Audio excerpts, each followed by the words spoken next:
Hola, minasan! Welcome back for another round of freelance gaming. Uh-oh. You screwed up, didn't you? Yeah, I screwed up. You can do this again. You want to do it again? Yeah, I think I'll do it again. Uh, you're thinking about the ending of the show, aren't you? Yes, I am. Well, that's not good. What about us? Sorry. It's a false alarm. Uh, well, just do the intro again. Okay. Hola, minasan! Welcome back to the Splatterbomb Lounge at the Splatterdome in Splattertown, USA. I'm Coqui-san. My name's Handy. This is Bradley. Spraycon's the name. May the righteousness be with you. Here's Roller! And it is 50 years of video games. Ahem, ahem. Dude, am I that old? No, you're not that old, Spraycon. Look, aren't you guys gonna, I don't know, cheer or something? Why? No, because it's 50 years of video games. I don't understand. 50 years of video games. So, well, the Magnavox Odyssey and the Atari 2600 are 50 years old. Well, not the Atari 2600, but the Atari Pong is it's 50 years old. Both Atari and the Odyssey, they're 50 years old. So, don't you have any sense of excitement? For gaming? No. I'm excited. Don't encourage it, Handy. Oh, hey, leave him alone. He's just trying to have a little fun here. I don't get it. What is your point? The point is it's 50 years of video games. So, alright, okay, how can I explain this? Uh, Video games have come a long way from looking like this to looking like, Ghost of Tsushima. Oh, now you get it? So it went from looking like a bunch of squares to looking like human beings. Yes, like you. Watch it. So, um, so I basically pulled out the Atari 2600, and I got all these Atari games here. Although I'm not gonna play all of them, I'm just gonna play some of them, and then gonna jump into the Switch, where I got Atari 50, Atari Flashback Classics, and Atari Mania. So it's gonna be a bit of a night with Atari games. Okay. So where's the music? There barely any music in Atari games. At least with these old ones like the 2600. So it's gonna be a boring night. Bradley, can we have some fun? Look, we're going into Game 7 with Roller and the Midnight Painters on Sunday. I really don't have time for any of this. Um, so then how come you came? For the food. The food? Yes. I was hungry. You just happened to be here. Wow. That that hurts. That hurts a lot.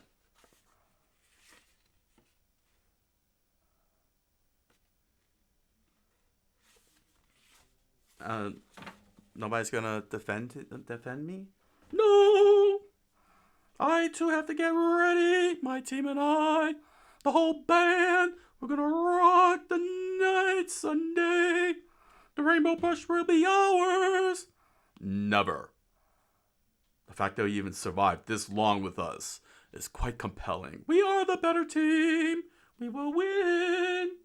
Oh, I just want to play Atari. Or at least watch you play Atari. Mm, yes. Dude, you need to get started. Well, Red Tie's gonna have the night off. Oh, thank God. Since there's nothing really here to, um, you know, dialogue to cover. So, okay, we'll get started then. All right. First and foremost, we need to talk about the Magnavox Odyssey. So we're gonna take this moment here to discuss this, primarily because of the fact that let me dig up the info here. I just want to make sure I have my info correct. Let's pull up Wikipedia. Why are you going to Wikipedia? Because it's quicker. It stinks. Well, it's always constantly changed and edited by people who think they're smarter than they really think they are. We do not condemn those who do Wikipedia. We think they're having a good time and doing a good job. What? Stop. Oh, please.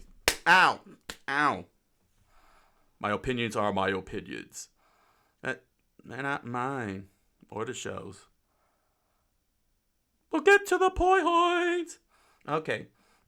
So, the Magnavox Odyssey. If I could just figure out how to do this.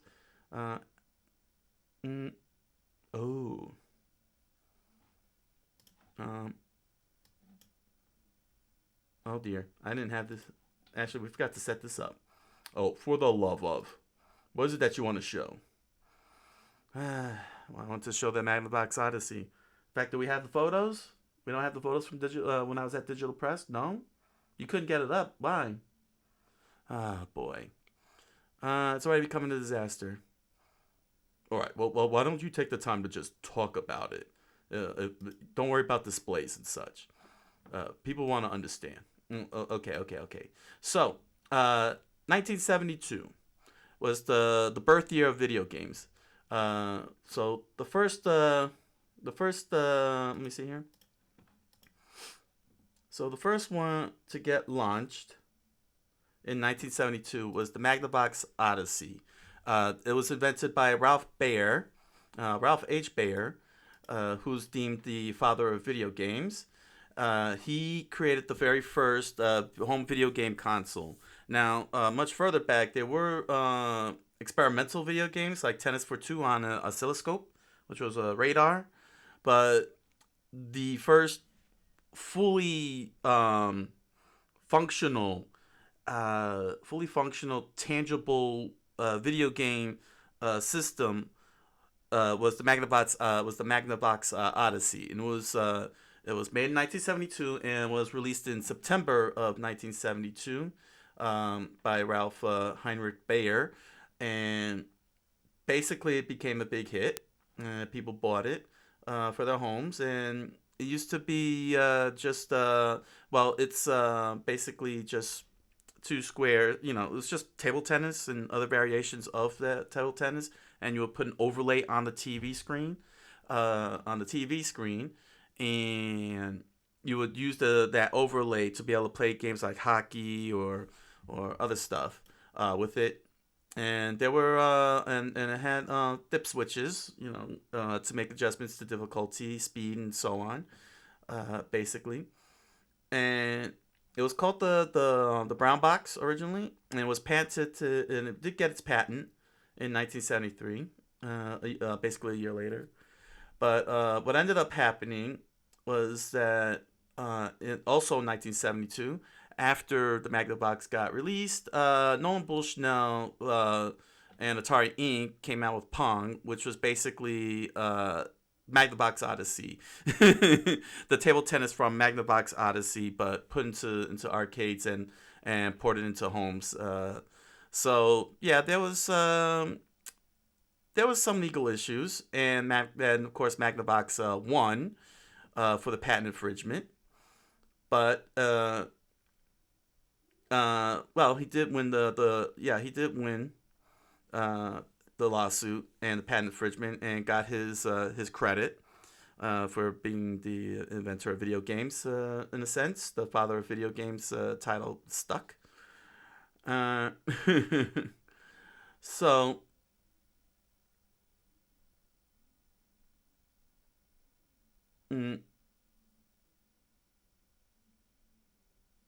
yeah, well, nevertheless, nevertheless, history is still on his side because not only did he become the father of video games, but Baer was given the National Medal of Technology by President George W. Bush in 2006. So, sorry, Bushnell. Sorry.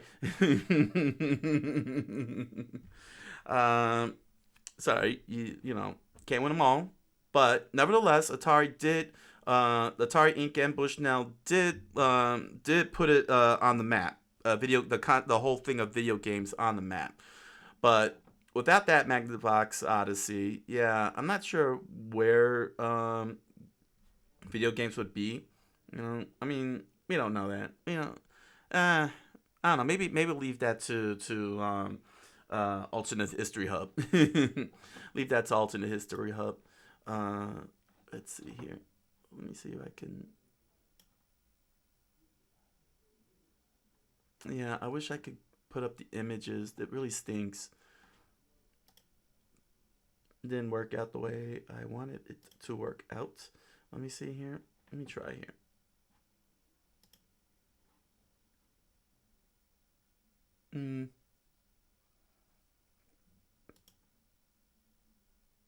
It might be a bad idea.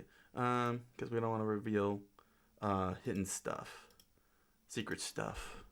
But anyway, the bottom line is that even though Atari is celebrating its 50th anniversary, Pong was released in November 29th, 1972, which was a couple of months later from Magnavox Odyssey, basically. But nevertheless, Pong started off as an arcade and then became a home console, and really got the marketing going and such. But nevertheless, the reason why I wanted to talk about the Magnavox Odyssey is because it is the first home video game console, and I don't want that to be forgotten.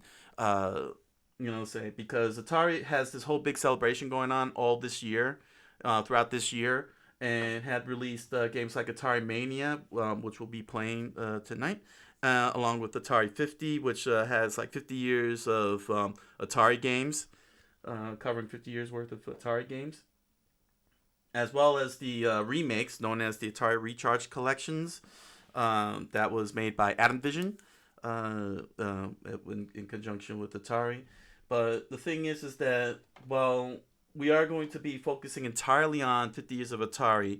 I wanted Magnavox to be given its shout out and its acknowledgement. I really, really wished I could have gotten my pictures from Digital Press on here.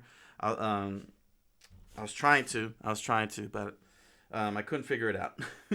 Unfortunately, I couldn't figure it out, and I should have done it a different way. I could have done it a different way.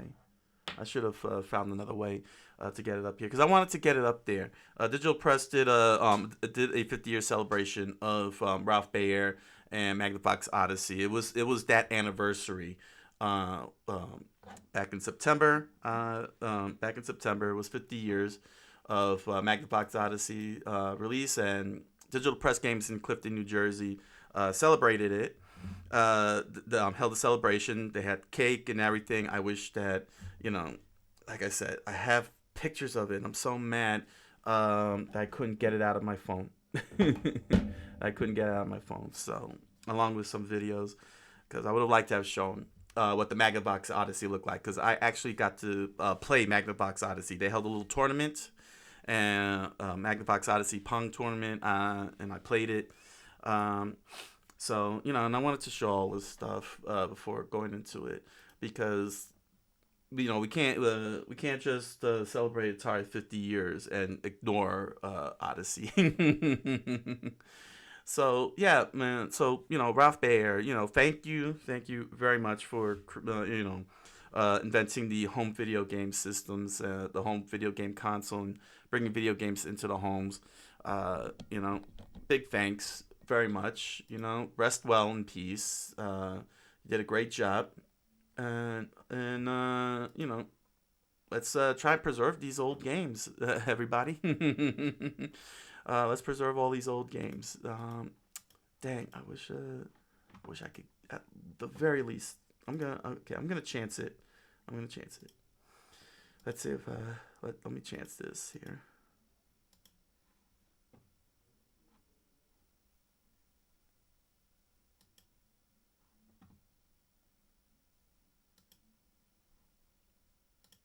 Hey, there we go. All right. Whew. Okay, something. I got a little something here. There we go. So yeah, this is Ralph Baer. This is Ralph Baer. This is him in 2009. Yeah, I'm going through wiki on this one, but it's just quick. It's just a quick brief one. But this is him, and this was him at Gametronic's conference in 1977. Whoop. So yeah, and this is what the Magnavox Odyssey looked like. This was the one that the Magnavox Odyssey was one of the later models, but this was the original one that they also had on display. We were gonna try they were gonna do the tournament with this one, the brown box, but it wasn't working out. So of course they put a do not touch display, because keep in mind we're talking about 1972 tech being attached to HD TV. It's being attached to an HD TV. So they did a good job getting at least one of the later models up. It was the yellow box. So we got to do the tournament, and we all had fun and everything. So basically, this was it, and this was the prototype. This was the prototype of video games. This what video game. This was the birth. This was the thing that came out of the womb. This is what came out of the womb. That's what came out of the womb. That's what came out of the womb, and then this is what it grew up into. This is its adulthood. But yeah. And then this is him receiving the medal from George Bush, President Bush. So yeah, it goes without saying this guy was a freaking genius in everything that he did to really making it work. That takes one heck of a mind to do, and yeah, thank you, Ralph Baer. Thank you for bringing us the world of video games. Thank you very much. So yeah, that's Magnavox Odyssey in a nutshell, where video games were born. All right, I'm glad I got this up at least. I'm glad I got this up. So, all right. What do you think? That was quite fascinating. It did. That was pretty cool. Yeah. We can't forget history. Well, we're doomed to repeat everything. Although we still repeat everything, no matter what we learn. No, that's true. That's true.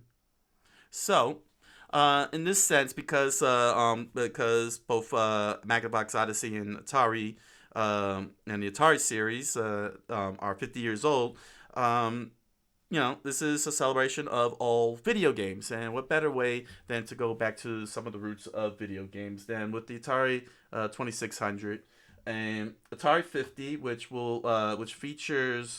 should feature. Let's see, it says more than 100 playable games. So it's supposed to have all the games, well, not all the games, but majority of the games that was ever released, and hopefully including Pong. So we're going to take a good look at Pong itself. Hopefully they have Pong in here. There's also Atari Flashback Classics. I may have to get the arcade stick for some of these, because they do have arcade games. And of course, there's Atari Mania, which is sort of like some kind of WarioWare, but with Atari characters. So, but most importantly, classic Atari here. Classic Atari games. I got a handful. Well, not really a handful. I got more hidden behind here. I could just barely. I could barely hold up on this. But basically, I'm gonna start off with the Atari 2600 before jumping to the Switch, and then yeah, that's it. Yeah. All right. So, yeah. So yeah. Again, sorry that I didn't have the pictures because I really wanted to. I really wanted to show the Magnavox Odyssey today. Show it working today and everything. So that it really stings. I really wish that my computer, my phone would have cooperated. I'm not used to smartphones. Why not? Why are you not focused on? Why are you not good with smartphones? Because I'm not tech savvy. I mean, I stink at tech. That's why I have Ashley here. He's got a point. Dude, I want some quarters now. Well, you're gonna have to go to a change machine. Yeah, the change machine. All right. All right. So, let's open this up with uh, one of two games that contributed to the crash of 1983. The crash of 1983. Yeah, so in North America, Atari got a little carried away. A lot of the game designers and developers got a little carried away to the point that even dog food companies were making video games and produced terrible, terrible, terrible games. And this was one of two games that broke the camel's back and crashed the whole industry in '83 until Nintendo stepped in with the NES a couple of years later. So yeah. Oh, and I also got the paddles here for the paddle games too. I got the for paddle games. So yeah, we did our best with the volume, Ashley and I. So apologies if the game sounds way lower than it should. Unfortunately, I'm gonna have to make a hard guess with the Switch because I don't know how the audio will come out with how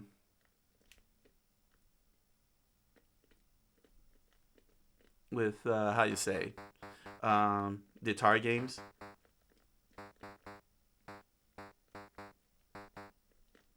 Uh, there we go.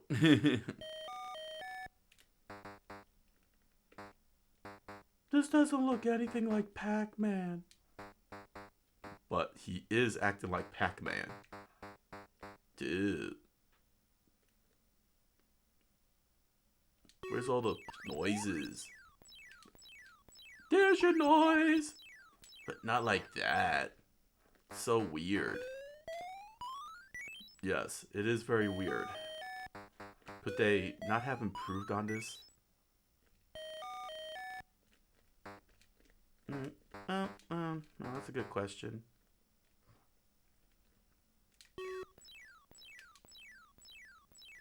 There's some noise. Nah, oh well.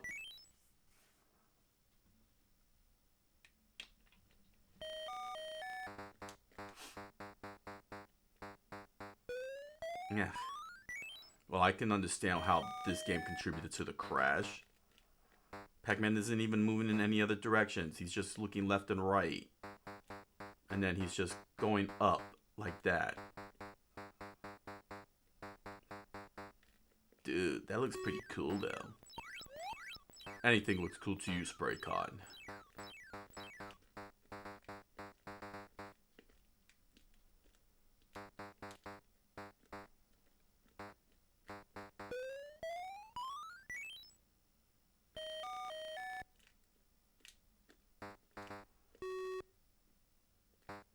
You got that square within a square.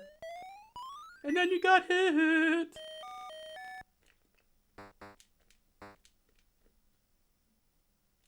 Can you do a little better with this game? Yeah, maybe. I'll keep trying.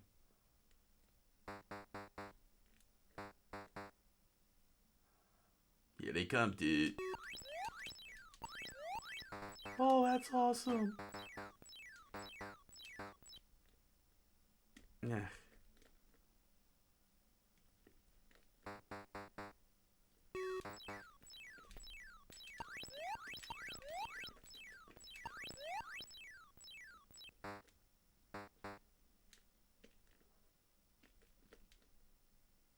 I have to say, this is boring. Yeah, there's not enough excitement coming out of this.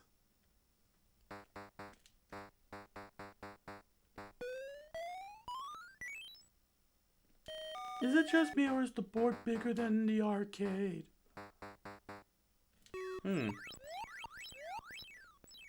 You know, you make a good point.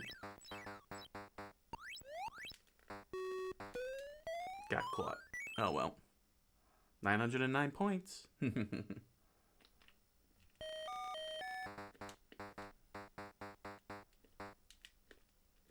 So how long are we gonna do this? Well, not specifically this game, but probably maybe 1 hour worth of Atari. 2600.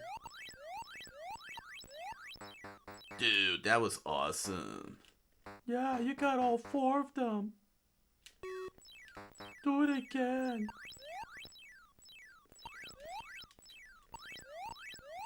Good work. That's a little better. It would be a shame if you really stink at this.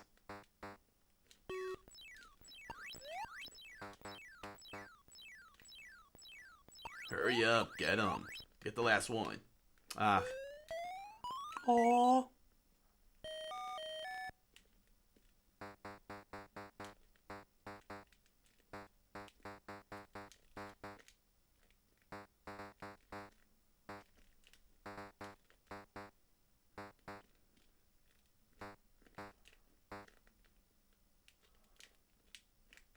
Whoa.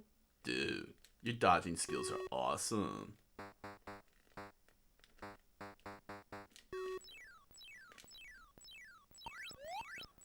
You did it! You got to 1,000!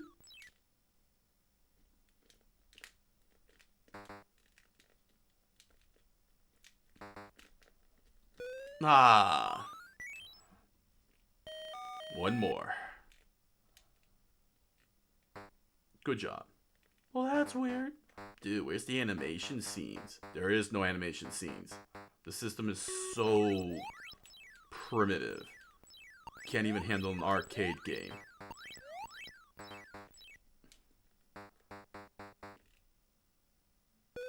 Ah.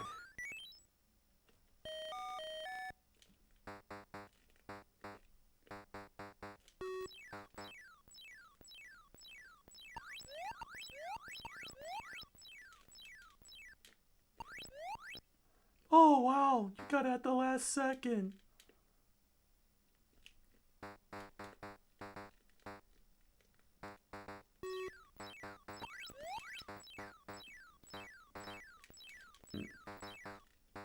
Aren't you gonna eat them?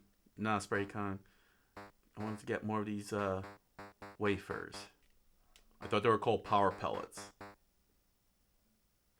No, they're called wafers in this game. Well, that's freaking lame. Nee.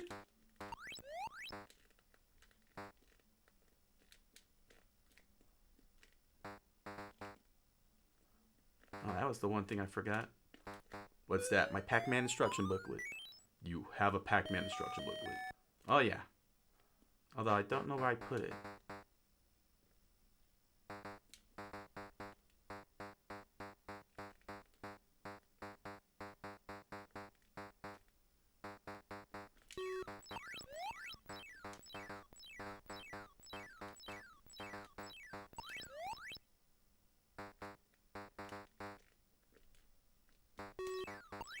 They all want revenge.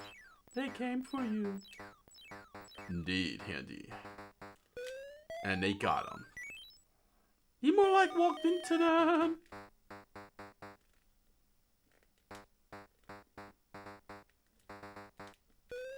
Ah. Oh. Alright, well that's Pac-Man. That was Pac-Man. One of the 2 games that destroyed the industry. Let's play the other one. Let's take this out. That one is E.T. It's spelled et.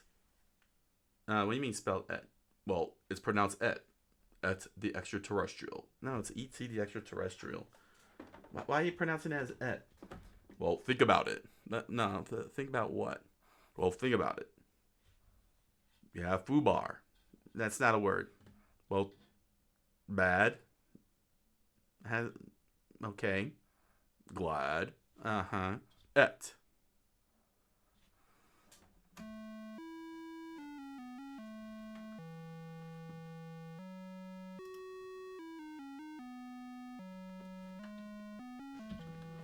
Oh, is that the theme song? Yep.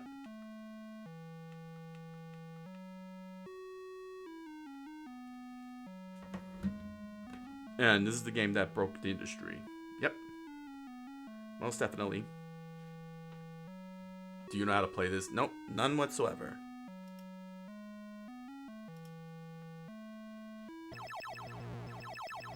There he is. So, his spaceship just merely dropped him. Yep. And what are you supposed to do? I'm supposed to get the items so that the ship can come back. So they deliberately drop him just so. Yeah. And who is that detective? And that's a secret agent. He's out to capture E.T. Is that a Reese's? I think this is a Reese's.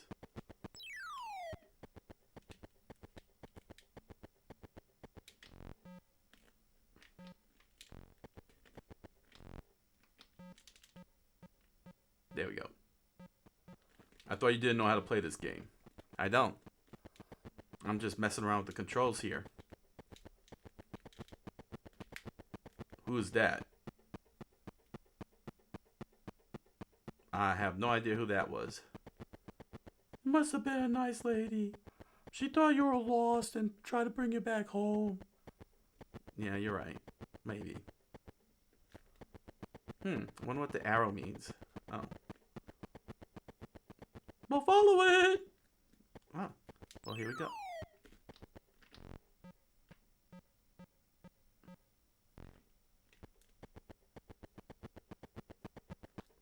Hey!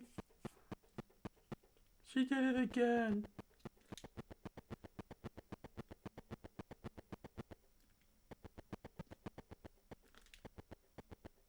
Dude, there's another one of those Reese's Pieces. Now, how do you know those are Reese's Pieces? I saw the movie. I see.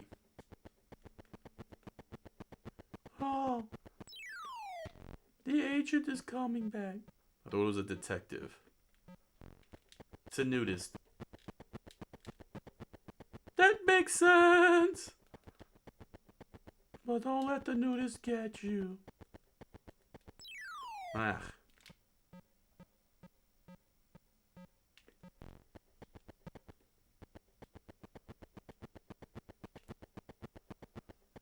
It's that nice lady. She's coming after you. She thinks you're lost.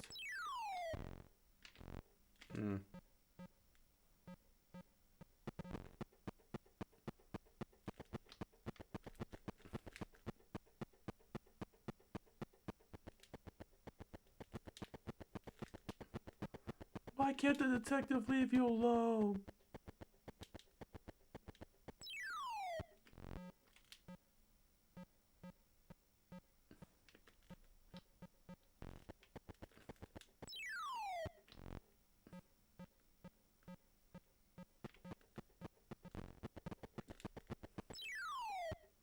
Dang it.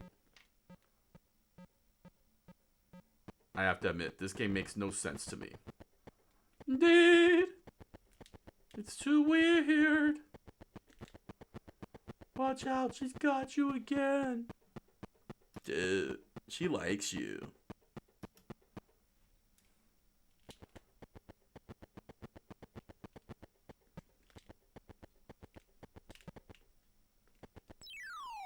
Oh, what is this?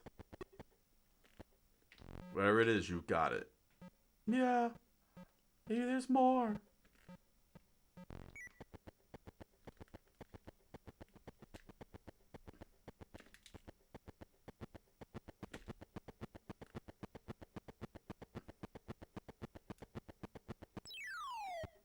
Nah.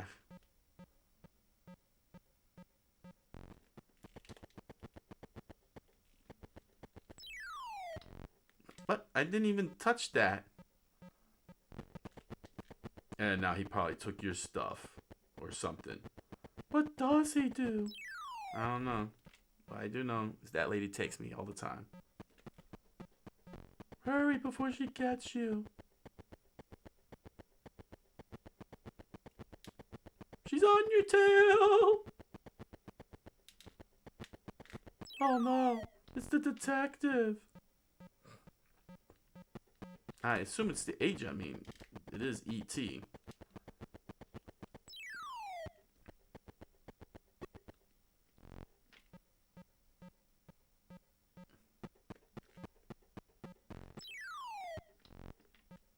Dang it.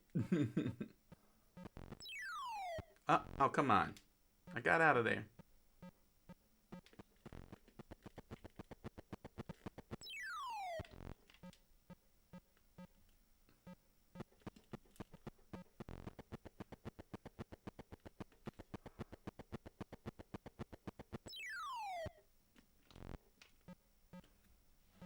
What does those numbers mean? I don't know. But she got me. And she's taking me all the way back to there.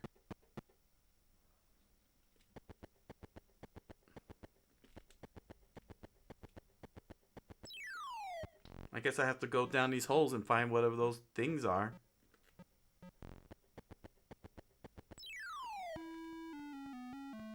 Oh.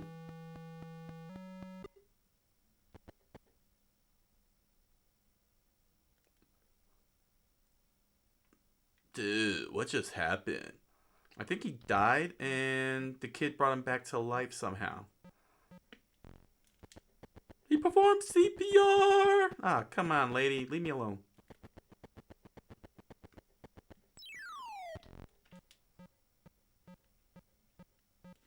So, that's what happens when it goes down to 0. Oh, I can't grab this?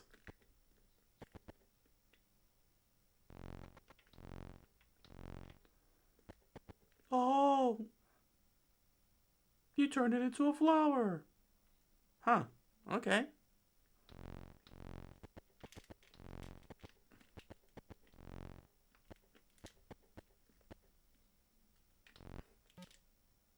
Oh, there we go.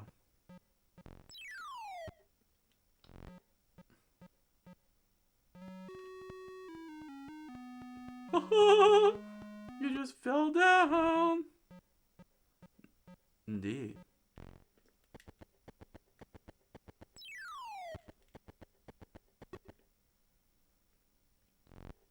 It's spelled E. What does the E stand for? I'm not sure.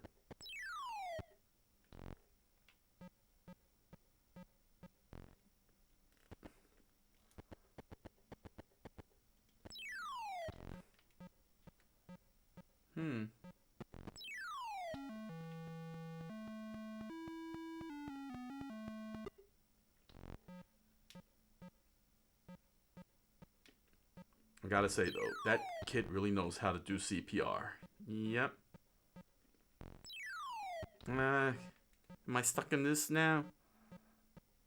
You glitched! Nope, not anymore. I'm out. It's that lady again. Hurry! Before she gets you. Uh-oh. You don't have an E anymore. Dude, it happened when you touched that guy.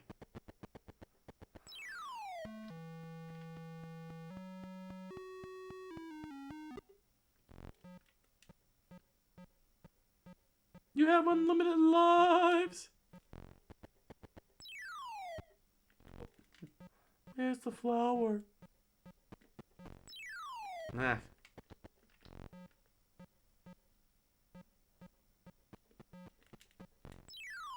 Come on.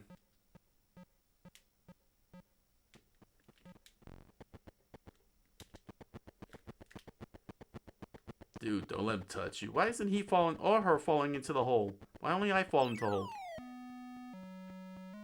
Then you die.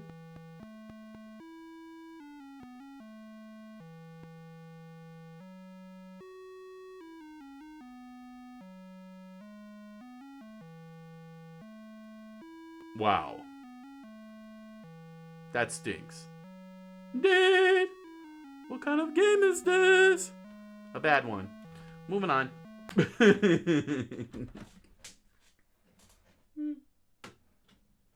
Yeah.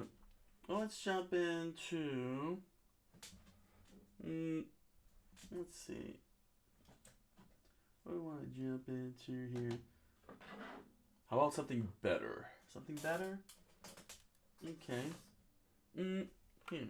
This is better. Defender. Oh, that looks cool.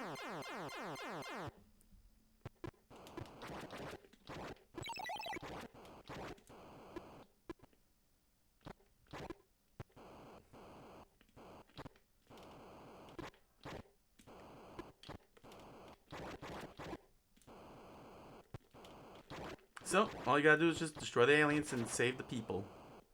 See those little blinking little lights down there? Those are people. And what'll happen to the people? They get abducted by the aliens. And then they get probed. Yep. Uh-oh. Somebody got captured.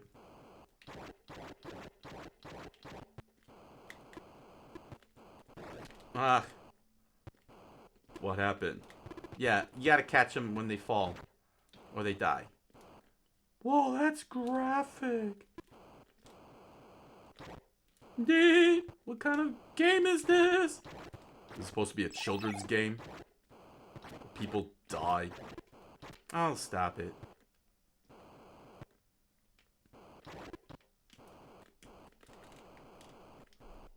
Ah. Missed it.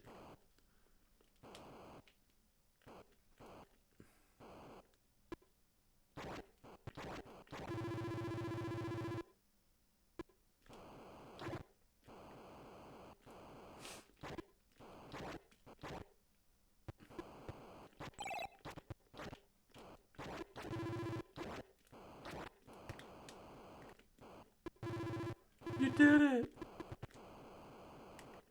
And then you just drop them down and move on to the next one. Oh, got quiet. Whoop. There we go.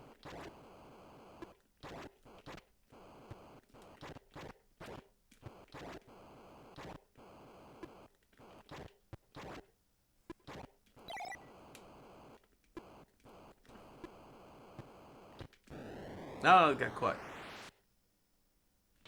Hold on a second here.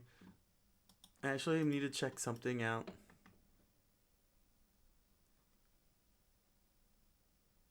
Okay, we're good. Let's play again.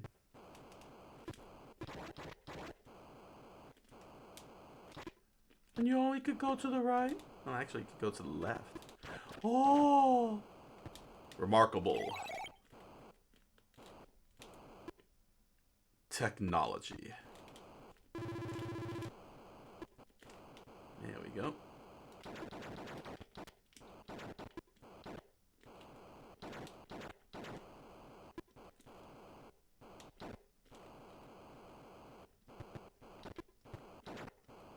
Dude, is this that next-gen graphics people talk about? Yes. This is next-gen graphics, Breaktime. Enjoy it while you can. Dude. Got it.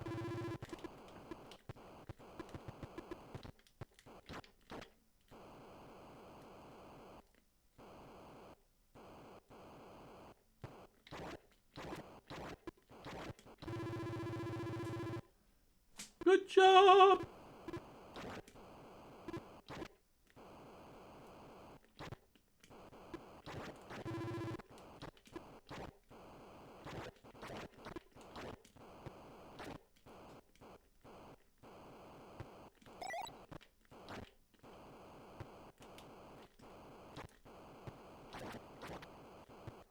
Get it!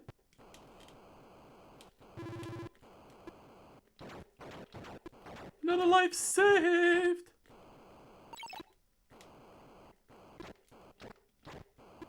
Dude, another one's about to get probed.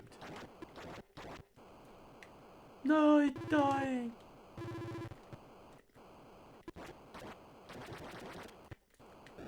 Ah, I got caught.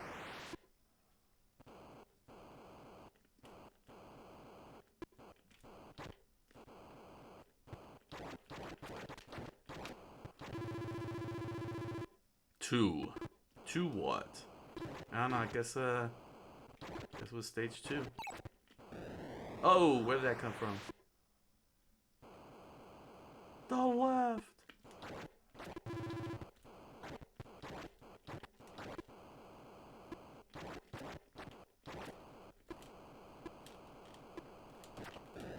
Ah. Hey, get away from me.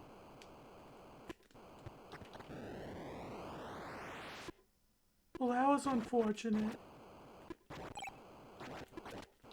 Dude, another alien got caught.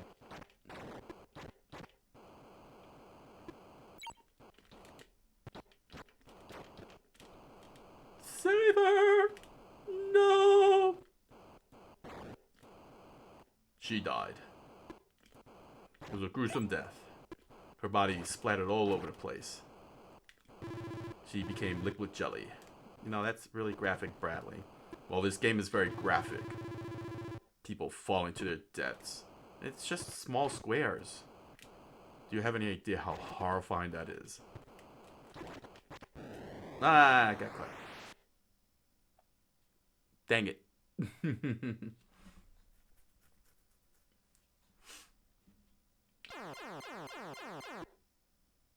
What are those 3 things on the right? You know, that's a good question.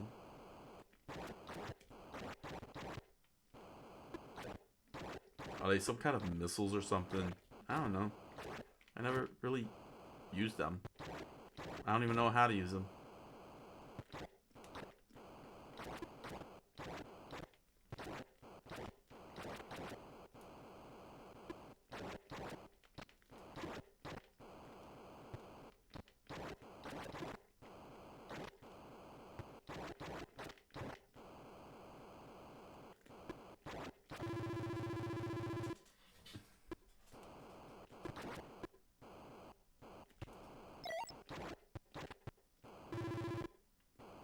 Oh, how come that didn't die?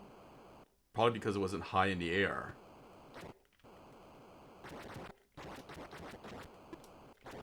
That makes sense.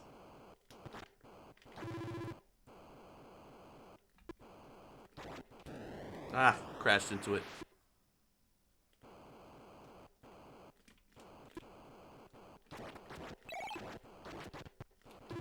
Put that back down.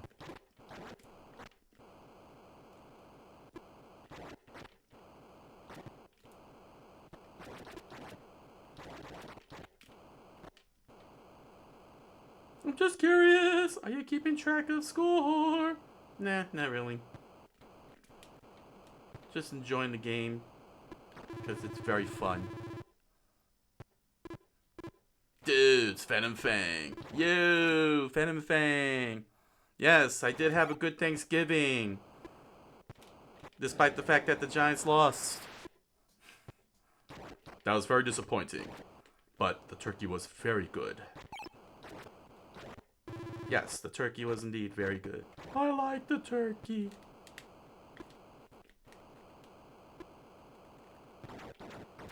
Nah, dude. The stuffing was awesome. Oh no, it's gonna fall, it's gonna fall, it's gonna fall. Oh, it died. Venom Fang said, sorry about that, but at least you got some good eats. Nah, but not as sorry as your Maple Leafs gonna be when the Devils face them again later in the year, and make the referees pay for all those disallowed goals. You know, we agreed not to bring that up. Yeah, well, I'm bringing it up anyway.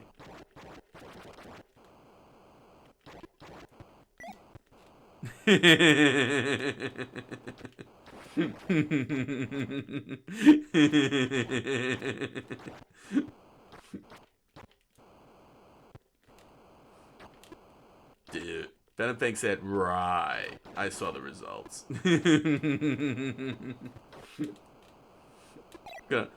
Gonna chase your team back into the locker room.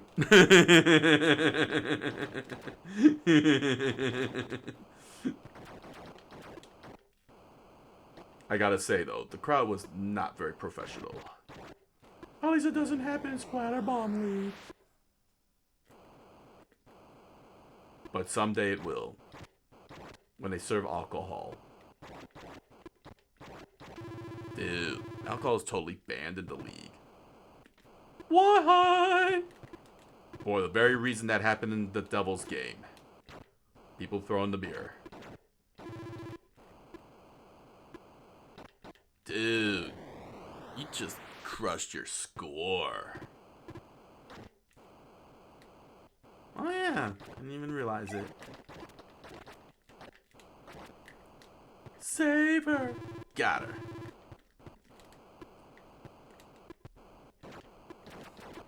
Aha. Venom Fang asked, so what we got cooking on the stream today? Today is 50 years of video games. Oh yeah. We're having a celebration today. We already had a little discussion about the Magnavox Odyssey, which was the first system to the first video game home console, created by Ralph Baer. Unfortunately, I had footage. In fact, I doubt it'll be could be seen, but unfortunately, I couldn't get it out of my phone because I'm not used to this stuff. Because I was at a celebration a couple of months back on the anniversary of the Magnavox Odyssey's release. So it's not that.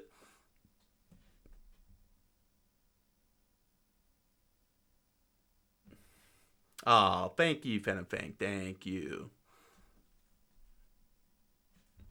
Thank you. Thank you for the encouragement. It's gonna come back strong. Where was I at? Yeah. Because I took videos and photos and I have thought about it. And I wanted to put them up to show the celebration that was held over at the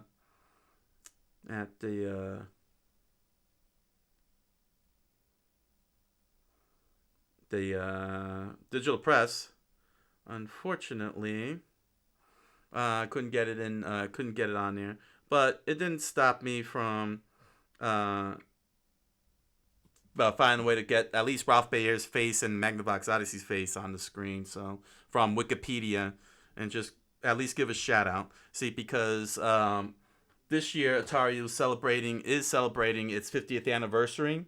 It came out a couple of days ago, November 23rd. The first Atari system, which was Pong. We did establish that was November 23rd, right? Yes, we did. Right. See, because it came out Pong. The Atari Pong came out November, but in September, 2 months earlier, Ralph Baer came out with Magnavox Odyssey, which featured table tennis, and basically he pioneered the whole thing. But Bushnell, and Atari Corps jumped in on Pong, by taking the table tennis and making Pong out of it, and released it 2 months later. Yeah, see, November 29th. There we go. November 29th will be the 50th anniversary of Pong. That's on a Tuesday. There we go. So it's on a Tuesday. This coming Tuesday will be the 50th anniversary of Atari. So I figured, let me celebrate Atari. But Magnavox Odyssey, which was released in September of 1972, and was table tennis. Basically, I wanted to. I had spent the opening act talking about the whole thing, but I'm not sure if it could be seen here. I don't know if it could be seen. Yeah. Yeah. Oh yeah. But yeah, it really stinks because at Digital Press Games in Clifton, New Jersey, on the anniversary of Magnavox Odyssey, they held a big celebration party for Ralph Baer and the system, and they had the whole thing out, and they did the tournaments, which I participated in. Um, Guys, Ashley, I think we're gonna have to cheat this time. We're gonna cheat. Yeah, we're gonna cheat. Okay. I just want the screen a little bigger here, because I really want to. I've been really wanting to show this here. Perfect. Let me see if I can curve that out. Okay. So, let me see here. I'll pause that. Here we go. Let's see if this will work. Yeah. So there we go. This is the Odyssey. Yep, I did the tourney. I made it all the way up to the finals and lost to the finals. So yeah, this was the display. This was the display. This is the tournament. This is what was happening at the tournament. So I think this was the tournament part. And let me see here. How do I start this? Oh, here it is. Here we go. Here we go. So yeah, see, and that's the table tennis game going on there. We used the yellow system, which was the Magnavox 300. There we go, the 300, because the brown box, being old as it is, wasn't operating. Yeah, there I am setting up, getting ready for this round. I was trying to record it, but as you can see, I couldn't balance it with my bag and the Magnavox controller all at the same time in this round. But let me find this here. Here we go. So here's another one of the Magnavox Odyssey boxes consoles. That was also on display and played. Let me see if I got the. Where's the? I know I did a video on that one. Let's see here. Where's the? Oh, here we go. Hold on. Let me shift this over. There we go. This is the brown. This is the original. This is the original system right here. And that's it. Well, they tried to run it. Remember, it's a HD TV. It was a miracle that they even got the screen on. Unfortunately, it couldn't play because we were gonna do the tournament on that.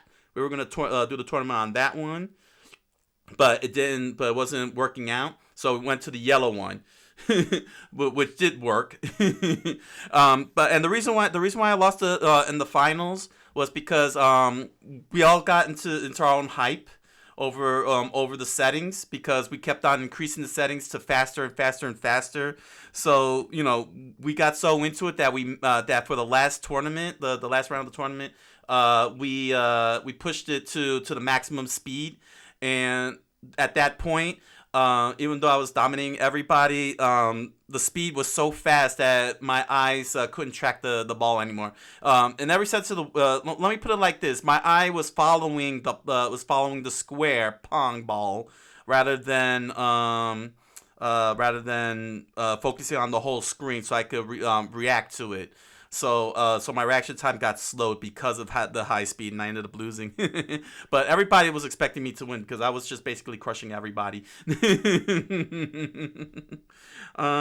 Let's see here. Oh, and they even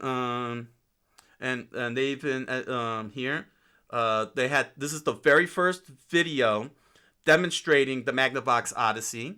This is the very, very first video that demonstrated the prototype of so this is basically video games as a baby, coming out the womb and getting spanked in the butt by the doctor, and it starts crying and everything. So that's what it looked like back then. That's Ralph Baer, the guy with the ball head, demonstrating the system. He's demonstrating the whole thing, demonstrating how it all began. Okay, and this is what came with the original Odyssey box. These are all overlays, so you just put the overlay on the screen, on the TV screen, and you just play around with it. Came with the light gun or light rifle. Came with poker chips, because you get to do poker. You could do ice hockey and so on. So yeah, and it came and Digital Press went, here we go. No, is that the video? Where's the video at? Is this it? Okay, and the other Odyssey, one of the other Odyssey systems, playing a Ersatz Pac-Man. And yeah, and it was playable, so I got to play this. I got to play this game. I forgot the name of it, but yeah, it's basically their version of Pac-Man kind of thing. Venom Fang said history. Yeah, that's what the system looks like. This Odyssey. I think this was the 3000 or 1000. I forgot which one this was. But yeah, it was playable. That was playable. So yeah, this was the first time in my entire life that I ever got to play Magnavox. So it was a real big treat, man. It was a real big treat to do that. Let's see here. Anything else? No, I think I got it all. Um, yeah, this is it. Uh, Oh, and yeah, and they serve cake, a birthday cake for the Odyssey. This is the Odyssey's birthday cake, or what's left of it. I missed out on it. I missed out on it. I had to run to the bathroom, and then when I came back, it was already too late. But it was a free cake for everybody, and the cake was not a lie. The cake was not a lie. So yeah, this was Digital Press Games. Oh, just for the heck of it.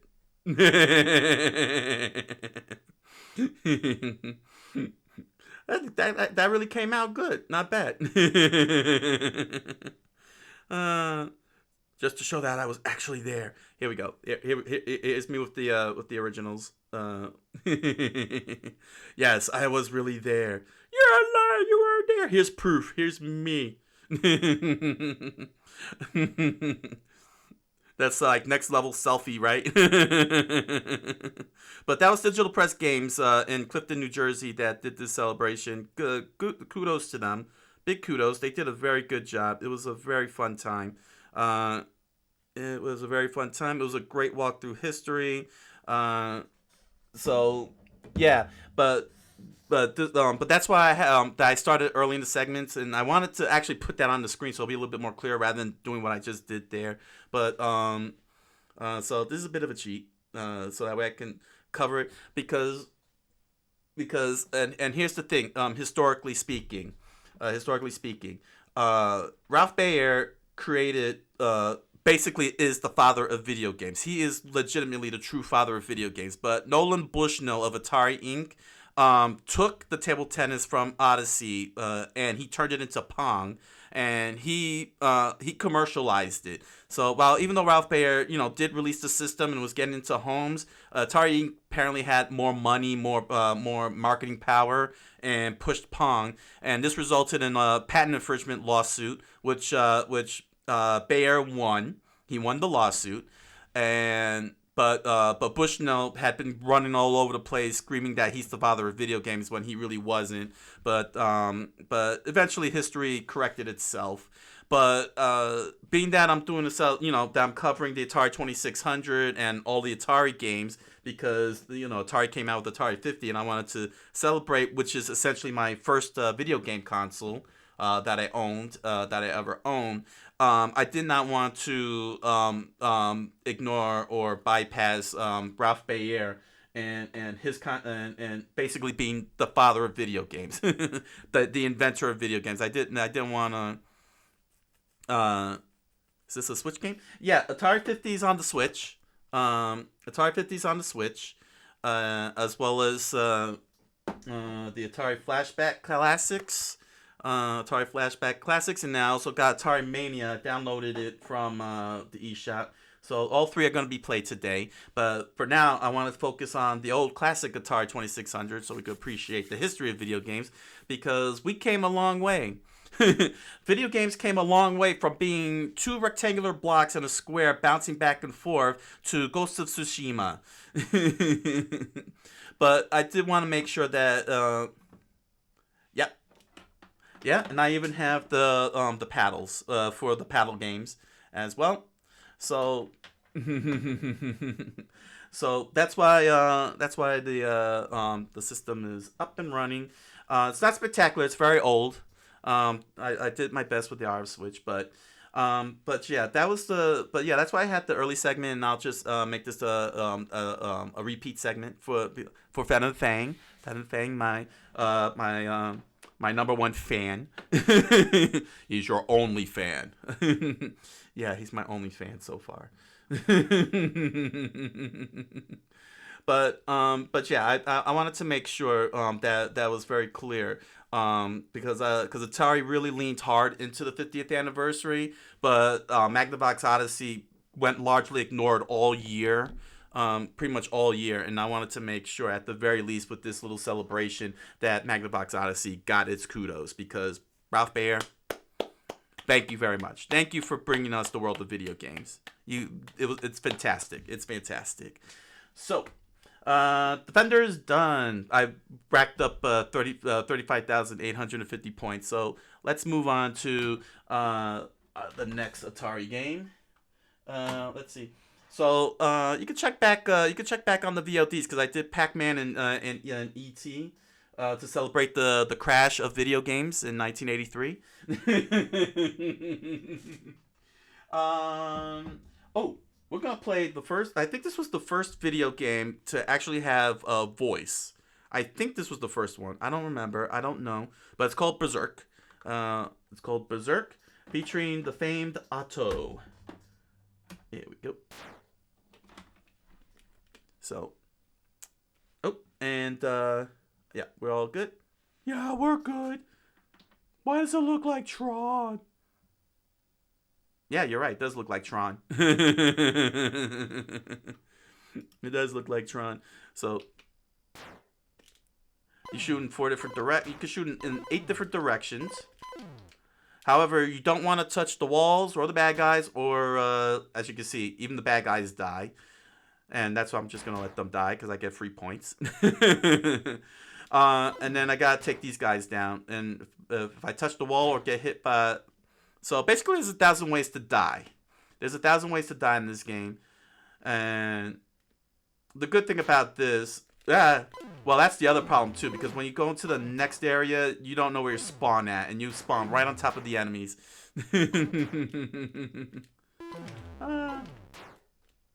Dude, that's trippy. And all you gotta do is just survive. That's it. This is just pure survival. I guess you could say this was the early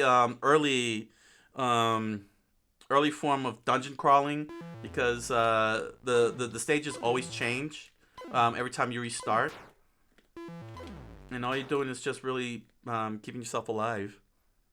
Well, that's crazy. Yeah. Now, if you stay too long in the stage, I'm not on the highest level, but if you stay too long in this stage, Otto comes out and he starts chasing you down. So you gotta like really finish off the stage quickly. And I think this is the one where he talks, where Otto talks once he shows up.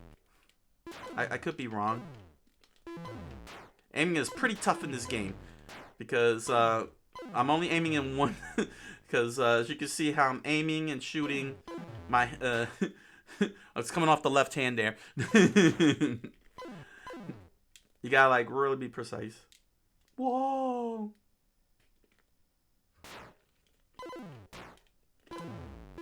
You think Berzerk whoa. And then that happens, and then you... That's actually scary.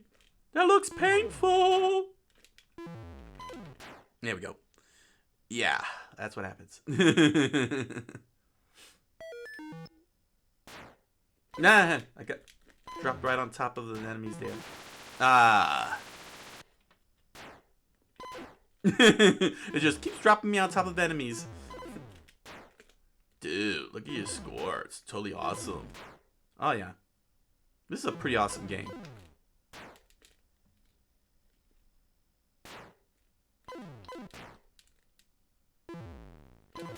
Ah, got shot. That exchange. Yeah. Oh, wow. It just flies through my neck. Well, that's a good thing. Ah, I got my feet. I'm going to put on the highest difficulty after this, because I want to see if I can get Otto out. You're still in the game. Hey, no. Whoa. Now that was a Tron move right there. Would that be what they call a gamer move? Ah. No. No, it wouldn't.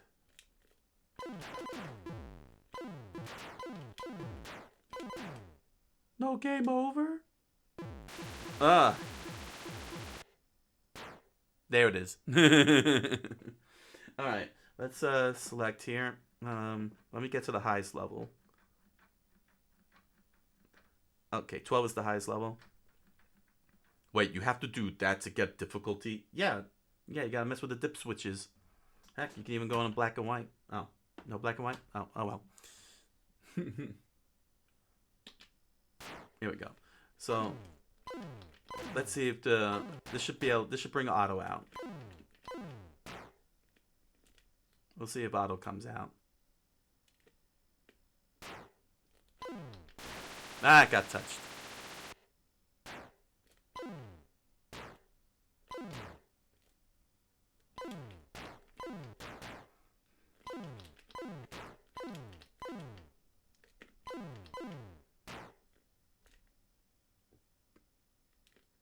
So how does he come out? Well, I gotta stay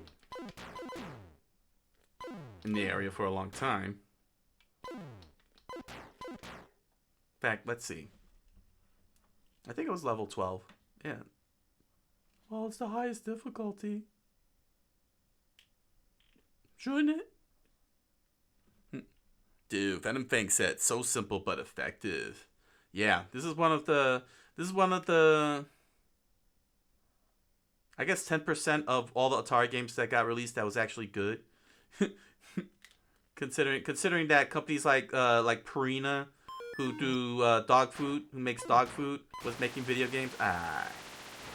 Then you had Quaker Oats, who did oatmeal, making video games. Then there's the Parker Brothers. Well, technically speaking, Parker Brothers is a board game. It makes sense that they would make video games. That's true.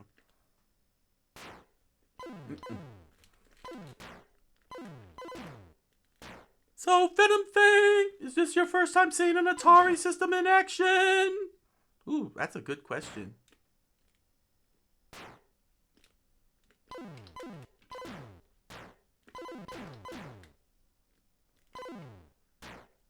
Dude, Venom Fang says, a real one, yes. Whoa, well, I hope you're enjoying this. Seeing the very thing that we take for granted in its origins and infancy. Is this a controversial statement you're trying to make?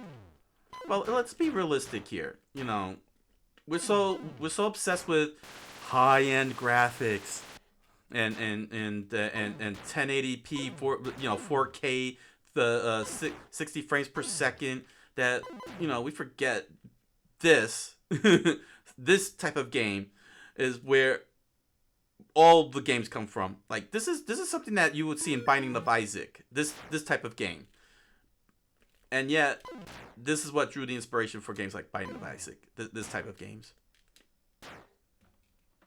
Dude. Venom Fang says, but I've always seen gameplay of games here and there. But you never see, but have you seen? But, Venom Fang says, I can see that. Yeah. I can see that. That's why I appreciate museums like the Strong Museum up in upstate New York, trying to preserve video games. The Smithsonian not only has the Magnavox Odyssey on display, but I believe, if I recall correctly, they also have Virtual Fighter, the first one, since it was very groundbreaking with the technological advancements. They're the only video game sitting in the Smithsonian. I guess 12 is an easy mode. Auto hasn't popped up yet. You're just good, that's all. Yeah, that's true. But yeah, these games are still good. I mean, yeah, there's a whole lot of crappy games like E.T. There's a whole lot of crappy games like E.T., but when you have a game like this, I mean, just look at it. It still holds up. Even if you ace this game, you know, I mean, still. Let me see. Let me see if I can stand still in one spot here and not get zapped. Let's see. Let's see here, because it's supposed to be like a certain period of time and auto shows up. Unless this is the mode where auto doesn't show up. I don't have rule books.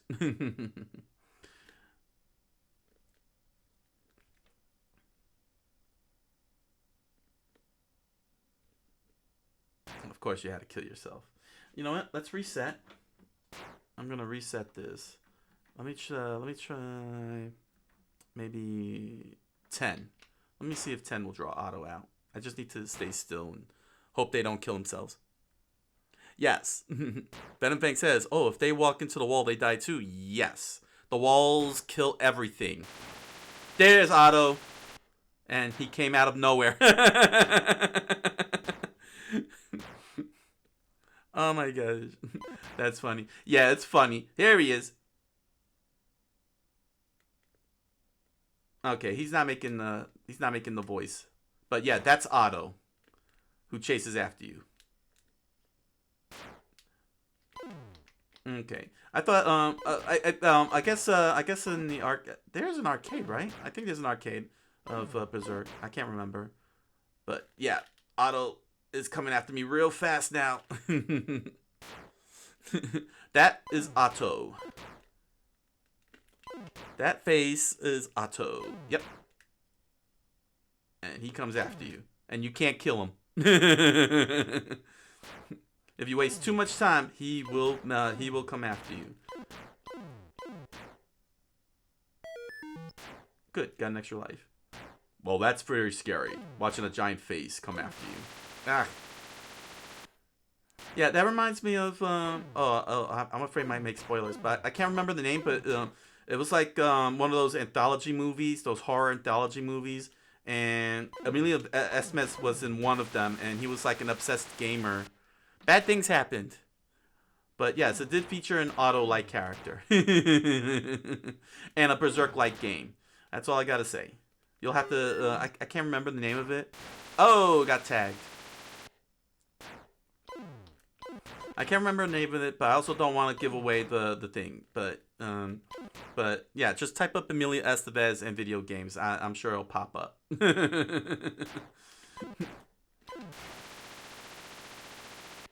Dang.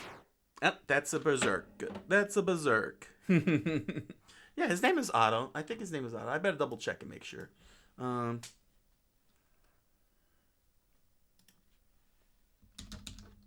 better make sure here.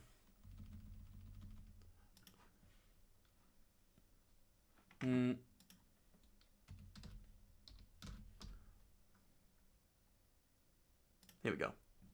Yeah, it was originally. Yeah, it was an arcade game, and yep, yeah, it was an arcade game back in 1980 by Stern Electronics of Chicago. There we go. And you control Stickman. That's his name, Stickman. And Evil Otto is his name. Evil Otto, the bouncy smiley face, who quickens the pace of the game. So he makes sure you don't waste time. And is he the first one? Is he the first one to do the voice? To do voice. Is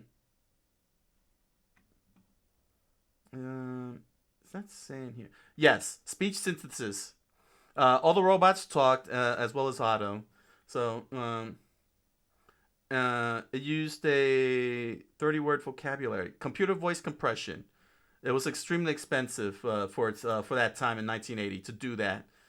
So yeah, this was the first video game to have speech.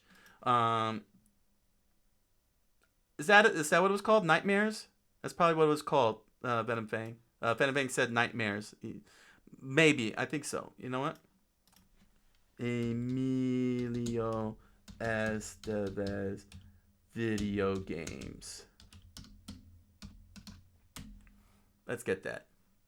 Let's get the actual one. Here's his discography. Is it television? Is it night? Let's see, Badland. Oh, yep. Nightmares. The Bishop of Battle. You're absolutely right. Thank you.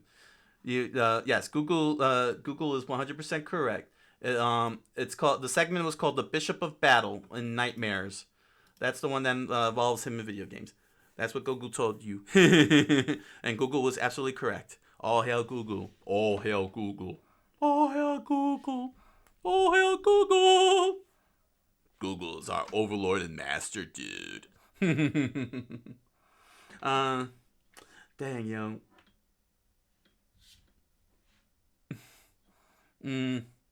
I just thought of something. Hold on a second here. Just for this show. Just for this here. For Berzerk.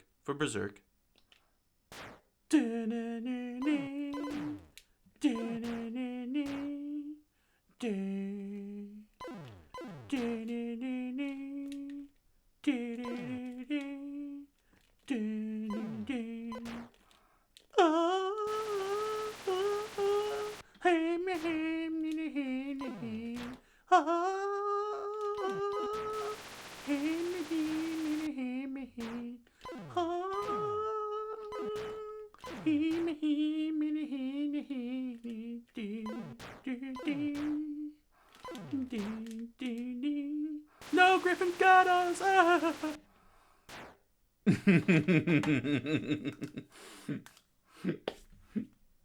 You really had to do that, didn't you? Yes, I had to do that.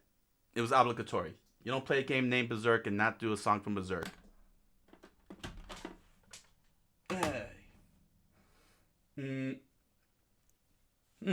Okay, let's jump from the Atari Corporation, because I got a whole lot of Atari Corporation games here, like Slot Racer, Super Breakout, Pole Position.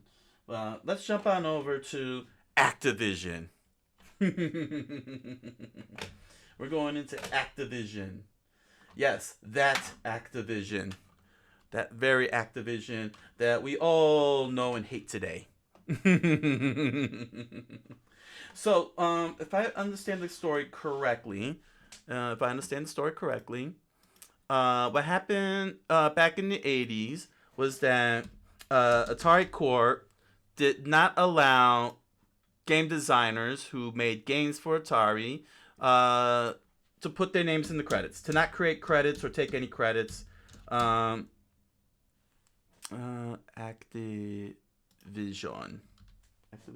Activision. So they kind of got mad that Atari did that. So so a whole bunch of them walked out. From what I heard, they walked out. And yeah, here we go. So here we go. Here's how it goes. Gonna have to do it through Wiki as always. Founded as Activision Inc. in 1979 by former Atari game developers upset at their treatment by Atari in order to develop their own games for the popular 2600. It was the first independent third-party console video game developer ever. So basically, that's basically it. And the founder, so what happened was that Atari wasn't giving credit to those game developers and game designers.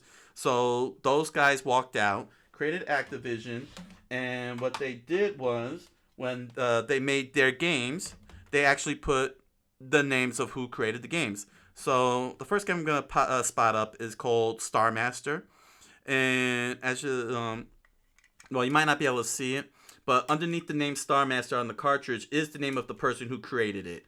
So it was conceived and designed by Alan Miller. So Alan Miller created Star Master for the Atari system. And there's others too. So like Larry Miller, he conceived and designed Enduro. Barnstorming by Steve Cartwright. David Crane, David Crane, conceived and designed Grand Prix. And Gary Kitchen did Keystone Capers. This is just a sample size. I mean, they made a whole lot more Activision games, but these were like top quality Atari games for that time. Of course, I also have this was published. Although this was made by Irem Corp, and licensed to Data East. We got Kung Fu Master, which is the arcade Kung Fu in Atari 2600 form. Atari brought it out to the States here. So this was a game that I obsessed over because I was too dumb to read the rule books when I was a kid. Oh, that's right. These Activision games are so dang old. I gotta line them up right. By the way, how's the audio? Because I had to really crank up the volume size for the Atari 2600. It's so old. The audio's so low. Mm. Thank you, Ben and Fang. It's all good. It's all good. All right. So this was a game that I obsessed over because I couldn't figure it out. Thankfully, GameFAQs basically solved the whole thing. But the way this game works is that you're not just only using the joystick, you're also using the console as as part of the video games. Dude, GameFAQs.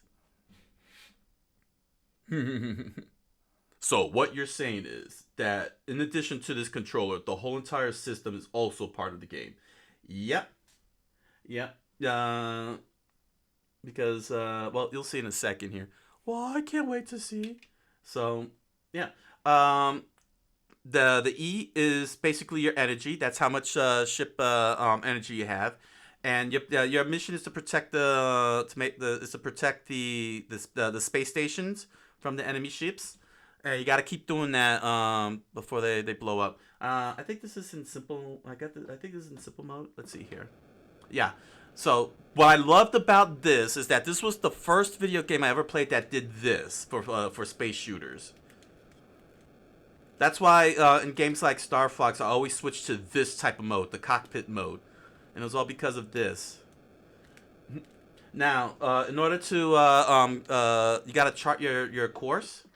So you hit the game select. Was it the game select or was it the game reset? Which was it? Game select or game reset? Okay. So yeah, this is the game's. Okay, so the game select is making me choose the game. Not what I was looking for.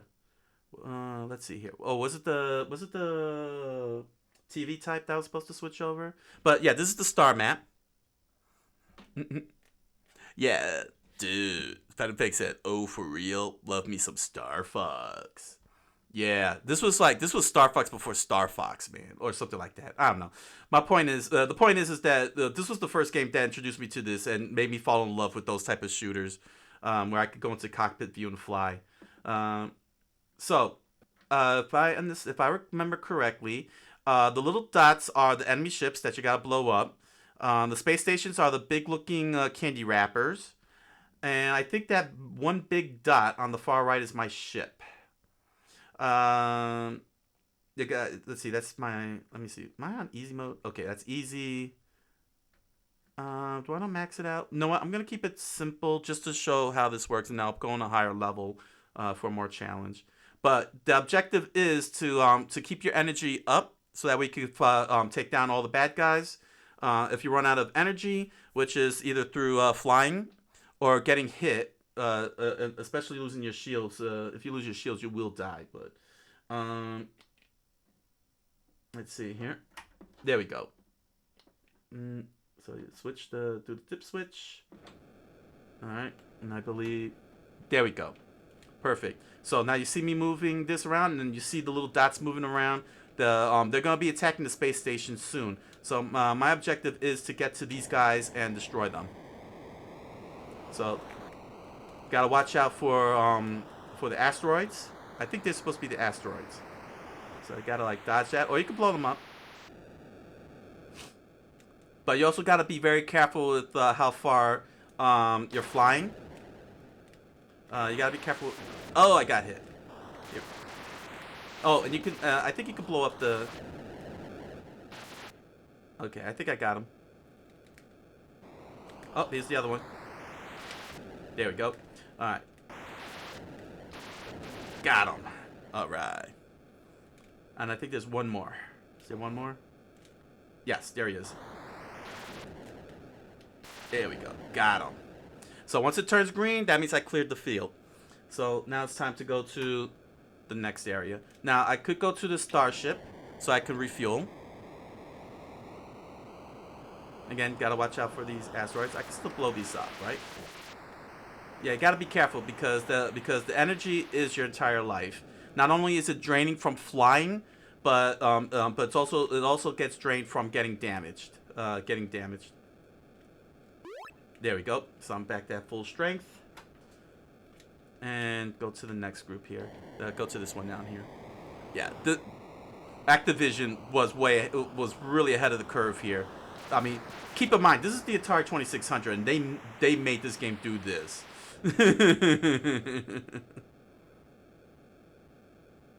Here he is. Ah, got hit. There we go. Oh, I took wing damage. All right.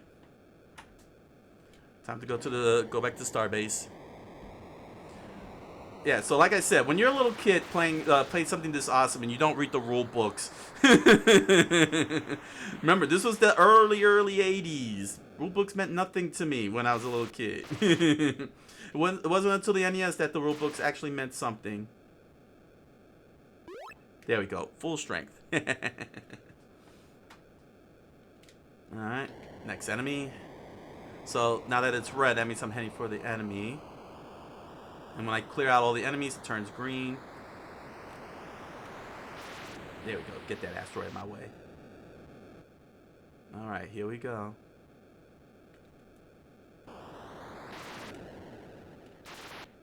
So this is a game you could play all day. Oh yeah, I would probably play this all day. it still holds up. There we go.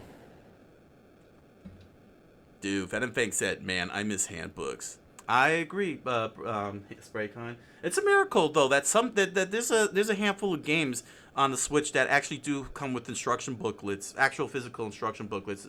It's pretty neat seeing that on there, especially considering that Nintendo was nice enough to actually have the setup on the case here, so that way they could put rule books on if they wanted to. So I really appreciate that Nintendo gave these companies the option when they do physical releases to do that. I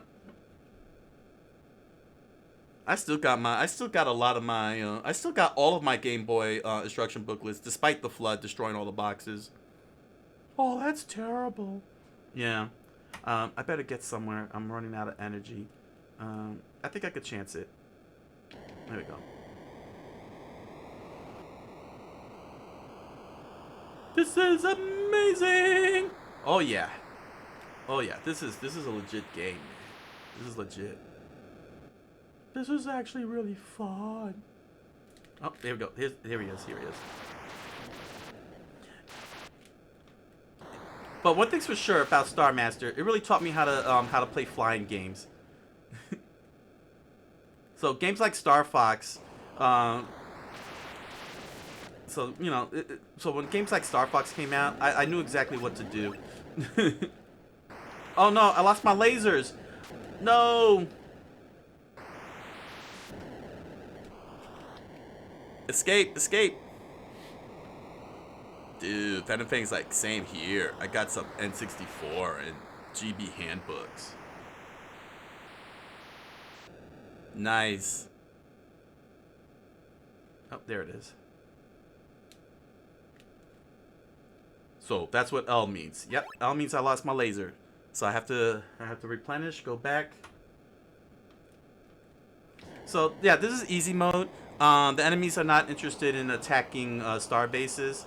So this is a bit of a learner thing, but when I up the difficulty, you'll see just how insane it gets when you have to really manage everything.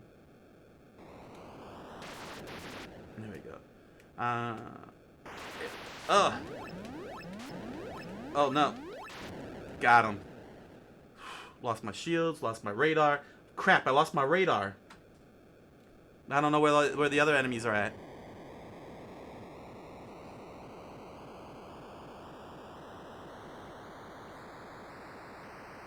So is this something we'll do a full-on live stream with? Probably. Maybe in the future. Oh, I like to see that.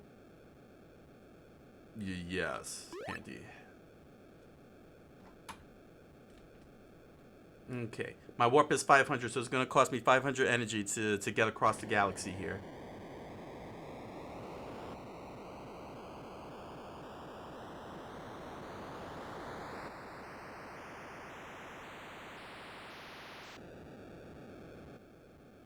Here we go. Here he is. There we go. One more enemy.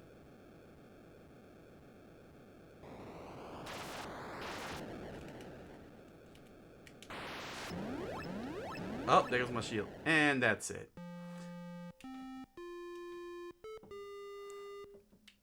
So what does that mean? The game's over. I got all the enemies. And it resets. But you know, you'll see with the little Atari sign, you know, Activision sign, rolling up. So that's how you win. All right, let me see here. Is this the maximum? Yeah, this is the maximum.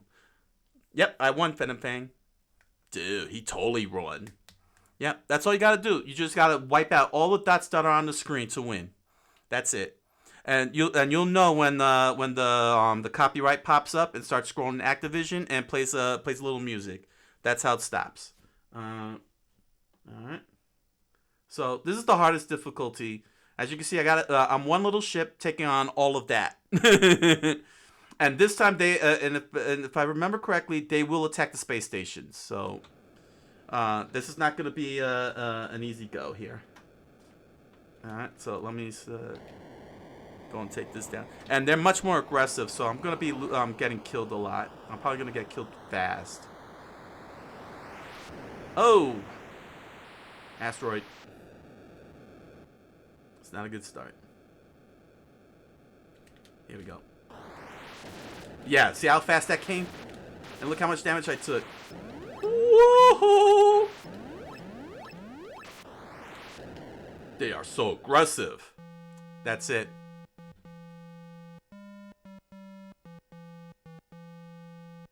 That's how you know you lose. They play the funeral march.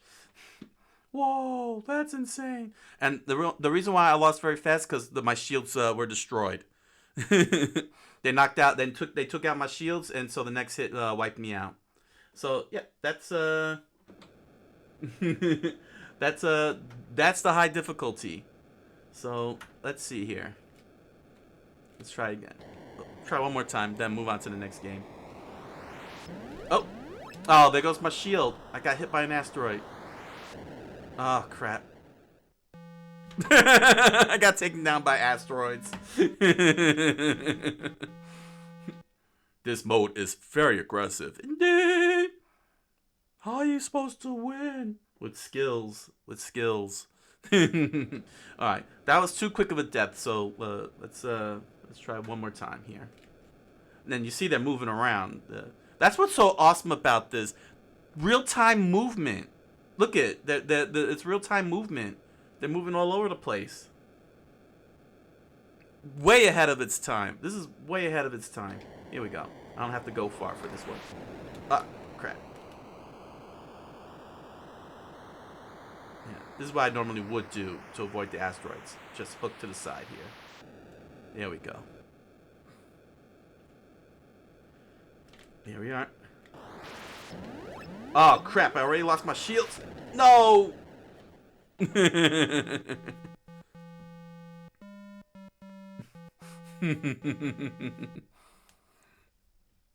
Activision was merciless. Alright. That's Star Master. Oh, that was Star Master. Excellently made game, man. Good job, Alan Miller. Good job. Let's see here. Oh, you know what? I've never played this one before. Well, I never played all of the with the exception of Star Master and Grand Prix. I haven't really played any of these games. So this here's Enduro, a racing game. I like Star Master. Venom Fang says I like Star Master. Yes, it is a good game. Uh-oh. Old cartridge. Let me pull this up a little bit more. Contacts. There we go. Enduro. I have no idea how this works. All I know is that I just drive and avoid the cars. Whoa, that looks like 60 frames per second. Yeah, you're right. It does look like it. Well, I don't want to stay too long because I want to do some paddle games. So.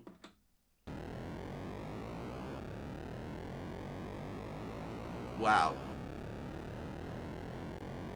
It sounds like Grand Prix, the motor. Ow.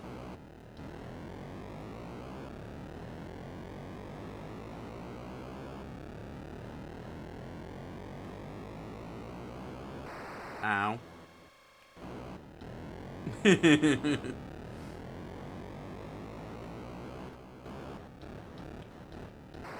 Ow. So I gotta go as far, from what I can see here, according to the stats, I go as far as I can go within the amount of fuel I have. I think. Oh, snow. How'd you end up in snow? I don't know.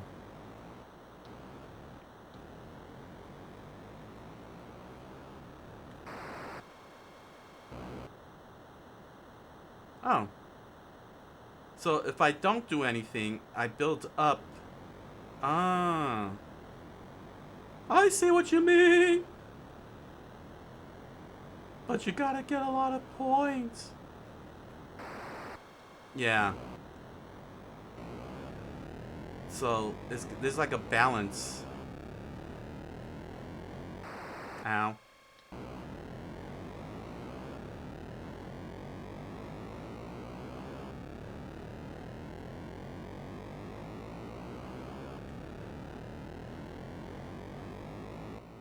Dude, this is like Days of Thunder. You're Tom Cruising along here. Ooh, that was a good one. Yeah. Wish I had thought of that. You gotta be a little faster, Handy. Night driving. Whoa! That's insane!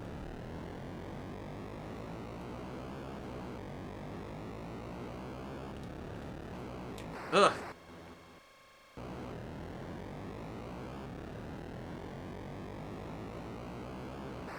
Ow. You sure crash a lot. He crashes a lot in a lot of racing games. Ooh, pitch black. Oh, I can't see anything. Everything's last minute. I gotta say, this is something. This is some smooth animation going here with those lines. Dude, put your high beams on. This doesn't have high beams. In fact, I'm wondering if this is based on the Le Mans endurance racing. That's why, you know, all the you know, it's going into daytime and nighttime. No, that wouldn't make sense. Ow.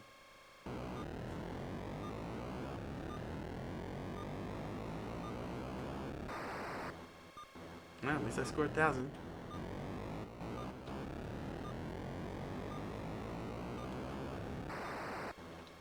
Yeah, I said I was gonna spend an hour on Atari 2600, but you know what? Screw it. I'm still gonna jump into the other games. I'm still gonna jump into the Switch and everything. But, gosh, I forgot. It's just, there we go. Oh, that's it. Oh well. Oh man. Oh, so that's Enduro. Let me do one more go. Let me change difficulty. Can I change the difficulty? No? Oh, it's only one difficulty? Alright.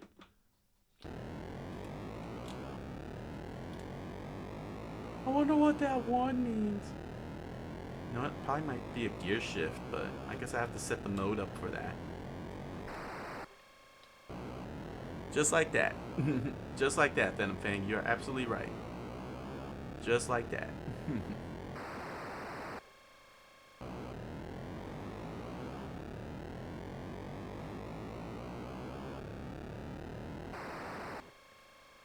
Ah.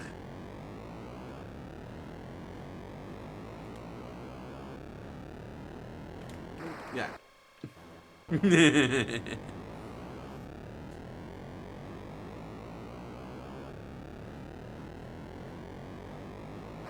Ow. Although, I don't understand the snow. Is that supposed to be snow? Well, it's definitely not daytime.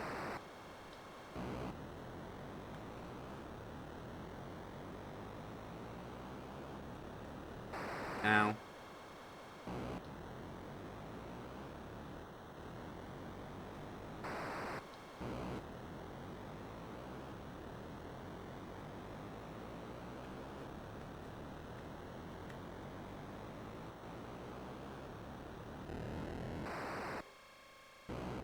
Dude, you totally knocked Tom Cruise in.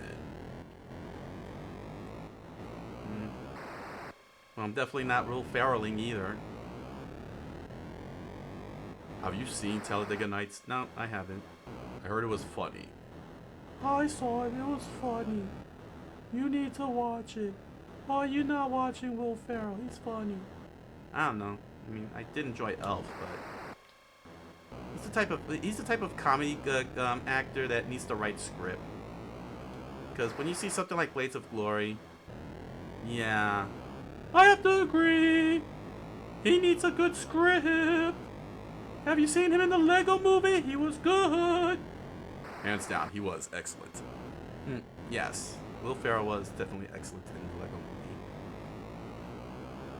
Yeah, he needs to be surrounded by good scripts.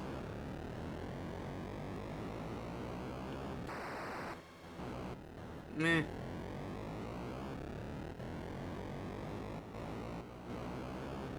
Whoa.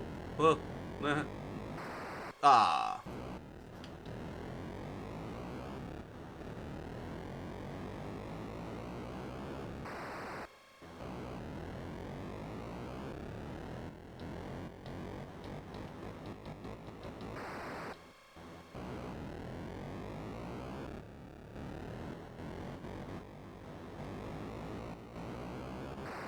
Well, I'm sure GameFAQs will explain how this game works.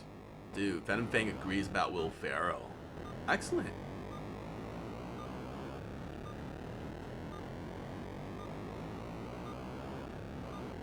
Whoa, that was awesome.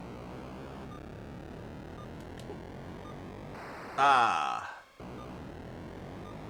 I hope I can hit 1,000 before sends. Oh, is this supposed to be daylight? Like the sunrise? Oh, I guess you're right.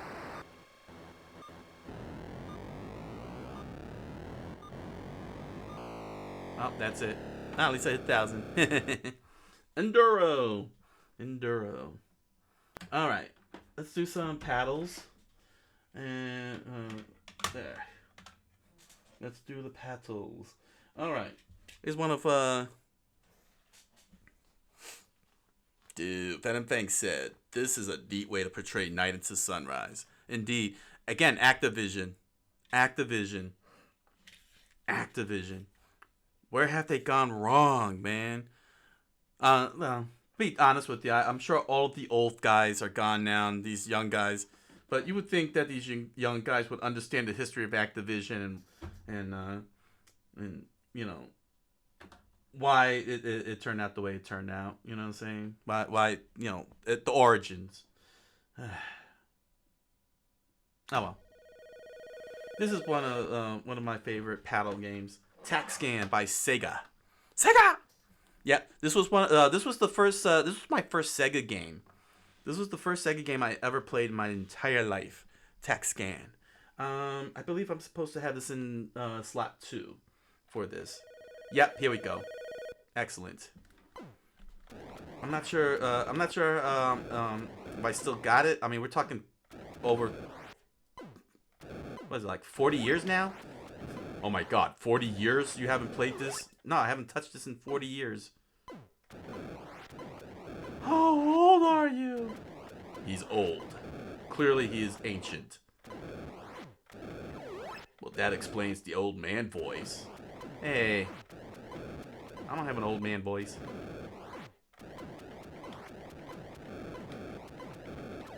I think he's talking about when you use red tie.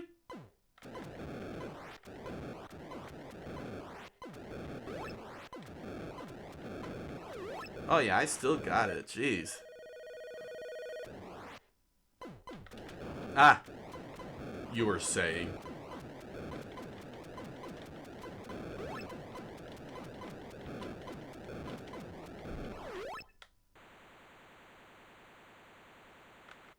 Got it. Dang. Fennebank said, dang, Sega went way back. A lot of these companies go way back. You have no idea how old these video game companies are. And that's why history needs to be preserved, and it needs to be taught to these young gamers here. You know, they get too wound up by the whole hardcore kiddie shtick, and don't realize that these games, you know, a lot of these games, especially these types of games, really have a whole level of hardcoreness behind it. You know, the most well-designed ones. You know, ones that are very well designed, like Star Master. I mean, freaking Activision started in 1979, and yet I'm sure there's probably a few gamers out there who will look at some of their Atari 2600 games and be like, "Oh, that's kiddie. Oh, that's kiddie. It's not hardcore." Even though freaking Star Master is one of the most hardcore Atari games out there. Your controversial rant will get you killed. Yes, it will get me killed. But you know what? You gotta really appreciate video games, whether it's a Mario game that is kiddie or Grand Theft Auto that's hardcore. You know, a game is still a game, and its whole mission is to entertain you. And if you're entertained playing Barbie's Dream House, then gosh darn it, you're entertained, and more power to you. We don't have to play them. But I ain't gonna squat on people who enjoy playing Rats, the video game. You enjoy it. You have fun with it, because that's what video games all about. This.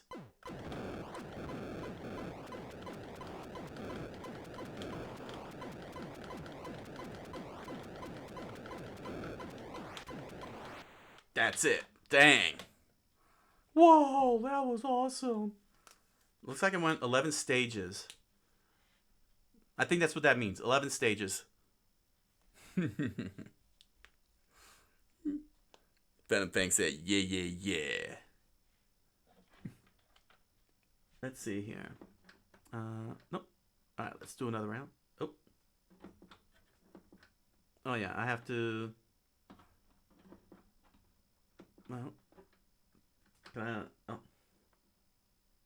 well. Black and white. It looks like I'm gonna have to turn it on and off. Alright. There we go. 54,400. Let's see if I can top that.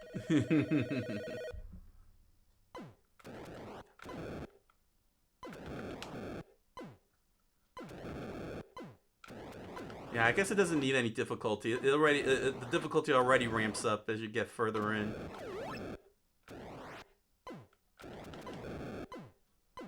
And the thing that I also like about TaxScan is that they give you just enough difficulty early to be challenged, but you could go far, and then it ramps up all the way. Then it ramps up really high and starts punishing you. Because there's no way you can avoid. You could be mistake free in the when the speed goes up, and the bullets start multiplying. This is like real bullet hell here. Oh, it goes into really full-on bullet hell mode. I obsessed over this game too. This and Star Master. But there is one game that I did obsess over, and I'm gonna save that for last before I switch over.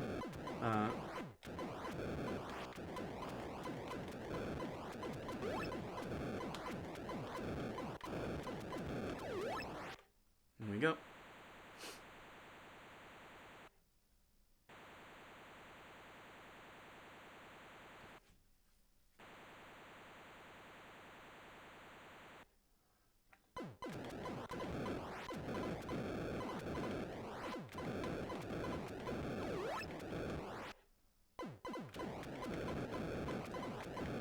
I can't believe you're gonna break your skull already. You're almost there. You're insane. And how old were you when you played this game? Dude, he said it was 40 years ago.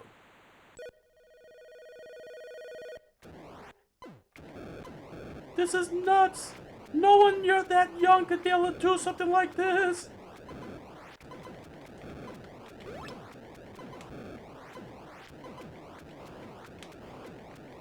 How can you even remember this?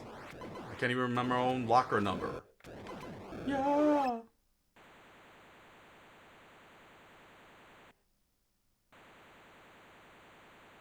I mean, I just realized that you're playing these games like it's nothing. Alright, yeah, sure. Alright, so that's all my reserves. So, this is it. If I lose all 5, it's game over. There it is, the last ship.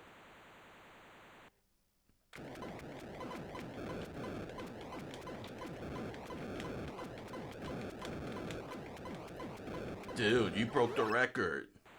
Hey, got another one.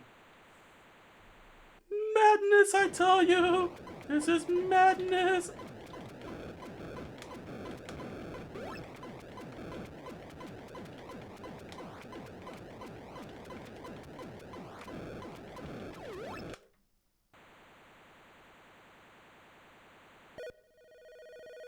$70,000. I think you need serious help. What are you talking about? We need to check your brain. Yeah, this is insane.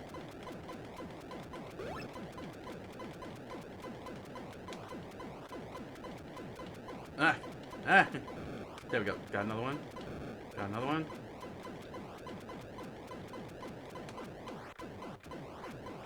Nope, that's it. 12 levels.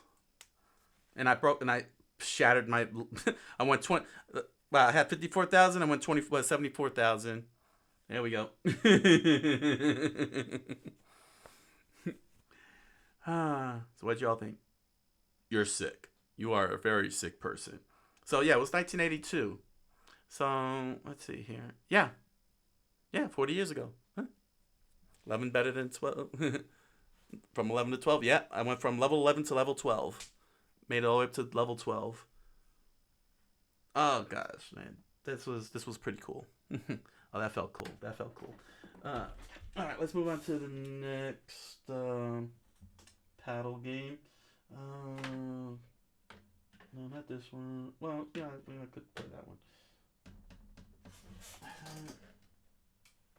Where is it? Where is that one at? Nope, that's something else. Here it is. Now, this is one that me and my cousins play a lot. Oh, yeah. I played this when it came out.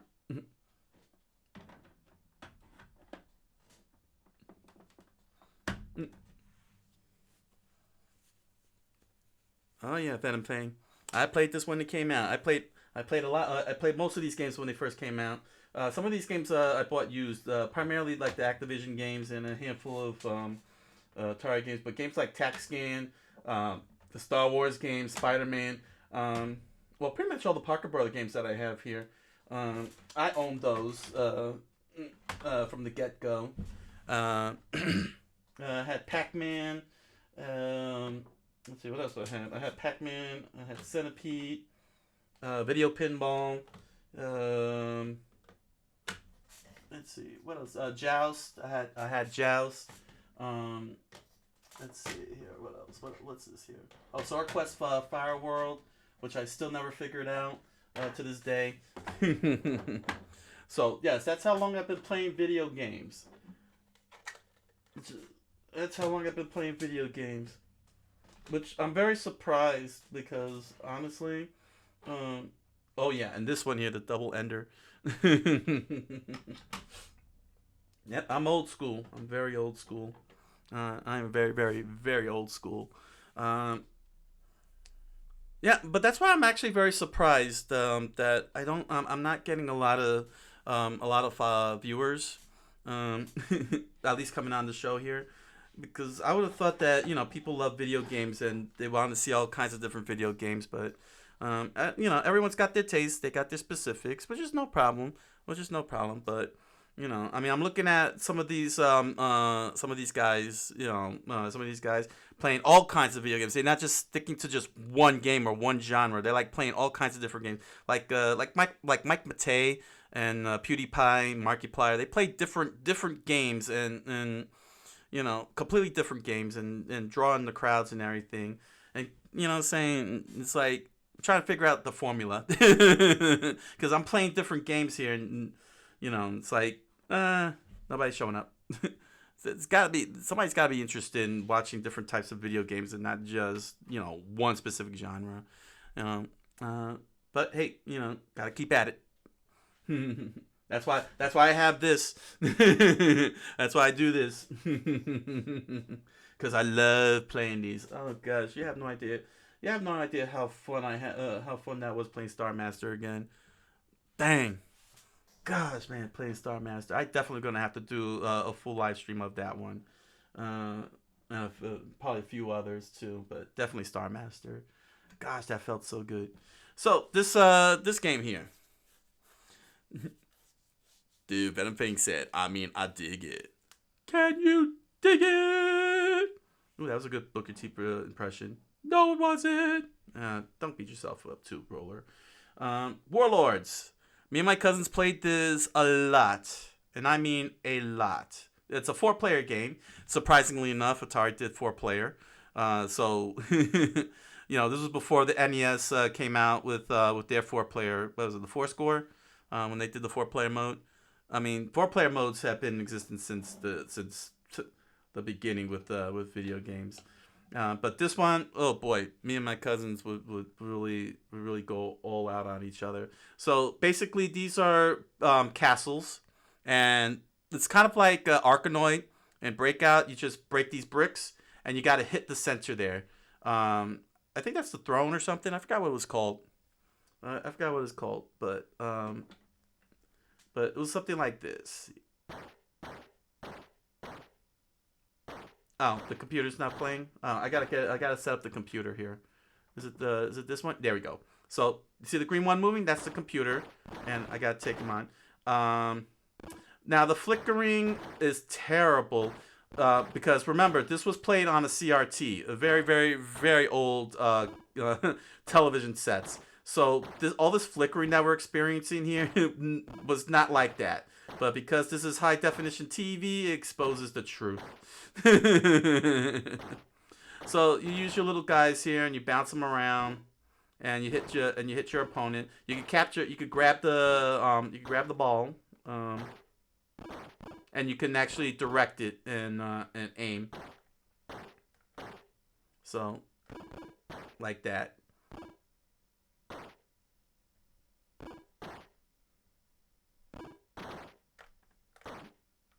But yeah, all kinds of troll movements. Yeah, and this is what happens. So he's out. That guy's out. And yeah, there's a mode for 4. I think I could get 3 computers. Yeah, this should be. There we go. And now if I could just grab it. So yeah, you can really see how old this is because of the way it's flickering. Because the flickering was definitely for very very old televisions that could handle that, handle this type of flickering, similar to the light guns, the Nintendo Zapper and such, which sadly I won't be able to get to play because I don't have the old TV anymore. My old I had my old TV up until a couple of years ago, and that old TV of mine just went. It really died on me, and I was very sad. So many video games played on that. TurboGrafx, NES, Sega Master System when I had that. NES, the Atari. Man, it's like Brick Breaker. Okay, Venom Thing says so. This is like Brick Breaker. Yep. Basically, yeah, this is Arkanoid, multiplayer Arkanoid, multiplayer Super Breakout, Brick Breaker. It is definitely that type of game. Yeah. So now I gotta take out the other two. Let me see if I can. Let's see if I can find.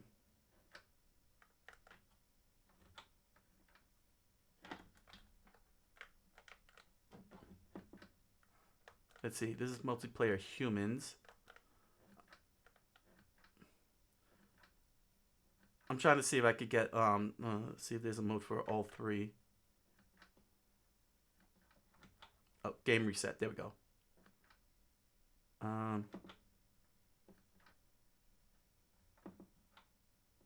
He's moving, but there we go. Okay. There. Oh, it's just the computer's moving? Why am I not moving? Oh, because I probably don't have it on the first. It's because I'm not on the first screen. Let me see here. There we go. Let me try this. Given that this is 4 players. There we go. Got it. So, this is 3 players. So let me see if I can reset this. There we go. So. There we go. So this is 3 players. I'm not gonna keep this on for long. All this flickering is crazy. It's driving my eyes hard. It's annoying. Agreed. Ooh, this moves very slow. It's very slow.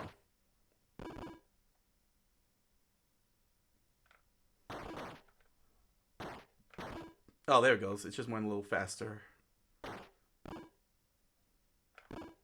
Oh, I can't grab the ball in this one? Okay. This mode. Yeah, I can't grab the ball in this mode.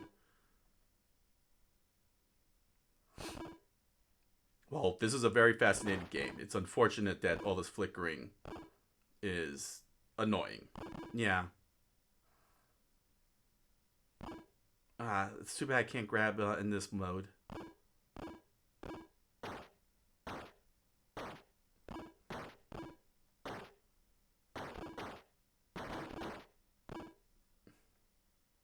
There you go. Got him.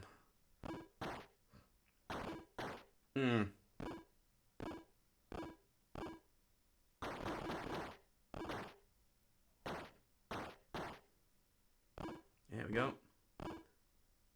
Almost. But you know what? It's nothing to worry about because I'm sure this is probably available in Atari Flashbacks or Atari 50. So we'll get to see it without all this incessant flickering. But this is what it looks like on the paddles. Well, that's okay, if that's the case. Yeah, that's the other reason why also I wanted to make sure that I had the Atari games on the Switch. Clear screen, because it'll be on HD TV on the Switch. And none of this flickering business. And you can really get a good look at and really get a good clear look at how these games get played.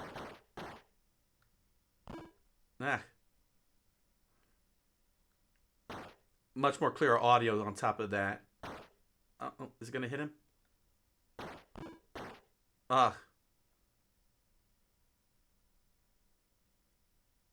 There we go. All right, that's Warlords. Let's stop this here. Oh, thank goodness, my eyes, my eyes. Okay, let's see here. How are we doing on this? We're fine on the time here. This is I think I'm gonna make this an all-night celebration anyway. Let's see. So that was 2 games. Do I want to do this one or do I want to do this one? Nah, you know what? We'll do this one here. One more paddle game. Demons to Diamonds. Demons to Diamonds. Yeah, let me stick this there. Close the paddle segment out with Demons to Diamonds. Move this over here. There we go. Alright. And there. Bam. Alright. Demons to Diamonds. So the way this game works is you turn the demons into diamonds. That's it. That's it. You oversimplifying this, aren't you? He most definitely is. Oh, I do have to have this in the first slot. Okay. Okay. Oh, uh-oh. Hold on. There we go. Let me enlarge you. There we go. There we go. Oh, I got killed.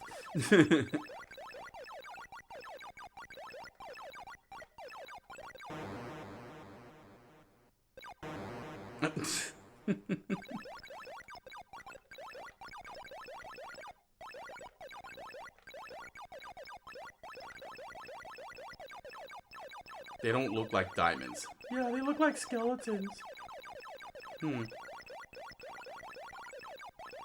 So when does the diamond part happen? I don't know. That's a good question. Okay, now that I got the paddle in the right spot.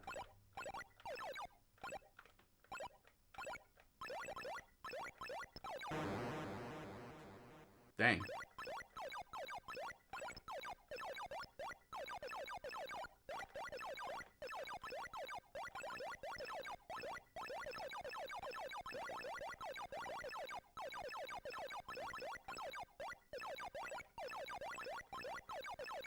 So where are the diamonds? I don't know. Well, I'm sure I'll be able to figure that out. Dang, I should have really brought out my I should have had my Pac-Man rulebook out.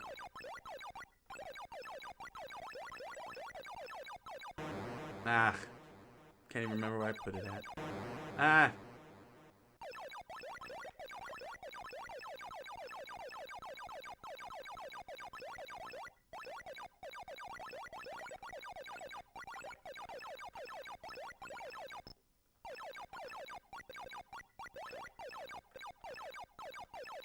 So the strategy is not to create weapons in your line of path. Yeah, it looks that way.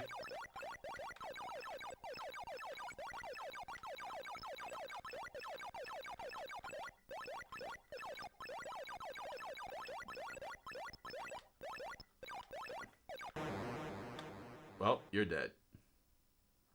Yes, I am.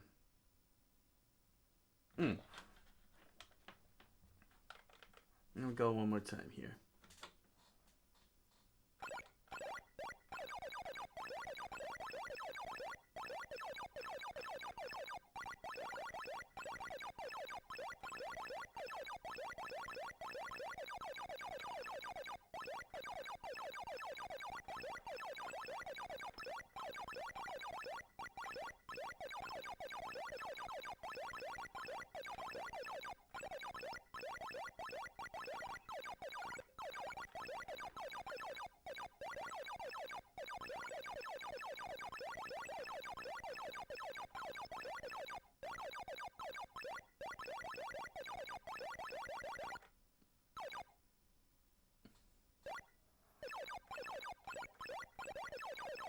Dude, Venom Bank said Space Invaders.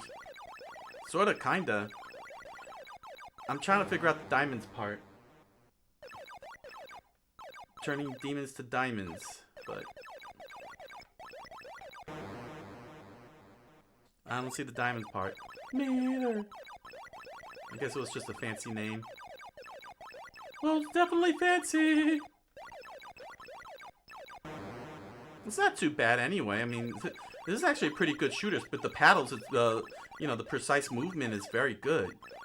Well, that's good to hear. I'm sure maybe in the more harder modes it would work. Ah.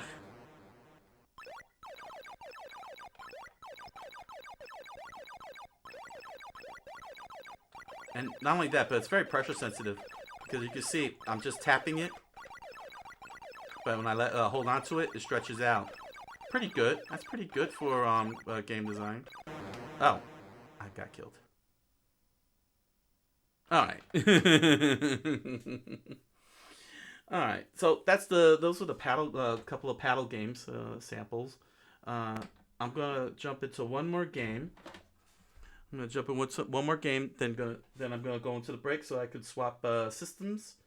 But this is a game that's actually very, very, very dear to me. Oh, how so? This was the first game that I ever actually beat on the Atari 2600. Basically, I got through all the stages. I was a very determined little bugger back then. I've only done it twice. It's extraordinarily hard, and I can assure you, many a cries from my mother saying "shut up" when I scream at the game.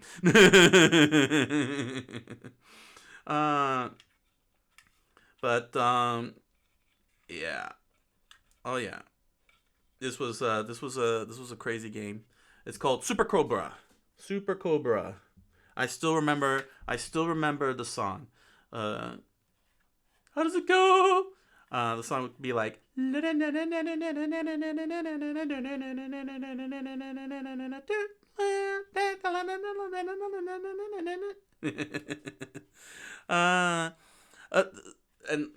I gotta say though, this was pretty crazy. But I'm just gonna do a sample run of this. Probably in the future show, I'm gonna try and beat it live for a future show.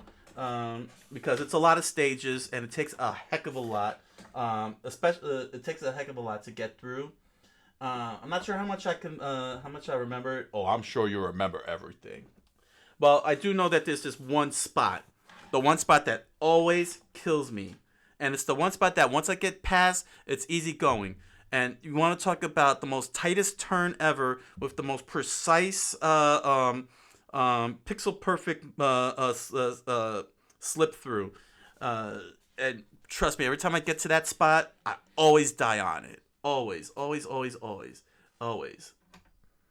Here we go. Super Cobra. Oh, that's a tiny helicopter. Looks cute. Oh yeah. Oh yeah. Until you see the stages.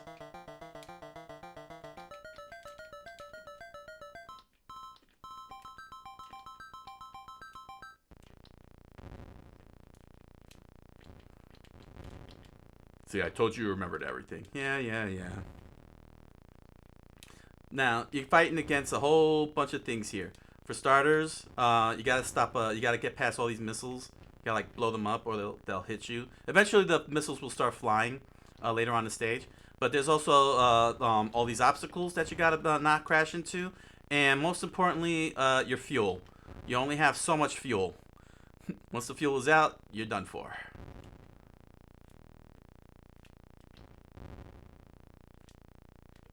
Ah. Oh, and it punishes you. I'm right back at the beginning. And you got through all these stages. Yep. There's it says it right down the squares there. 2, 4, 6, 8, 10. I think it's 12. I don't know. I don't have enough time to count that. But yes, this is a punishing game. And you have no idea how hard it was to keep all 3 lives to that one point where I have to slip through the cracks.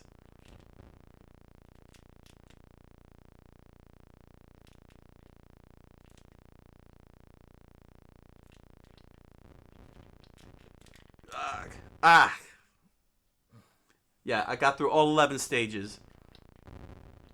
The first Atari game to actually pull that off, to go through, to loop the game.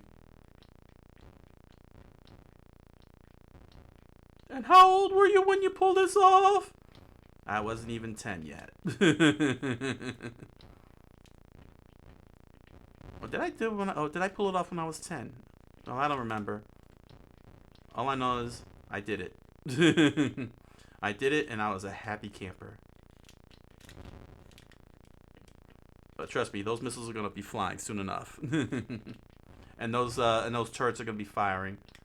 I gotta hit that purple thing to get some fuel. Ah.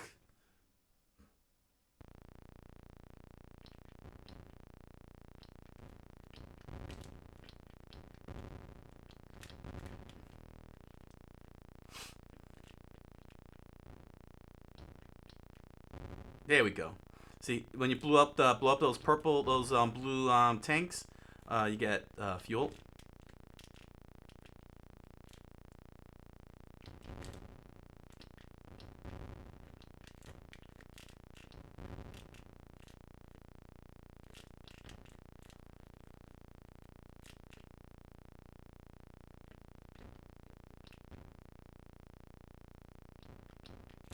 Ah.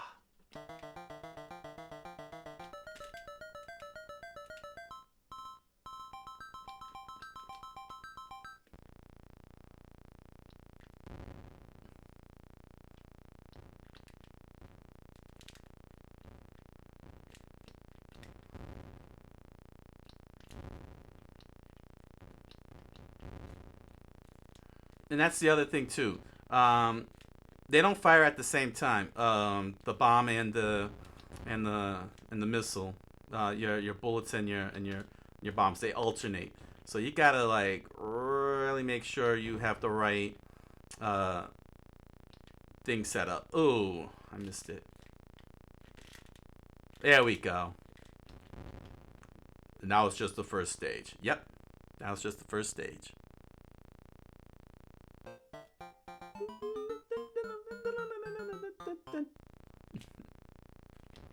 There we go.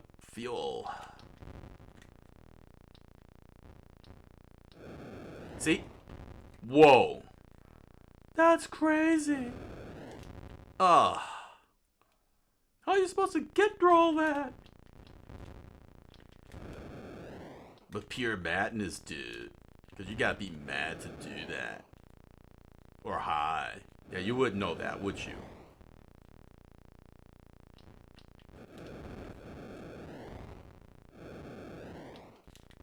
Ah, I missed it. I need that fuel.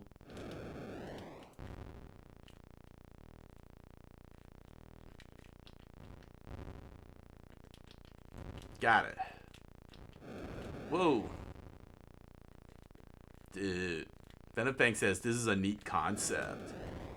Yeah, I mean this is really a good game. Very well designed, especially for the 2600 that they were able to hold on to this design with all the limitations. Whoa. All right. Got my fuel. What are those? I have no idea. I just gotta avoid them.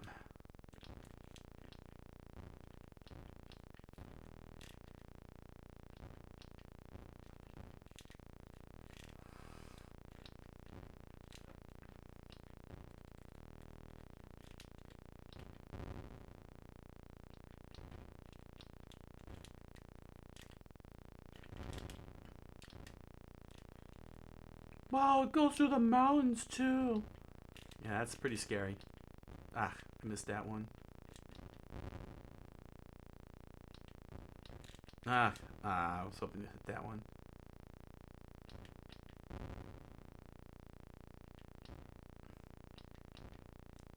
Ah, got hit.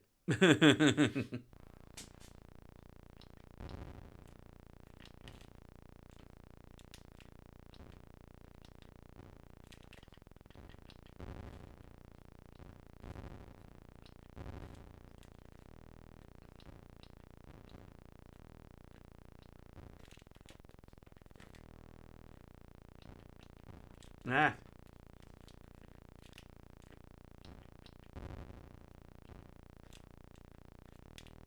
Yeah.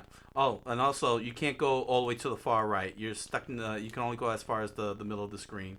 It's just right there, between 5 and 6 square. Oh.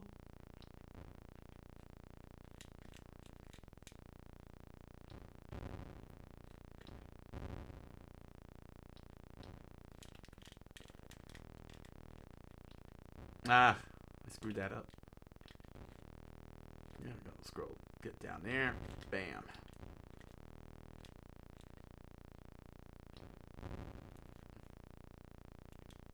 Ah, I crashed into the ground. All right. Well, that was Super Cobra. That was a sample.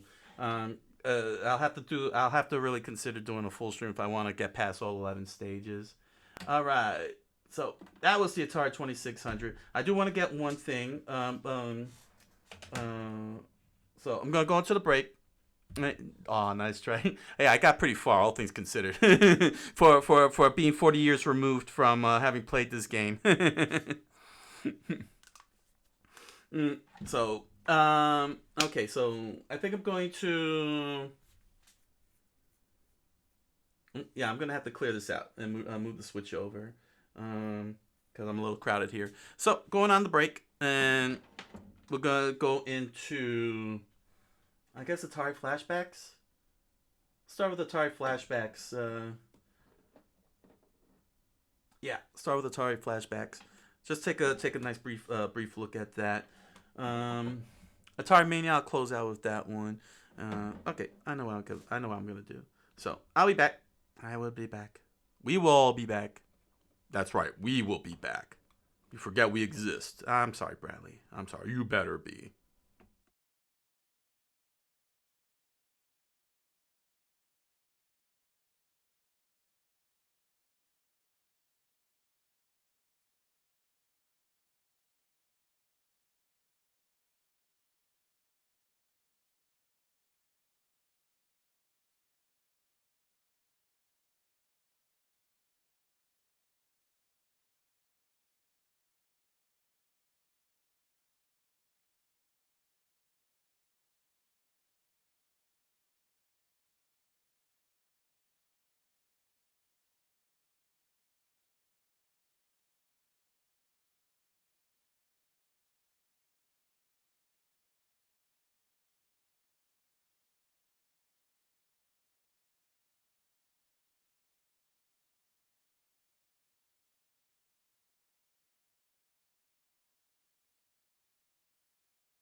Hey, we're finally back.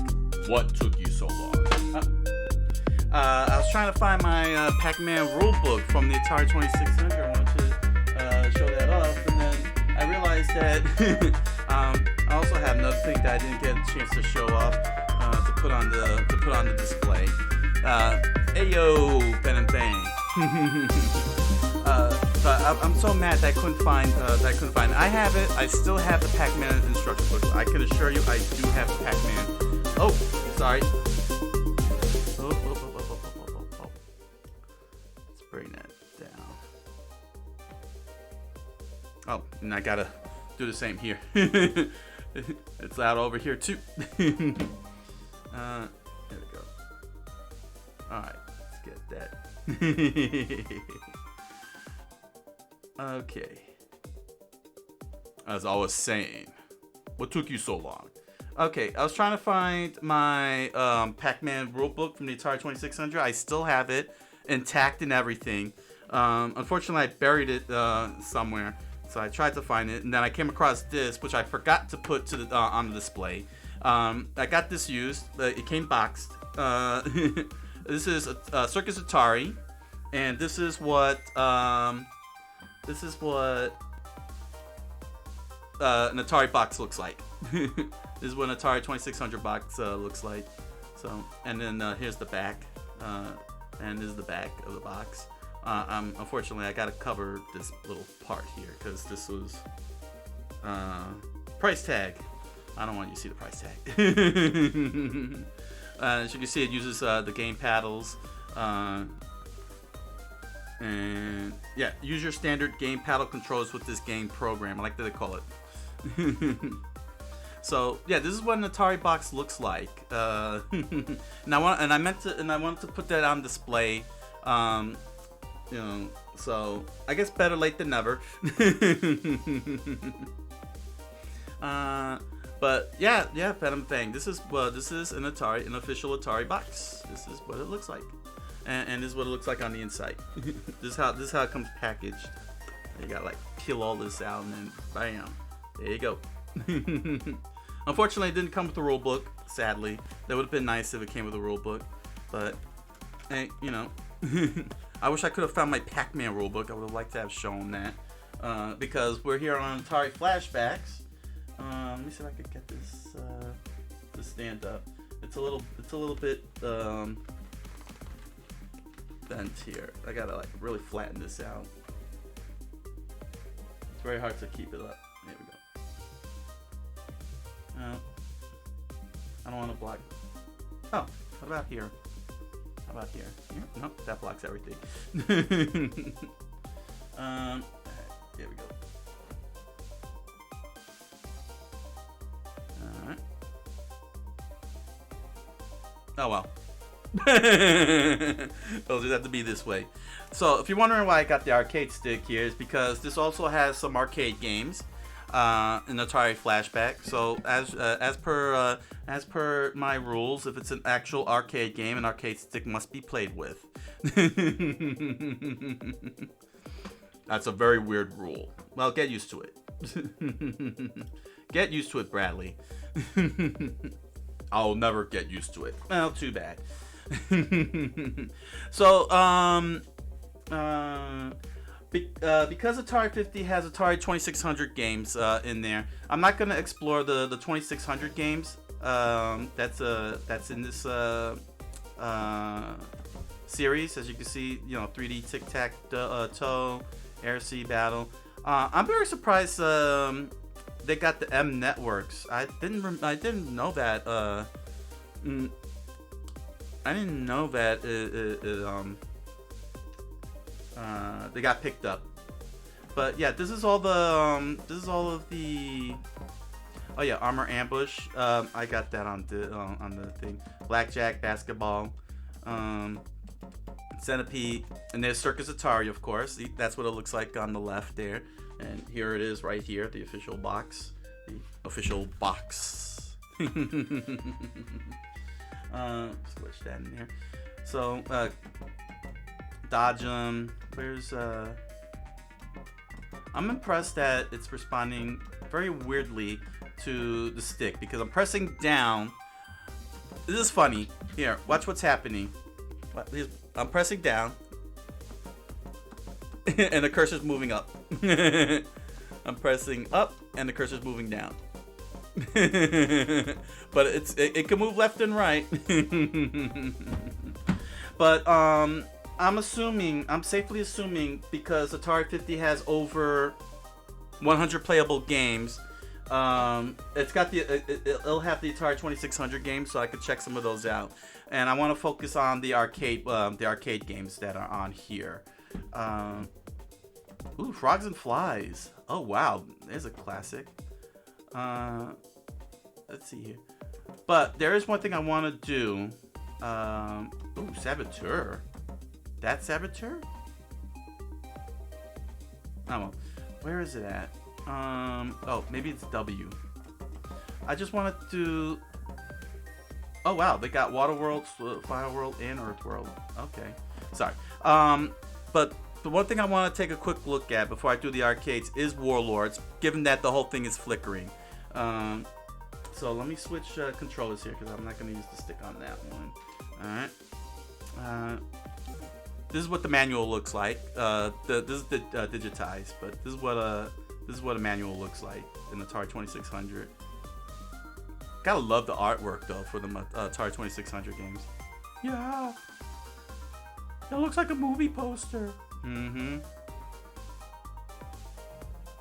But yeah, so hold on. What's the plot here? Here we go. Let's see. Once long ago in a distant land lived a king named Frederick. He took very much good care of his subjects and pretty much let the kingdom run itself. And one day, King Frederick and his wife decided to start a family, and they gave birth to quadruplets. Oh, okay. So basically the plot is that the 4 quadruplets are fighting each other for the throne. They were just the opposite. They constantly fought over everything. So the king's solution... Wow, it's even doing this on here. So the king's solution was to have banish them and set them far away. And they were given their own sectors. Oh, okay. So basically, the king gave them those 4 sectors, and they're still fighting each other. Let's start. But here it is. And I like that, the virtual console there, on how to select the game. But here we go. Please connect the controller for player 2.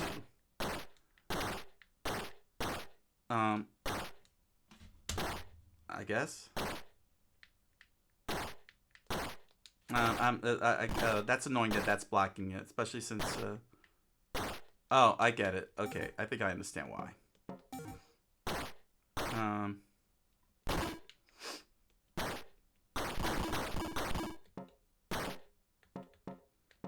Oh, there we go.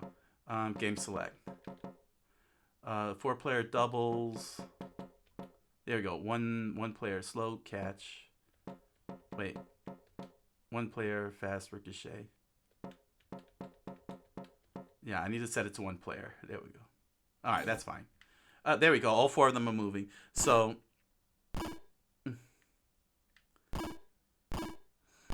yeah, and Flashbacks is pretty cool. They include the original rule books. So, yeah, this is what Warlords look like. This is how it's really played. Well, you've seen how it's played, but here, this is what it looks like when it's not flickering. Well, it does flicker, but that's because of the CRT from the old days of the old TV days.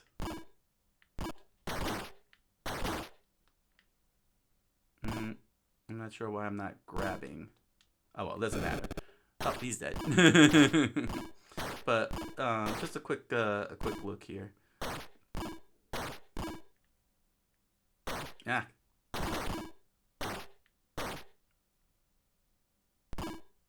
Anyway, but yeah, that's what Warlords looks like. It's a unfortunate, age of the system, and HD TV screws a lot of that up. So, oh, this is what it looks like moving around. All right. It's very weird that it's doing that. So, can I get out? Alright, I think I could solve this if I remove you, since I'm only going to be playing the arcades on this one. Please connect the controller. That was out of haste, but it makes sense because the Atari 50, I'm going to be coming across Atari 2600 games. So we'll visit some of those along with whatever they got on there. So much for my setup. So much for the setup. You stink with your setup. Yeah, see, that's because both controllers were hooked up at the same time, so they were affecting the cursor, the up-down cursor. Because now you can see it's going up and it's going down. So let's try out some of these arcades here on Atari Flashbacks. So, alright. Let's see. Oh, that's right. Some of these were,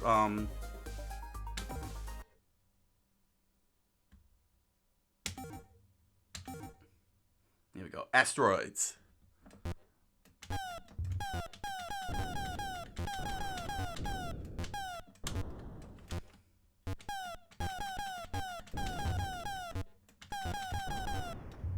Oh, okay. I gotta press up to move. That feels a little weird. Let me pull up the... Oh, can I adjust the controllers? Hold on, let me adjust the controllers. That feels very weird. Oh, I can't adjust the controllers? Options. There we go. Controls. Perfect. Alright. Yeah. For this one, I gotta use the buttons only. That's the way they were designed. So, rotate left.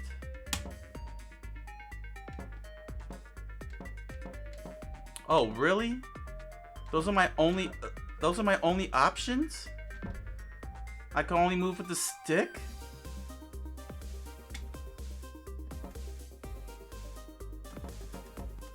Oh, that...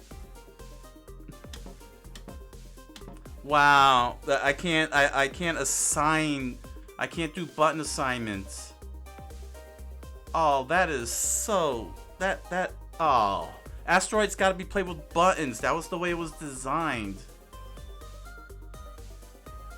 You know how annoying that is to move the joystick side to not just only rotate but thrust all on one joystick?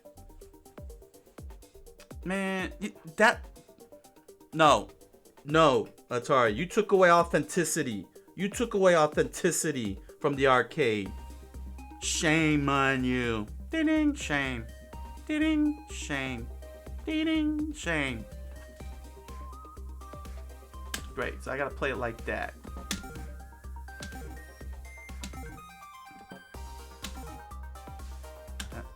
Get me back in this game here.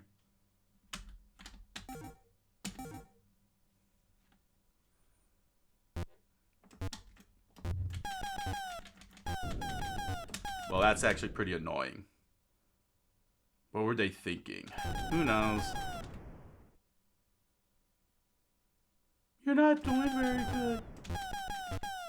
Well, it's very difficult for me to maneuver when I gotta to pull on the thrusters here when I gotta rotate with the joystick also. Oh.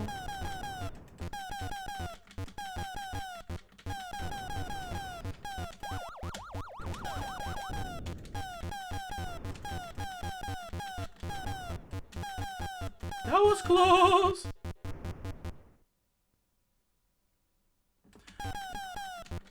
I gotta say though,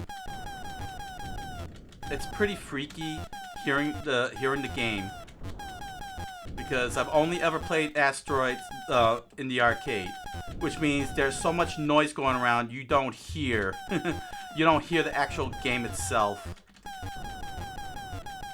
so hearing all of this, yeah, that's freakish.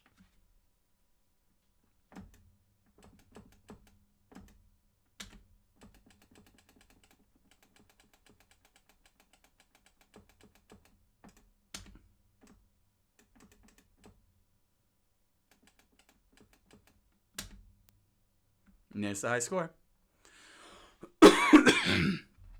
Dude, go for 10,000. Alright, let's see.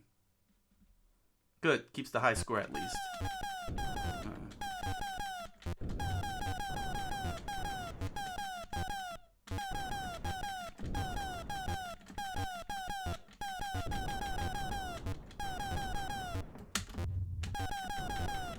Ah.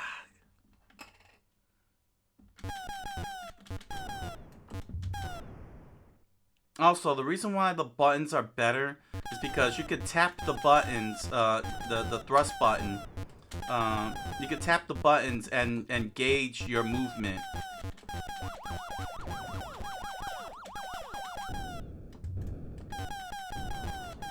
Especially when you're using the thrust. Dang. I don't think you're that good. You know what? Ah. Only my name goes when it's on first place. Never any other place. I don't settle for second or third. I either get the top score, or it's just Or you can use the ever classic name. No. It begins with an A. Yes, I know that, and it ends with 2 S's. We're not doing that here.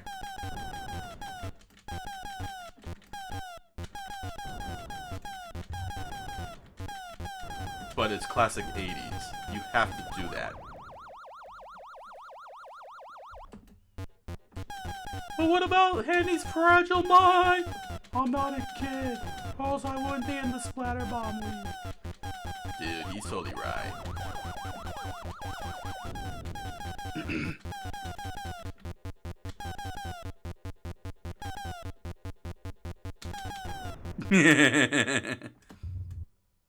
You know, playing around like that will get you a loss. And then you'll never get 10,000, dude. He's right. Whoa. Ah.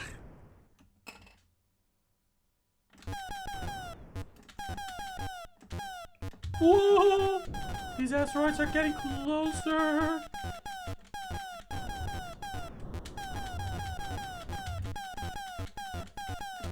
You got too many tiny little ones all over the place. Well, see, this is why I wanted the buttons, man.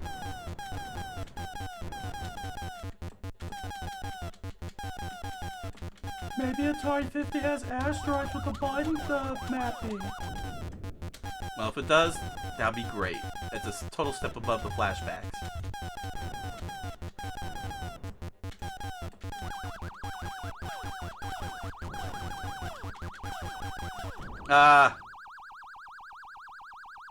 Well, it's better. You get to put your name up.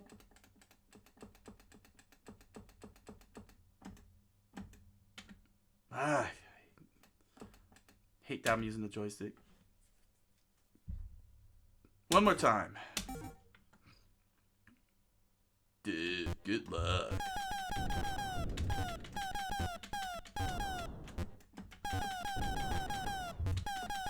Oh, it's so annoying.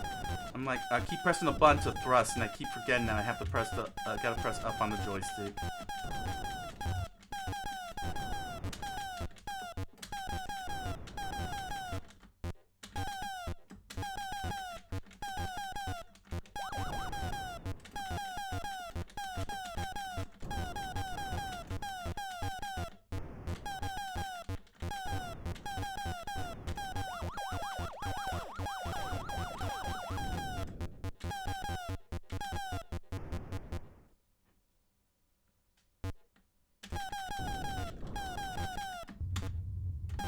Haha, you thought you got me.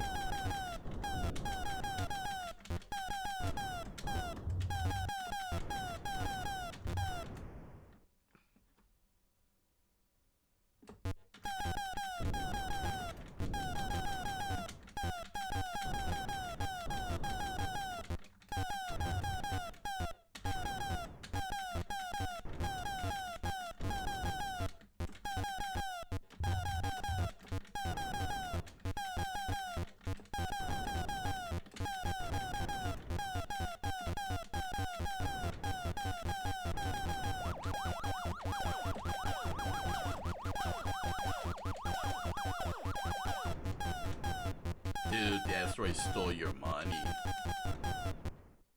You mean points? That too.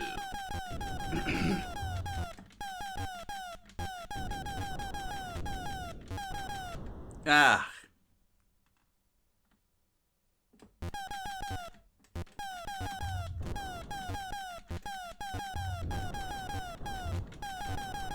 Ah, crap. Well, at least you got 6,000. Yeah, at least. Oh well. I'm gonna try out the next arcade game. Alright, let's move. Oh, there we go. Alright, let me try something I've never played before, and there's a whole lot. Like, I never played Avalanche, Canyon Bomber. I know I played Centipede a lot.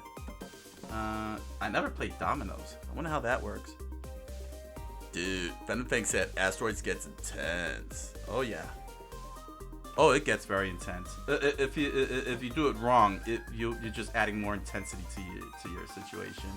Oh, I play Crystal Castles a lot. That requires a trackball. Let me try basketball.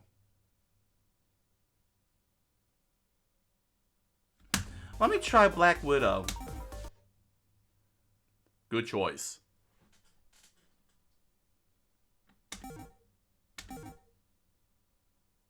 Let's see. Push left stick and press start to begin. Oh, this is a twin stick game? Oh. Oh, okay. Oh, I do need a second stick. Oh, that stinks.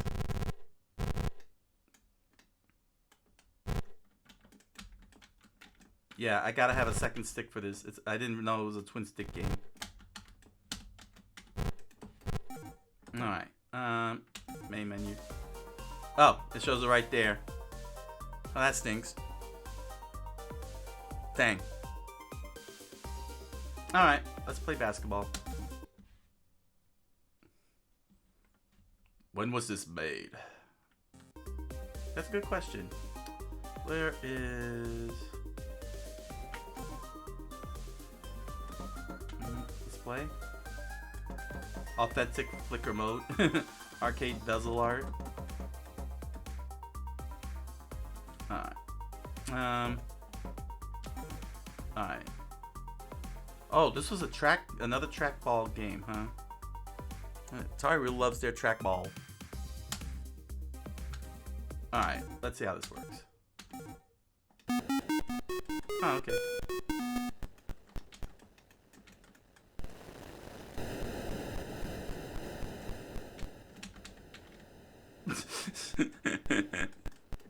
This is ridiculous!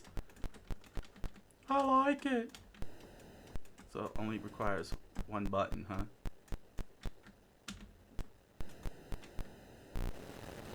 Well, at least you scored.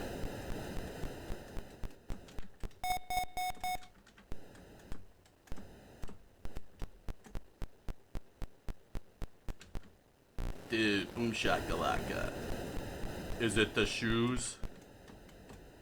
He's on fire!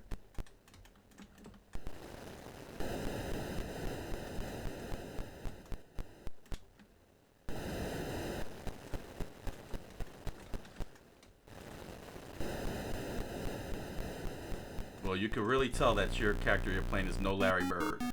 Yep. So, it ends in a tie, huh?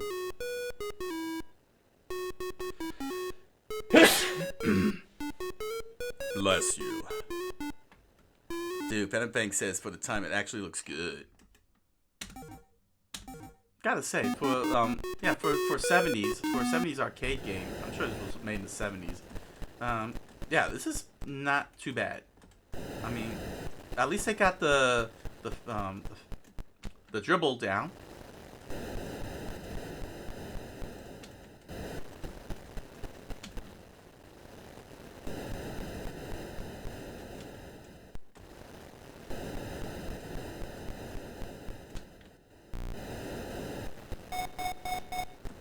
Oh, add coins for more time. Wow, just like an NBA Jam. You know, you would have to, if you want to play the next period, you had to add more coins. in games like that, sports games like that. So these guys knew what they were doing.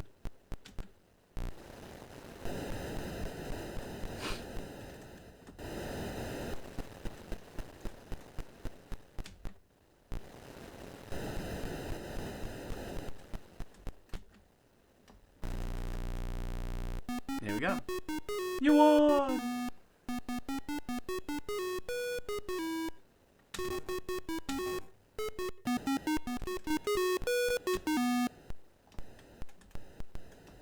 What was that? It was a shot. You stink.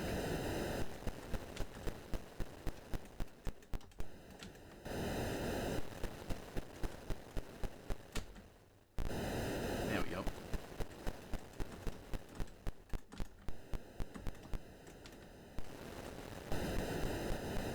Dude, this is a close game.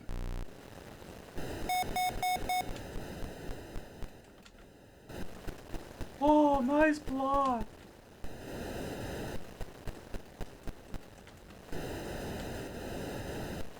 Oh, that's too bad.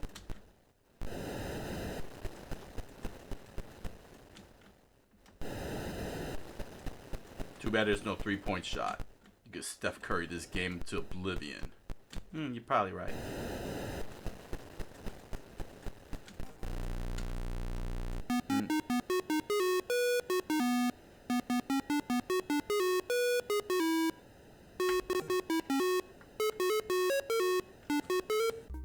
There we go.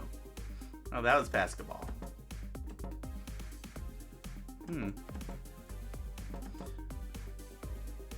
What is dominoes?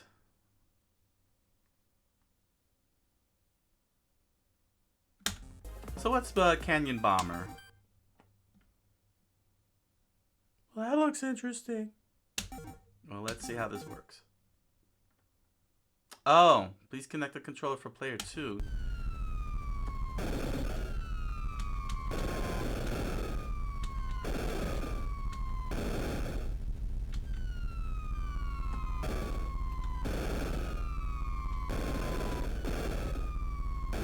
Wonder what that meant. I don't know. What I do know is that apparently when you drop a bomb, you get points for the number, whatever the numbers are. So if you get 3 ones, then you get 3 points. But you can't miss. Got it.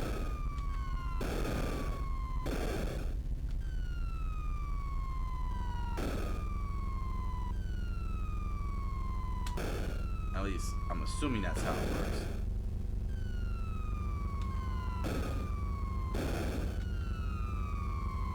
Oh, they switched flights.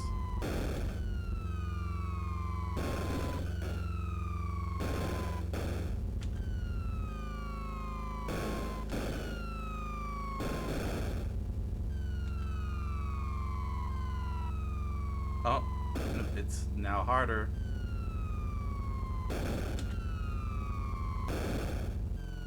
You're getting crushed.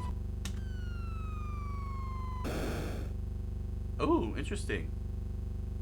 So you can rack up all the points without him interfering. Yep. Go for it! Get all the points!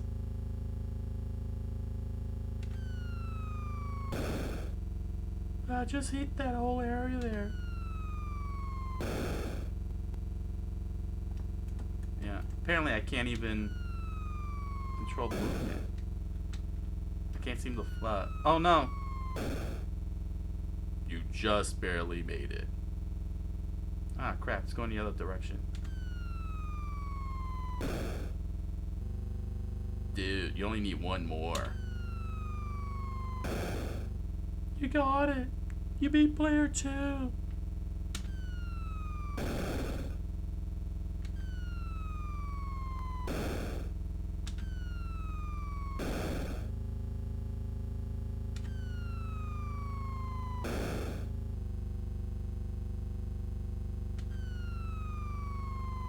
Oh, that's it.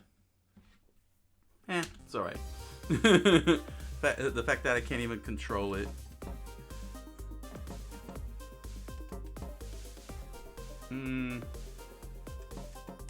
Oh yeah, I played this in the arcades. At the there was this arcade / bar kind of thing, which they have all these retro consoles and everything. I didn't know Fire Truck was an Atari game.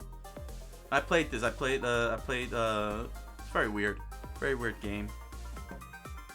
It was a very weird arcade game. Let's see. Here's Gravitar.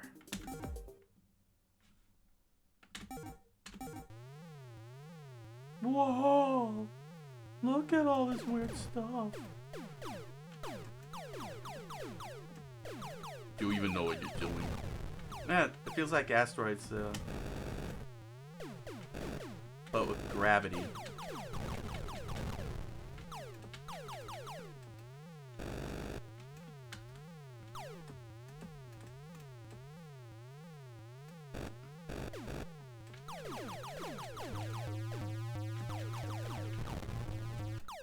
Well, at least you destroyed something! Ah, yes, the barcade. I didn't even know you guys had one.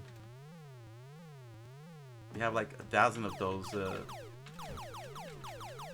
but yeah, Fire Truck's at barcade.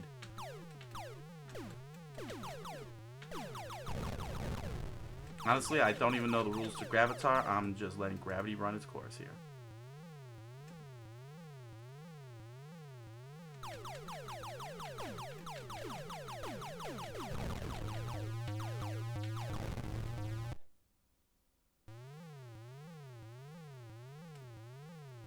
Dude, this game is trippy. Oh, there's the thrusters. Ah, see, it's the same situation with Asteroids. I have to press up.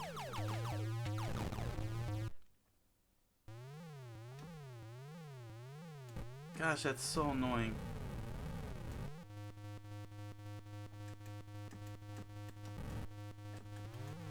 Oh.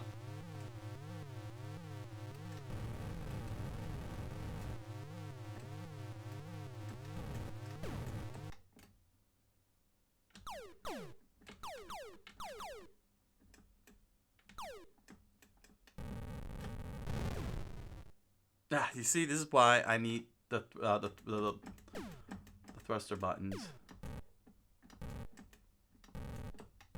That's pretty cool that it zooms in. Yes, I agree.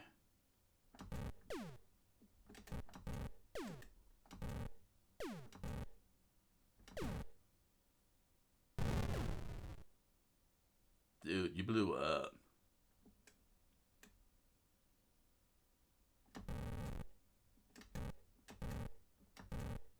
I think I gotta land on that.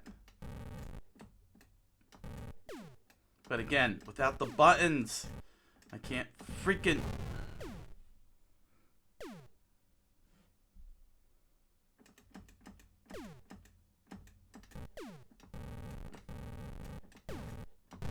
Ah.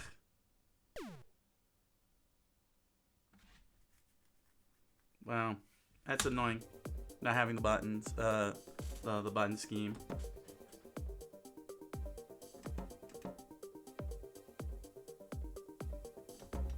Monte Carlo. Major Havoc.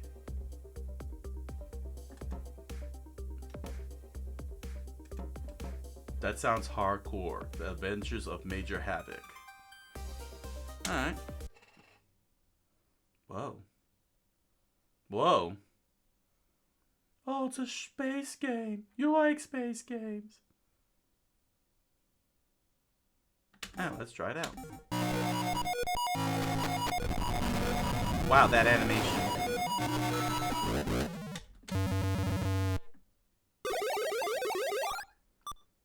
Dude, what's with this achievement? I don't know.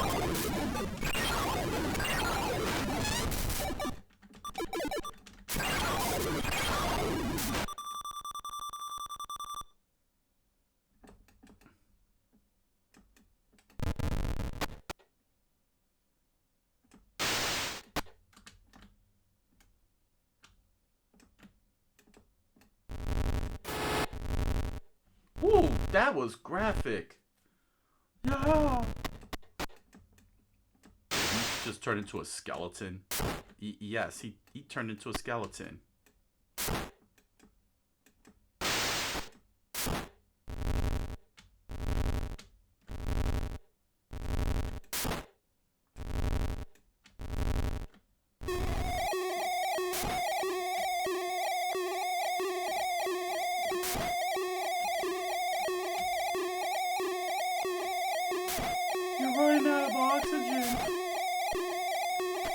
What is this reactor?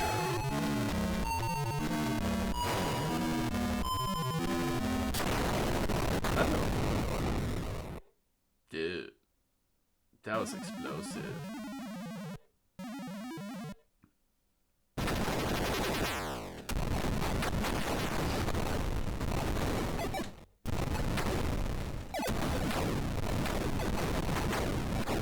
Gosh, it's like Galaga, only from this perspective. That's pretty awesome. Dude, even Venom Bang agrees. It's very interesting.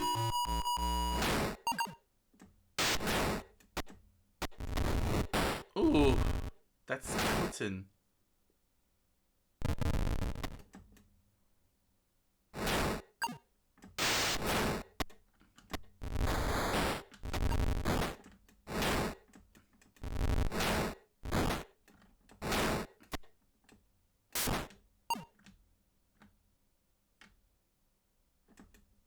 Ah.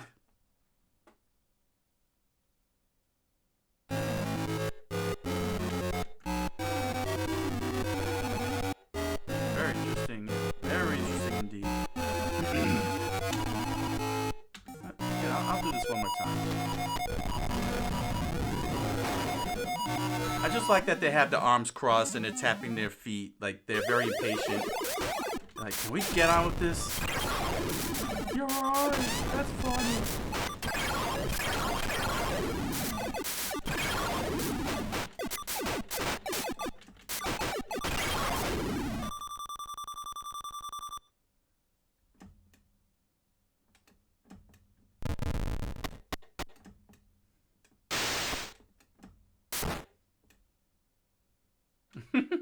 He even feels pain. Ah, I got turned into a skeleton.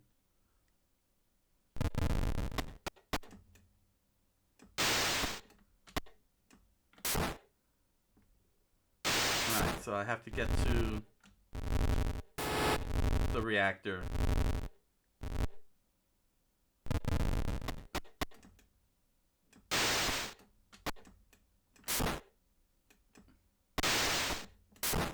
Ah. Every time I hit the wall, he freezes up.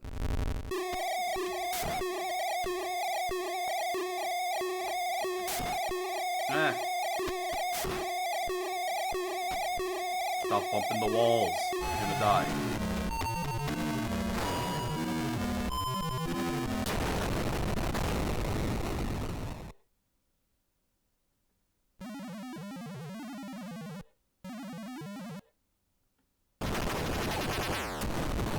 I gotta say though, the presentation is excellent. This is really good. Ding! Oh, I blew up.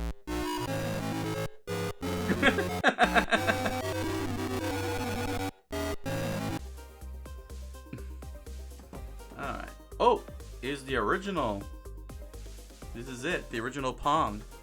This was the game that Ralph Baer sued over.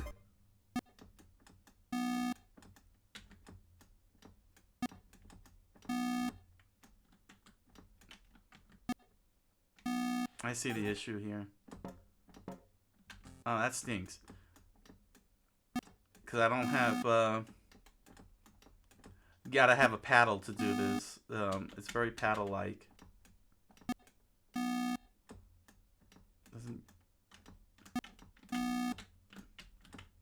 Wow. Atari Flashbacks didn't do a good job on this, I see. There we go.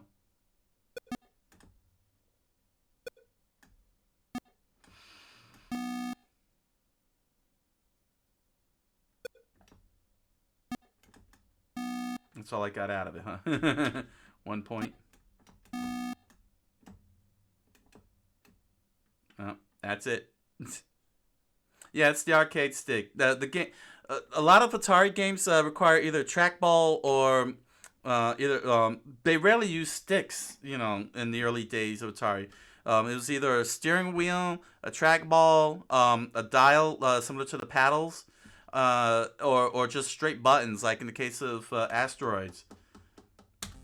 That must have been real difficult for these guys to actually set this up. See, like Missile Command, you need the trackball.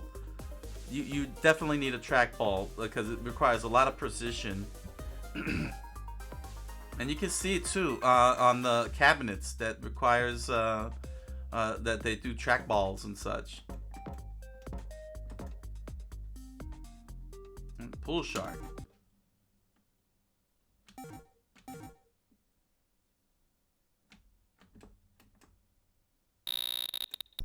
I guess I can move the ball around.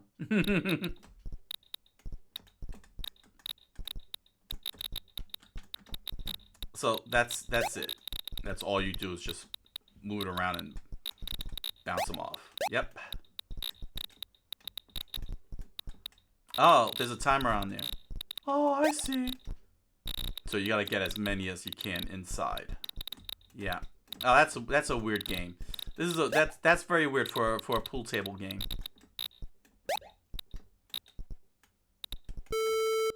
Oh, that wasn't supposed to happen.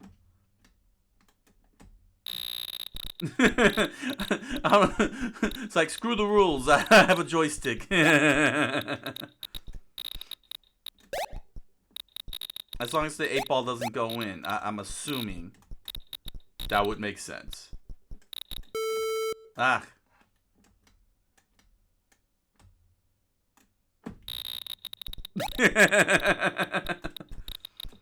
Oh, this is ridiculous. It is, Bradley. At least you're getting points.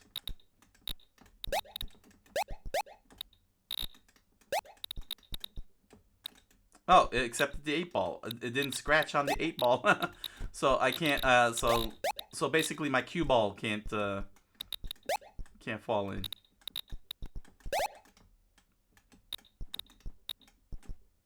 Hey, get in there. Get in there.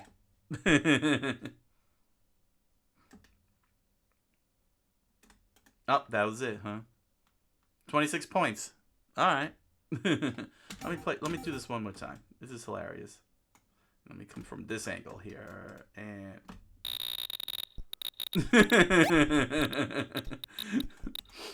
I wish billiards was like this. I just slide the ball around and just slap the other balls. So I don't even get points for the number on the ball. It's just 1 ball, 2 ball each. Each ball is just 1 point. So in other words, the 12 ball doesn't give me 12 points. It's just 1 point because it's 1 ball. Oh, that's weird.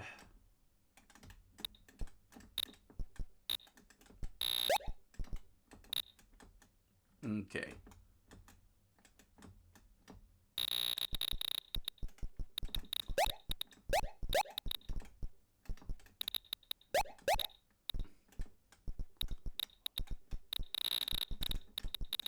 Man.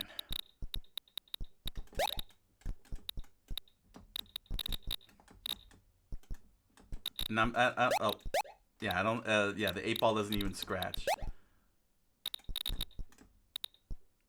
I'm sure that went well with everybody in the 70s. But they probably were too drunk in the bars to even realize how ridiculous this is.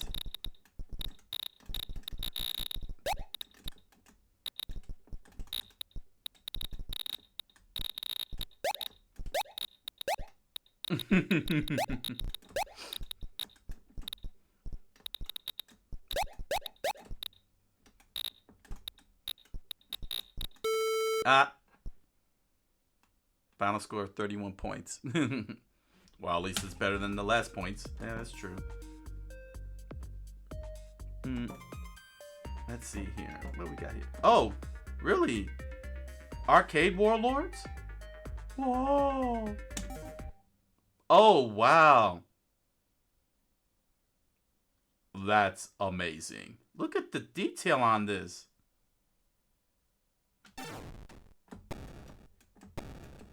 Yeah, see, again, I need the...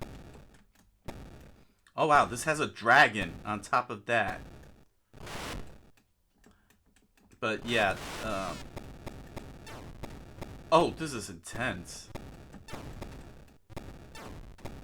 Crazy!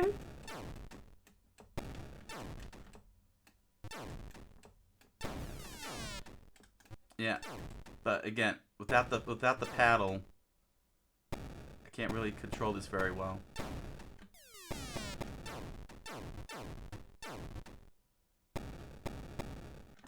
This is so cool.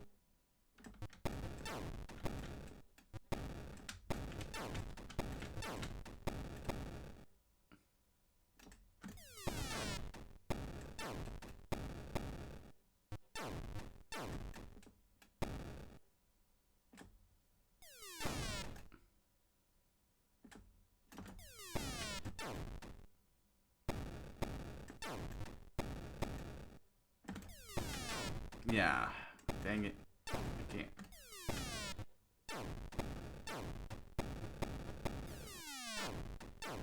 Oh, there's a second one? Oh, that's crazy. Now there's two of them flying around. Insane! You could end up losing. Yeah.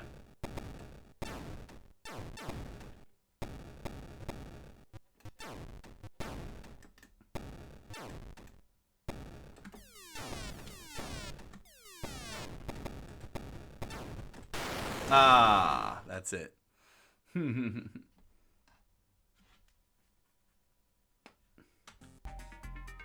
Wow. Ooh, the ever classic Tempest. What's Space Duel?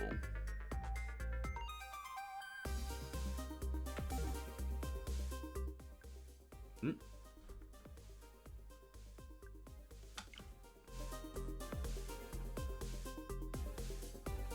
You didn't see that.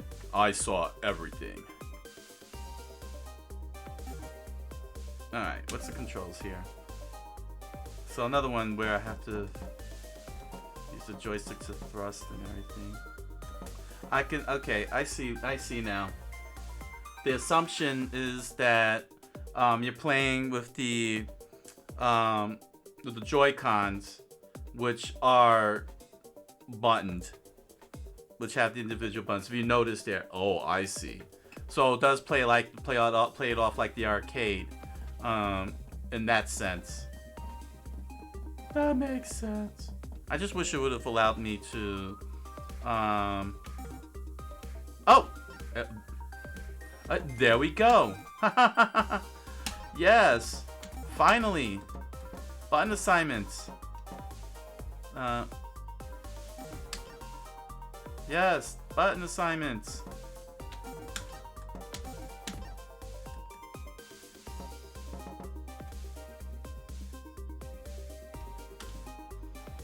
Ooh, oh, finally, button assignments. Let's get started. Oh, that's right. I gotta remember. Gotta play with the buttons here. Okay, here we are. Just one player. There we go. So this is basically Asteroids with kaleidoscopes. It looks that way.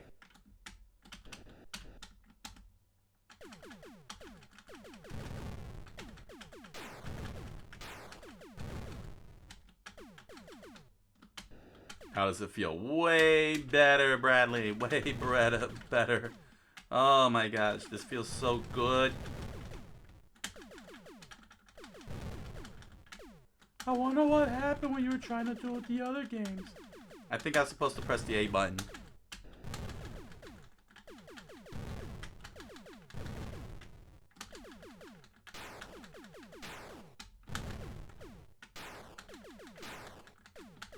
Dude, I wonder what the cross does. I don't know, I keep hitting it. Oh, it's gone now. I gotta say, this is the stuff that me and my guys see. Your team? Yes, dude. We see all this weird stuff. It's trippy. Ah, dang.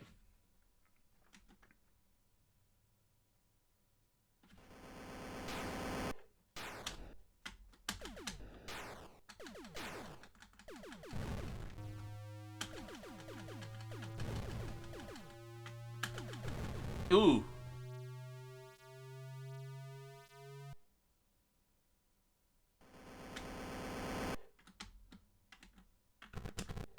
It's getting weirder. Is this Polybius? Oh no, if this was Polybius, we'd all be brainwashed and we wouldn't even know it. Or perhaps we had played Polybius and don't even realize it. Oh. Oh, that's trippy.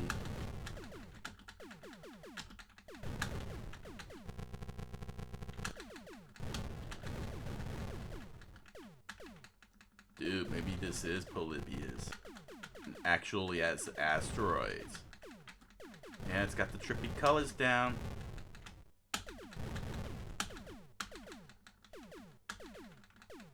Dude, even Venom Fang agrees it's trippy.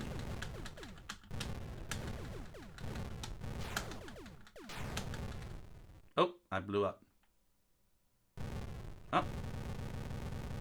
Not bad. Yeah, not bad. Yeah, see, this feels good.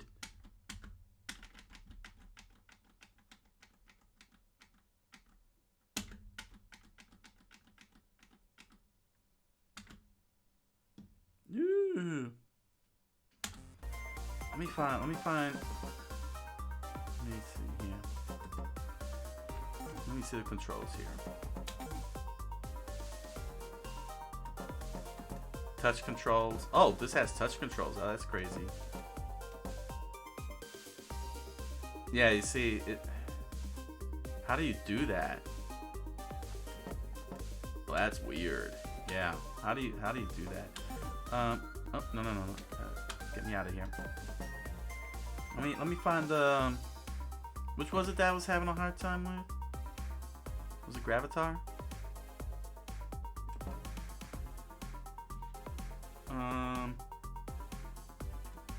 Well, I know Asteroids was the one. Let me see if I can fix it. Oh, there we go.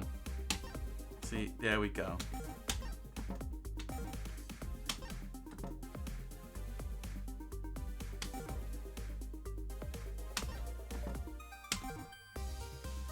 Is it just me, or does this sound like an 80s song? Oh yeah, it does sound like that. Of You to a Kill. Alright, here we go. No, there we go. Let's get in on this. Yeah.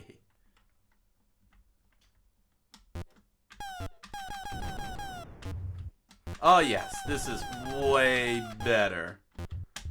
Oh, thank goodness. I was so worried there. Oh, you're playing much better. Yes, because I don't have to fight the stick to thrust while turning. You might make it to 10,000.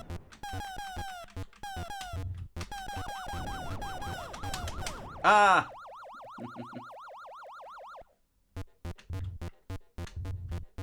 No, they're scatting around. Here we go. Dang it, shot me. That was a fast shot.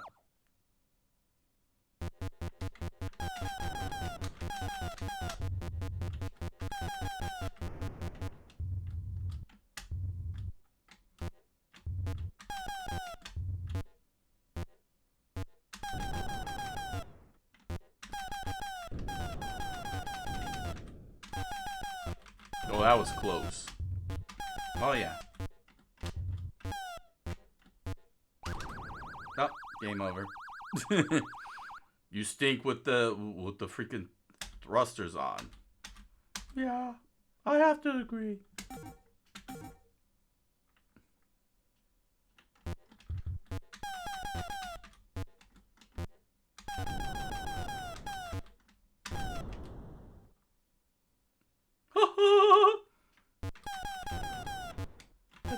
for showing off.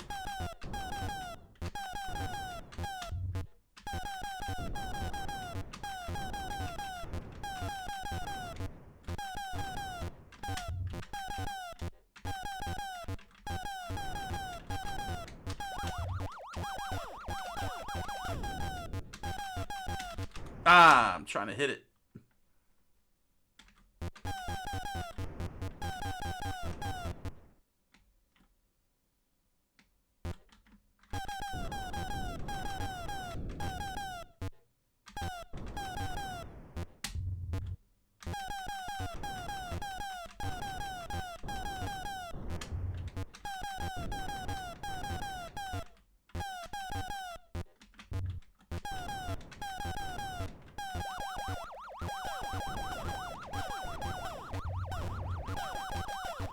Ah. Ah. Well, that's too bad. Alright.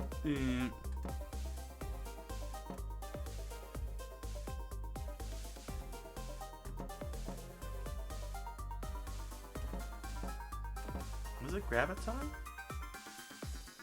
Yeah, Gravitar was the one. Yeah, that was the other one. Yeah, this was the one with the rotation issues. Here we go. Rotate. No. There we go. Rotate right. Thrust. Yeah. Yeah, they seem to have made a lot of games. Dude, they totally have 11 pages worth of games. Oh, yeah. Oh, yeah, it's crazy.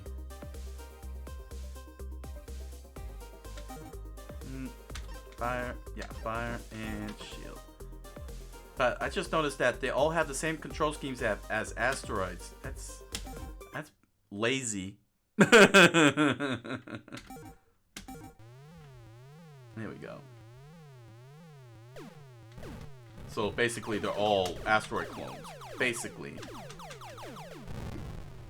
Oh, I blew up on that one.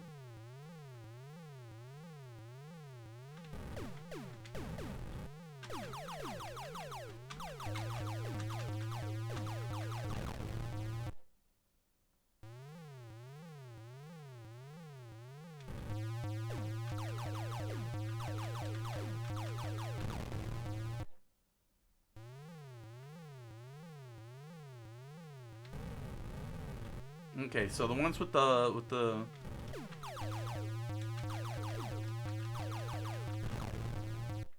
got it. So I think I need to go to the planets. These ones here. Ow.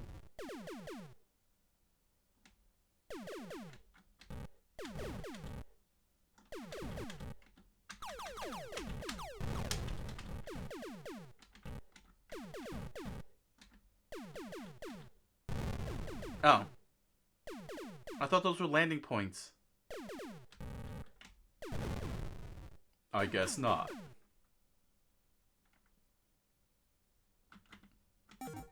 Let me try this again.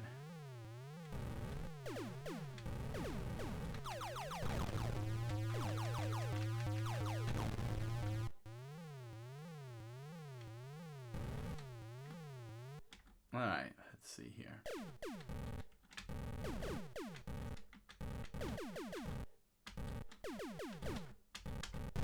Ah!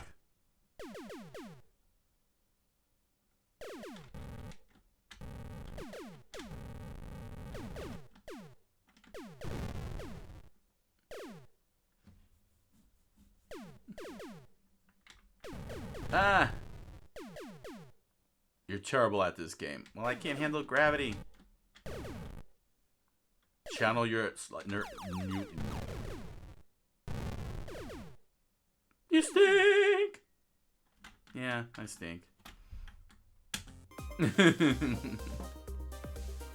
What's Monte Carlo here? Oh.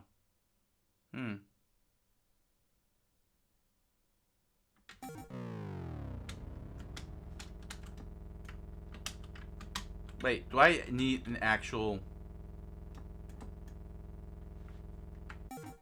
I need? Wow.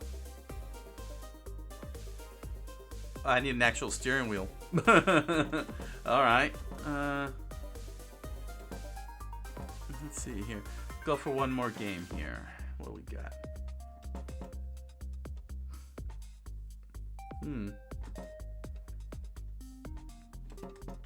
What's Space Duel? Oh no, we did Space Duel. Oh my gosh. Look at Sprint. Oh, it's like Super Sprint. Oh, is this the original? Oh wow, this is the original Sprint. Oh my gosh. And then they made Super Sprint. The wow. Okay. Funny that they go through the walls. Some of them. All of them. Oh, that's pretty cool. Wow. But I was thinking classic. What's soccer? What does soccer look like? Okay. That's what soccer looks like? Yeah. Interesting. Superbug. I gotta say, for the limitations that they have, they were very clever for the limitations that they had in the back in the 70s. I gotta give them credit, you know what I'm saying? Really pull off some complete games here. Let's see, football. That is definitely not easy to have pulled off. Some of these games. Destroyer.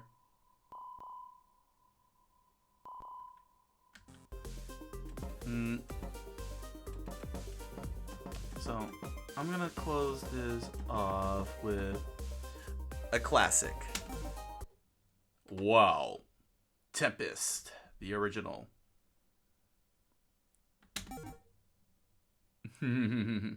Oh. Hold on a second. Controls. Oh, no. Oh, it's one of those controls. I forgot. It was one of the dial games. Alright, well, let's see what happens. I'll just keep it that easy. Oh, good. Okay. I could at least, the joystick. Ow.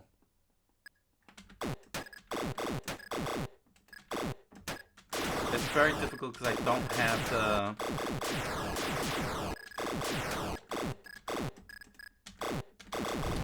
Oh, there we go.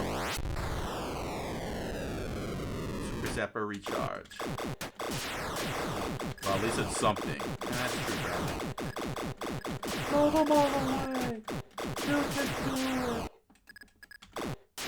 What are those things? Polybius. Those are Polybius. Dude, conspiracy is true.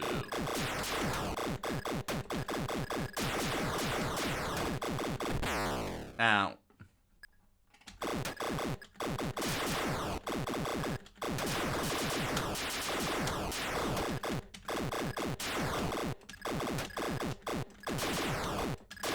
Okay, got it.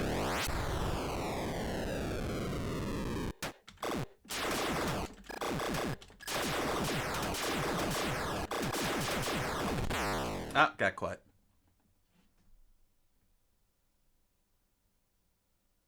Oh, wow. The high score is all 10. What's so funny? It's all in binary. 1-0-1-0-1-0-1-0-0-1-0-0.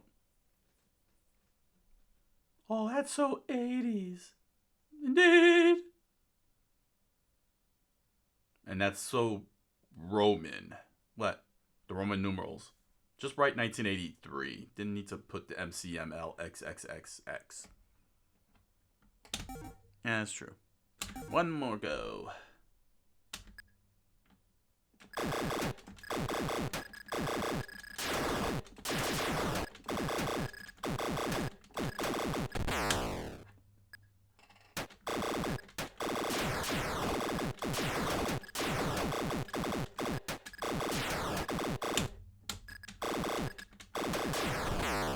Ah, got caught.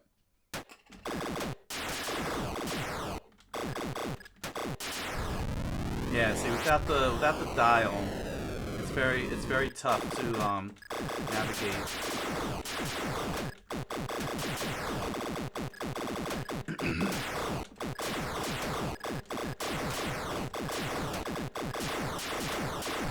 There we go.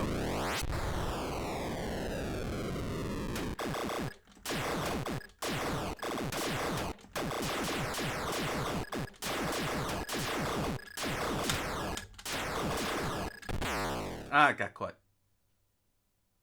Oh well.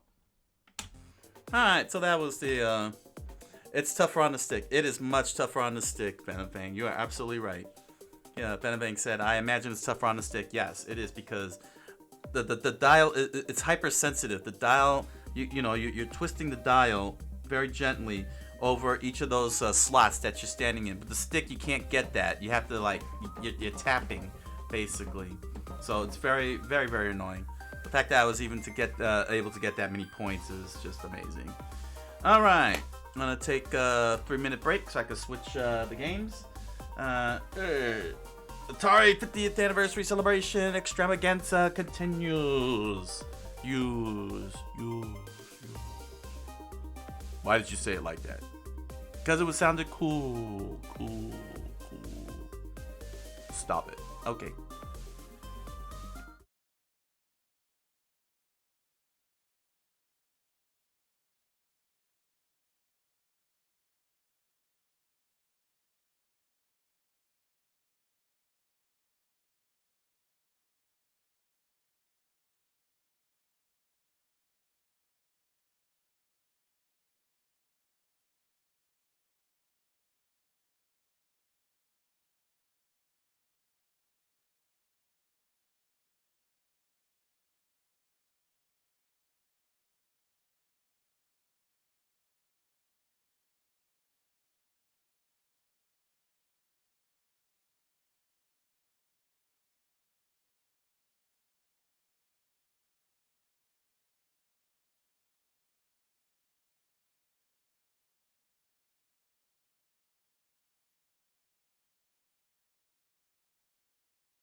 All right, time for Atari 50, the anniversary celebration on Nintendo Switch.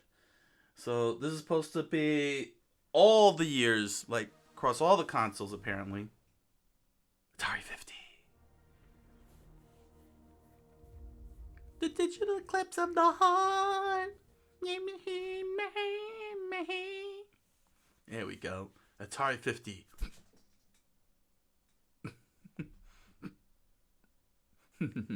Thank you, Phantom Fang. Thank you. Thank you. Thank you for sticking around. Thank you for sticking around. People don't know what they're missing by not joining us in the chat room. Atari 50.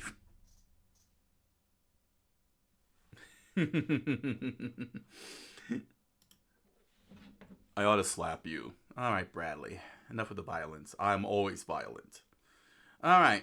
So, since I already did the arcades, if I understand correctly, Atari 50 is supposed to also have the more modern, the more well, I wouldn't say modern games, but like the 5200 and I think the Atari Jaguar.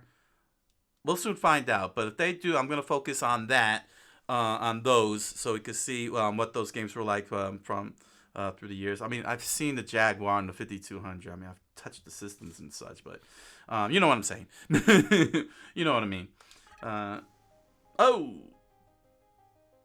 Oh dear. I did not expect this to be in Japanese. Okay. Let me fix that up for the audience here. I'll be back in two shakes of a lamb's tail.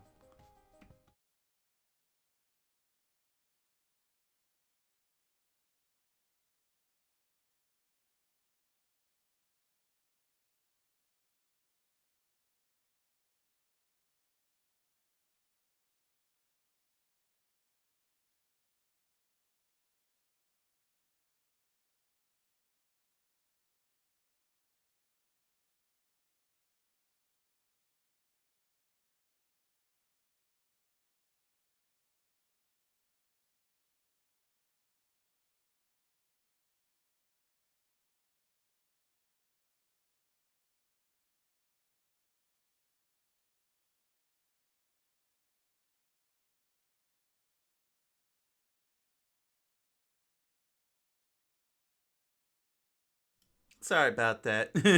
I have my switch set to Japanese language. So, oh, how's your language going? It's going fine, Handy. I'm doing fine. But now I know that's in Japanese, so there's another one for the live streams. That's great. Atari 50. So there we go. There we go. Let me just see something here. Let me just bring this up to bring the volume up just a little bit, not too much. There we go. Just let me know if it's way too loud and you can't hear me. So, all right, what we got going here? Oh my gosh, what a presentation here! Look at this. Have you played Atari today? Welcome to Atari 50. Begin your interactive journey through Atari history below, or jump straight to the game library at any time by pressing Y. Arcade Origins. Explored 0%. From its earliest days, Atari experimented with a variety of different takes on innovative leisure, arcade games, music visualization, even holograms. Birth of the console, dude. Explored 0%. In 1977, Atari released the video computer system, changing the way we interacted with our TV sets and skyrocketing to massive success. Dude, it's the Atari 2600. Yes, just look how lovely those groovy lines are. All those grooves. They are definitely lovely grooves. Highs and lows explored 0%. While the mid-1980s saw the release of many excellent Atari games, the video game business was struggling to stay afloat. The dawn of PCs explored 0%. For many, the word Atari meant not just games, but their first home computer. Even its main use was to play games. The 1990s and beyond. When the game industry made a comeback, Atari was there, with new games for the 2600 as well as the powerful new Lynx and Jaguar consoles. So, in other words... Wow, so we could go into any one of these. So it's organized. Oh, nice. It's all organized. What's my options here? Give me my options. Francois. Japanese. You mean to tell me I could have fixed that without having to stop that? I could have done this in here without having to go resetting the whole system. Licenses.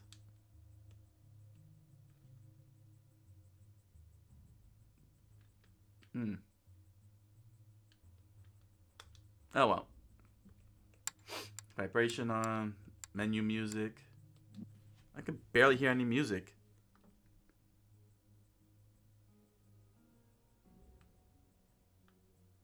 Gosh, that sounds way low.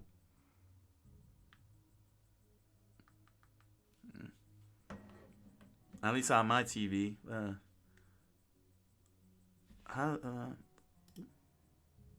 Oh wow, it's even low on the game capture. Well, the audience will let us know. Yeah, you're right. Well, you know what? We'll go through each of these one by one. We don't have to play the games, but we'll take a look and see what the games they got. But we'll go through each of the categories. Yeah. Okay. Let's start with Arcade Origins. Oh. I'm not going to read all of this. Are we going to read all of this? In the beginning, in a world where pinball was king, two engineers dreamed that coin-operated games played on computers could become the next big thing. A company called Zizigi was where it all started. Zizigi. Huh.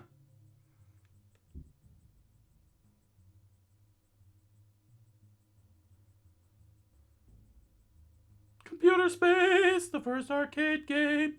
Computer Space was designed by Atari co-founders Ted Dabney and Nolan Bushnell and manufactured by Nutting Associates. It was based on a 1962 computer game, Space War. Finding the first computer space in the year 2000. Former Atari employee Jerry Jessup saw a newspaper ad for a computer space machine in a Quonset hut on a sunflower seed farm in California. What does that mean? Don't worry about it. He found the first computer space machine ever manufactured. Al Alcorn's business card. Why do we care? Yeah.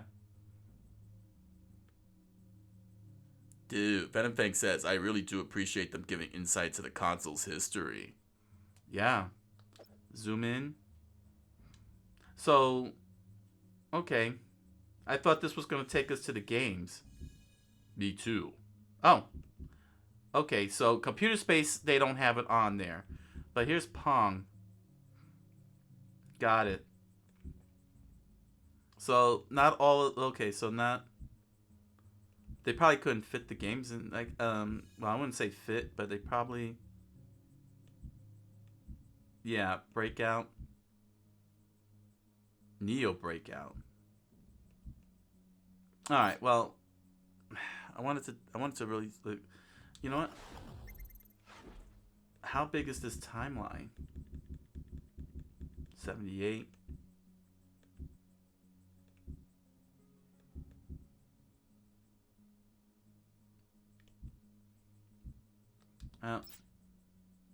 Alright. Then, you know what? Let's just jump into the library. I think this is too long. This is way too long to go through all this. Wow, that was a great read. And it is not a toy. Even though retailers saw it as a toy, didn't they? Yeah, they saw it as a toy. Okay. Then, you know what? Let's see how they went with this.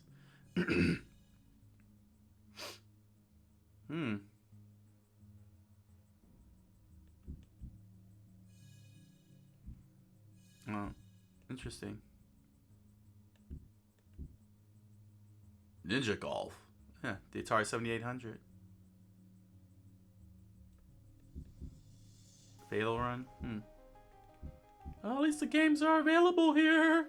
Hey, look, the Atari Lynx. Hey, they actually have Lynx games. Oh, this is even better. And here's some Atari Jaguar games. All right, well, you know what? We'll jump into the library. Yeah, I didn't expect the timelines to be like this.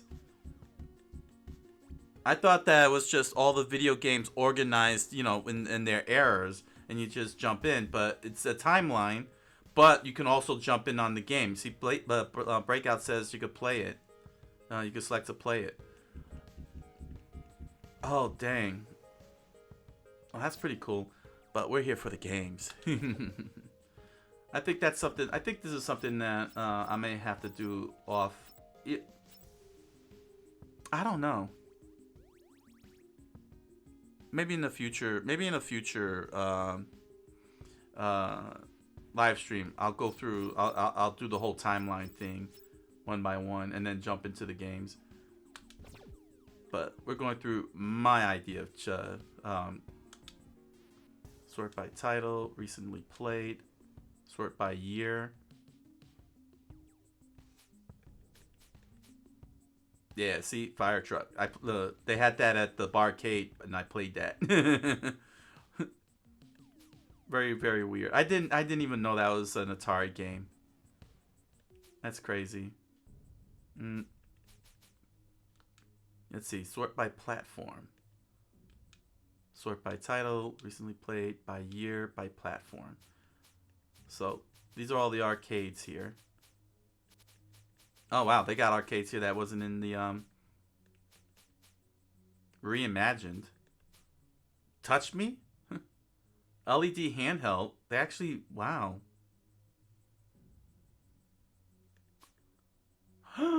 Air World. They actually made Air World.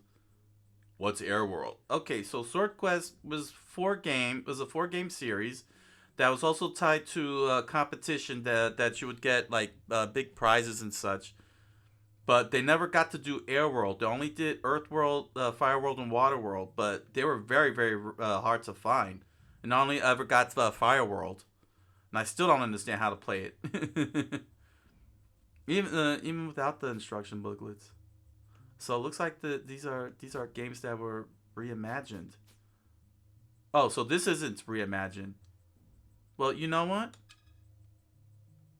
It's playable. Play a game. All right. Well, let's read up on this. Touch me. No, do not.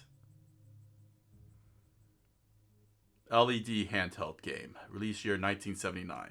Atari's original Touch Me appeared as an audio-only, follow-the-leader arcade game in 1974. Ralph Baer, the father of video games, borrowed the idea, adding colored buttons and more musical sounds for his 1978 handheld game, Cybin. Good for you. Atari incorporated Baer's improvements in their own handheld version of Touch Me, which has been digitally reproduced here by Digital Eclipse. Alright, you know what? We're gonna have to do this. Instruction manual. Touch Me is a 1 to 4 player game where your memory and your concentration are the most important factors. The object of the game, generally speaking, is to follow the sequence of flashing lights or signals by pressing corresponding colored buttons. Each signal is accompanied by one of 4 different electronic tones. Do we have batteries? No, we don't have it. I don't think they invent 9 bolts anymore. Oh, that's some classic stuff there, 9 bolts. Alright. So, alright. Start. Keep the skill low.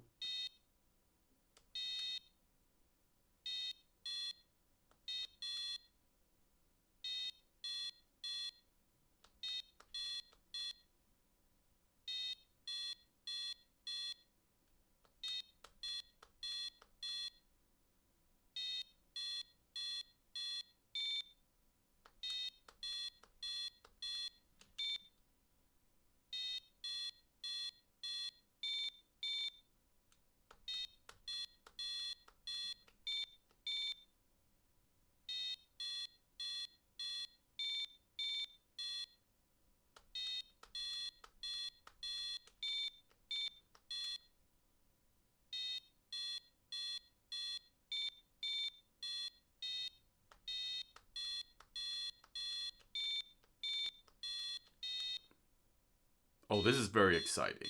Oh, quiet. Oh, that caught me off guard. Oh. Uh. Oh.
Oh. Ah.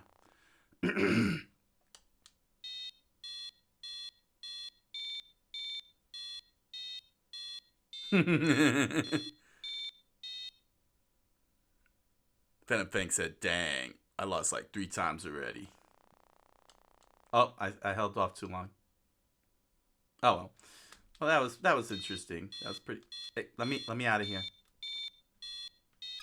There we go. Yeah, quick game. You sure? Yes.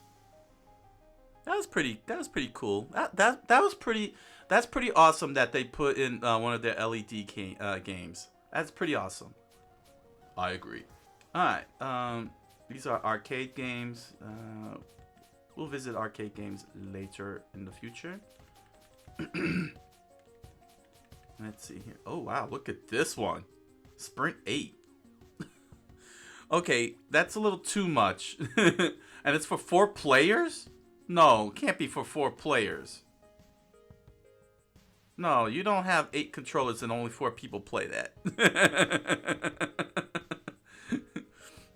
That is the appropriate response, Venom Fang. The raised eyebrows. Super temp. Okay. So, yeah, they don't have all their arcade games, it looks like, because I don't see Centipede on here. Oh, there's Centipede. I was going to say. Oh, okay. Asteroids Deluxe. Alright. Let's see. This is the 2600. We already covered that. Oh, confidential. Ooh, I have incentive now. I wonder what those are. Crystal Castles, Dark Chambers, Demons to Diamonds. Dodge 'em. Haunted House. Minor Tiger Vision Minor 2014-9. Interesting. I think this is a third party. They must have acquired them. Quad Run. It's fun times 4. Real Sports Baseball. Sure it is. Real Sports Basketball. Sure it is. Real Sports Boxing. Right. How Real Sport? No. Oh well. They're definitely not Real Sports. No, they're not. Saboteur. Secret Quest. Huh. By Nolan Bushnell himself? Oh, now that's wrong. That's wrong. He gets to put his name on the game cartridges, but nobody else can. Wow. Wow. No wonder Atari failed. Surround. Ooh, that's Video graffiti. Huh. It also includes a creative video graffiti mode for budding digital artists. Well, that's interesting. And then here are the Sword Quest games. You see, it comes with a DC comic book also. Oh yeah, that's right, the DC comic books. And you see, play the $150,000 Sword Quest challenge.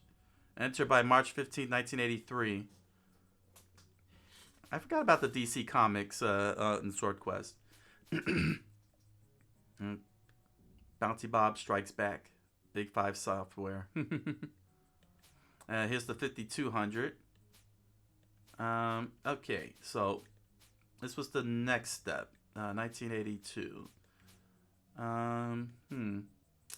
Seen. Well, we've already seen most of these games here. Basketbrawl. Oh, that's the 7800. Oh, this is the only games from the 5200, huh?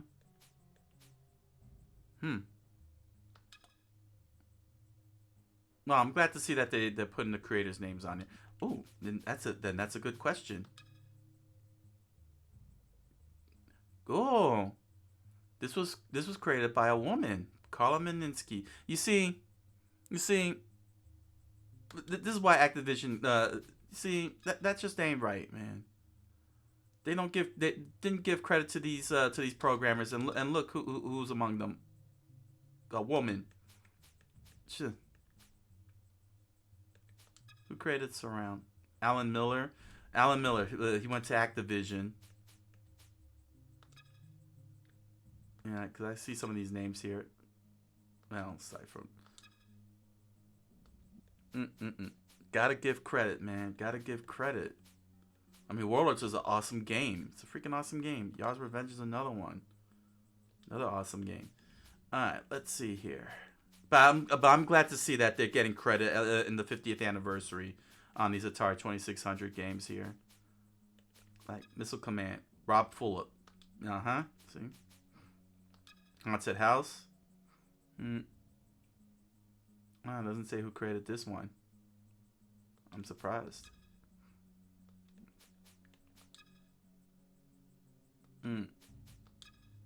David Crane. David Crane. Alright. Let's jump in on the 5200 here. What do I want to go with? I think Star... You know what? I never played Star Raiders. Created by Doug Neubauer. The space combat simulation Star Raiders was the first killer app for Atari 8-bit computers. The 5200 version, running on very similar hardware, but with the convenience of analog joystick and keypad controls, brought one of Atari's defining computer games to the console audience. Alright, let's take a look at this. Dude, Pen and Fake says gotta give credit. Agreed.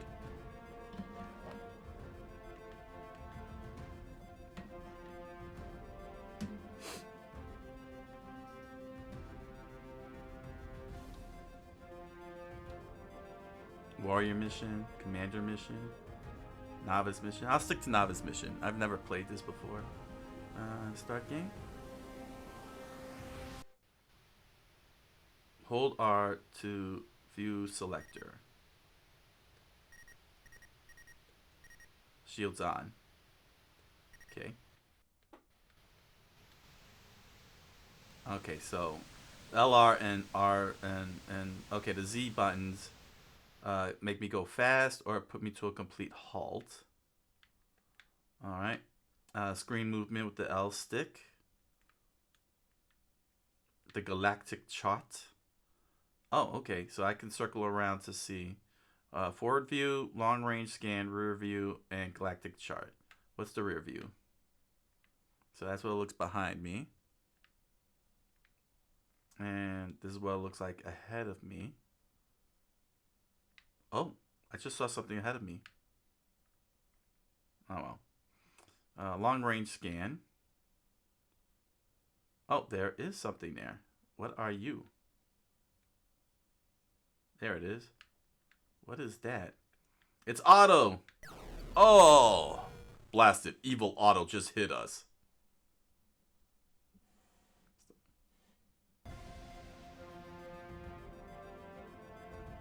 Well, that was Star Raiders.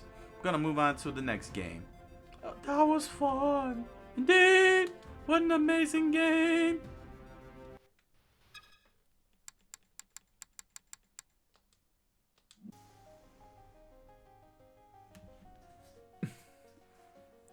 Dude, it definitely didn't come out of nowhere. Venom Fang. Yeah, that was pretty weird. Let's see. Okay, let's see how they did Missile Command. Missile Command, Atari 5200, 1982. Support for the 5200's analog trackball controller gave the home port of Atari's successful missile defense action game an authentic arcade feel. It also offered a version of the ominous ending screen from the arcade, which the 2600 lacked. Ooh. Oh yeah. Okay. I think I know what that is.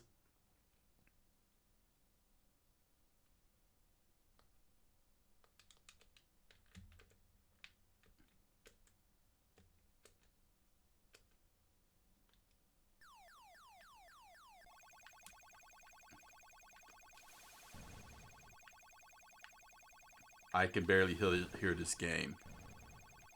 Yeah. Wow, that's pretty low.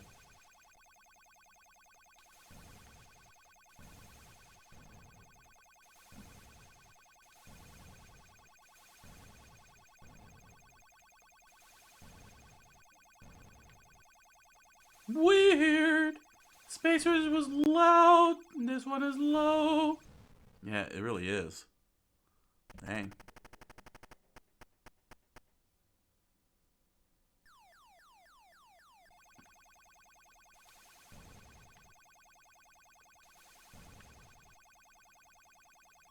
That's weird. Why are the missiles moving back? I don't know.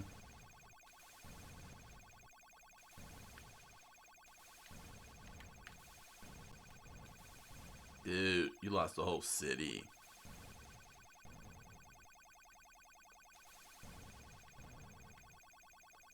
Looks like Venom Fang agrees. He's having a problem hearing the audio too. Yeah, this is definitely the game. This is coming from the game.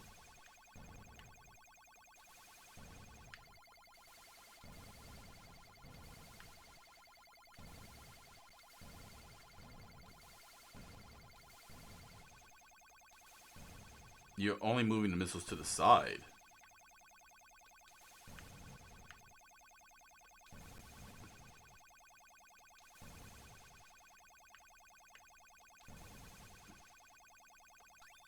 Oh, that's it.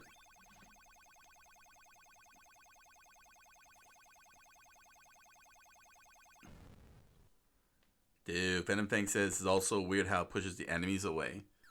The thing is that it's not even enemies. Those are missiles. Those are nuclear missiles that are falling down. And for some reason, they get pushed away.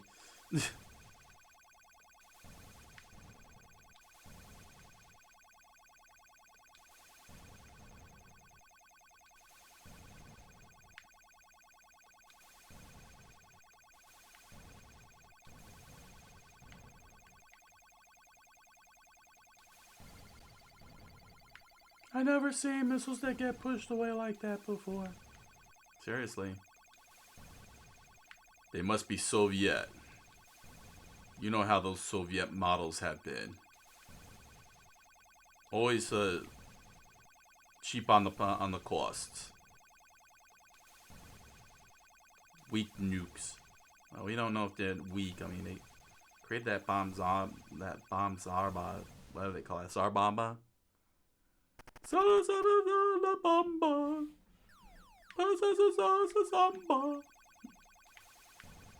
are you trying to do, Roller? I'm trying to do La Bamba, but you know, Zarbomba. Don't quit your day job. Screw you! We're gonna beat you Sunday. We will be the champions. This is not the time to bring up the league. But we will beat you and reclaim the throne.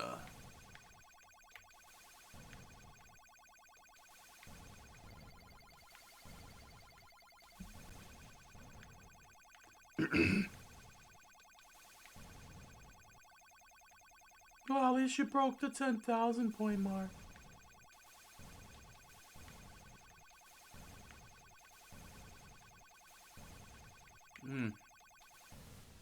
I can't believe this game's audio stinks. But Star Raiders was like on full blast. It's so weird.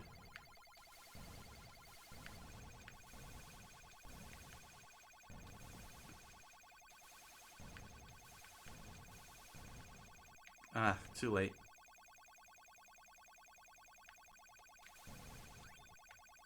Oh, and then I blew up. Oh, I didn't blow up. But it's supposed to automatically end.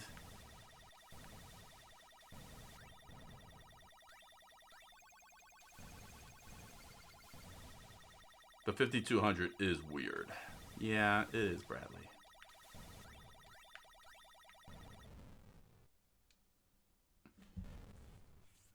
Oh, there it is. The end. Not like how it is in the arcade. Oh well. Let's quit. Alright.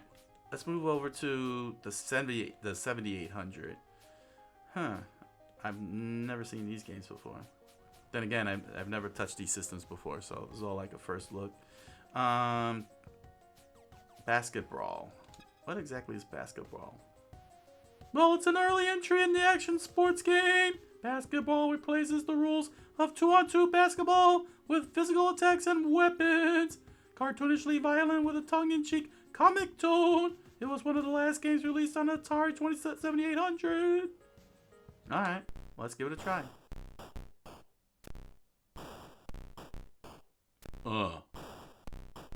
Yeah. P. Diddy. Puff Daddy. Yo.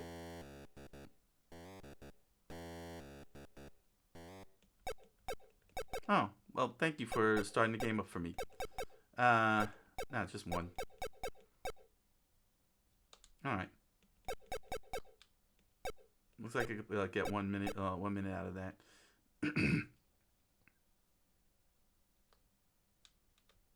Oh, that's the A button. Those are some very violent names. Vinny, Simon. Seriously. Nothing more violent than Simon. I've seen Demolition Man. You don't want to mess with men named Simon, especially when they have hairdos like that. I agree. So we'll mess with him. Oh, sure, the graphics are very stellar. Oh, that's right, I'm Simon. Look how he's punching.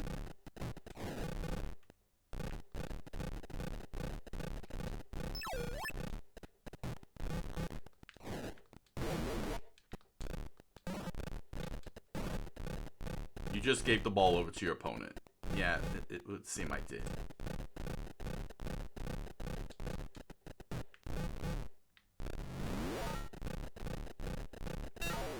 One thing's for sure, you are playing basketball properly.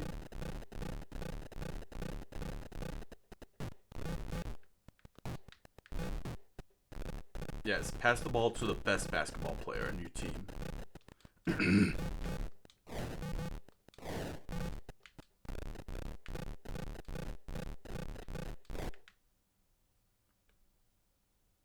So where's the violence? Well, that guy was throwing the knife.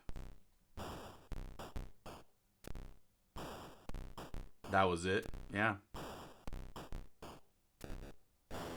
The lack of violence is sorely disappointing. Let's try this again. I mean, I only had 1 minute. Let me pick another character. Let's pick Biff. Seriously? You want to go back to the future? Yep, we're going back to the future.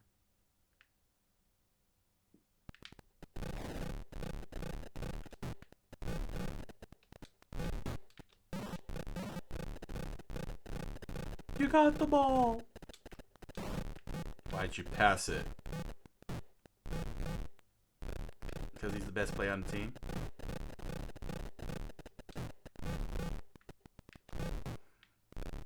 You know who displayed... You know which game really displayed violence better than anything else? What's that? NBA Jam.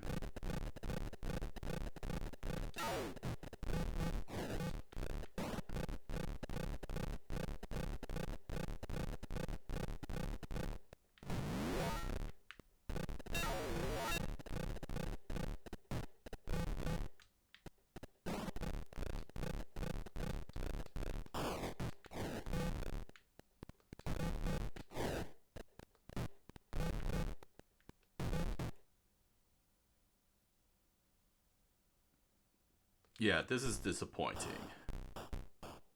That's because I only played it for a minute. You know, we only have so much time. Still, a little bit more effort would have helped. Let's see, what else here? Dark Chambers, 1989. I don't know, this Ninja Golf thing's got my attention here. Dude, Venom Fang said NBA Jam was good. Indeed, NBA Jam. It was definitely good. I don't think anything could top NBA Jam ever. Ninja Golf. Atari 7800, 1990. The 7800 console would be discontinued a year after Ninja Golf's release, so its rarity, along with the unusual gameplay mix promised by the title, martial arts fighting and golf, have helped this quirky game achieve cult status. Well, let's see how quirky this is.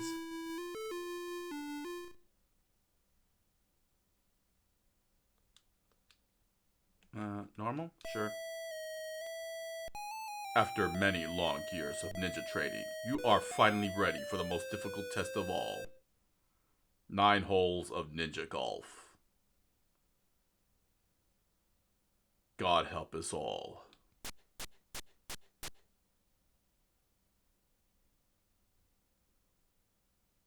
Are you serious? Oh boy.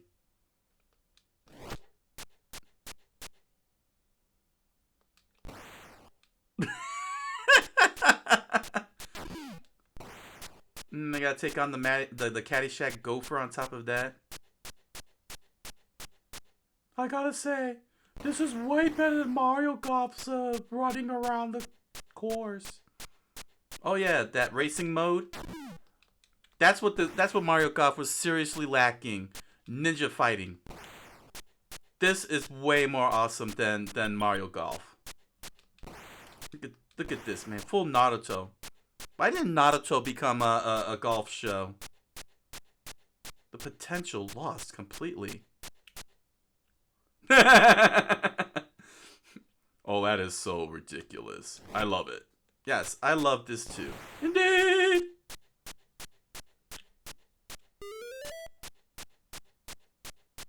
Dude. This is beyond awesome. Metal? Total metal, dude.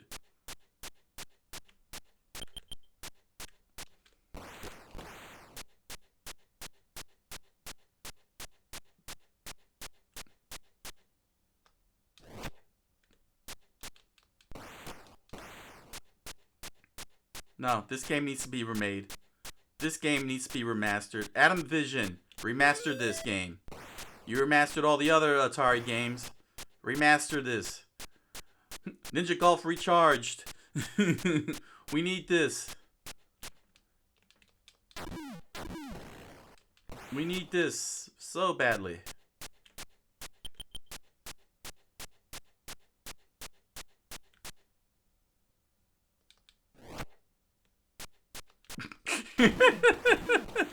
It's like after hitting the ball, all of a sudden ninjas and frogs come after me.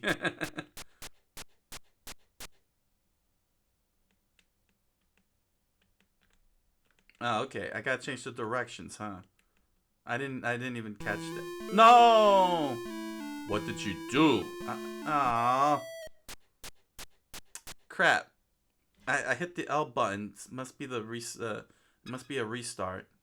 That resets the whole thing. Hold on. Let's see the controls here. I've got to know. Up, down, left, right. Attack and jump. Is that it?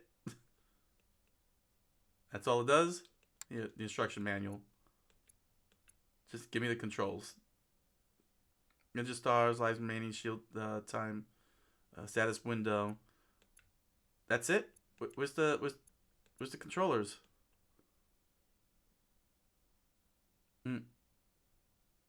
So I have to pause the game to see the controls? Really? This instruction booklet does not tell you what the controls are. This is what they sold. This is what they put in the box. An instruction booklet with no controls. Okay.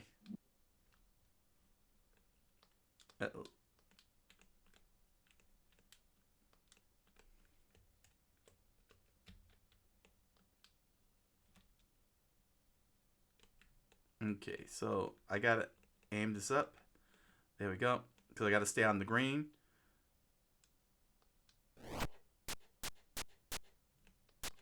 And start fighting.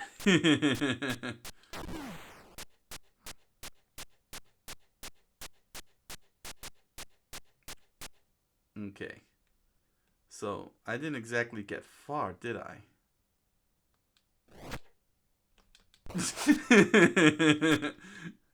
Oh, somebody planted a bomb? Oh, I get a bomb.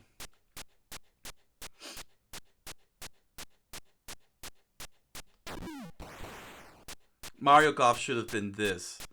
This should have been Mario Golf. Watch Mario and the gang run all over the place and beating up Boos and Koopa Troopas. Or some kind of golf-themed baddies. Or just ninjas. Ninjas and gophers. Shield. Alright.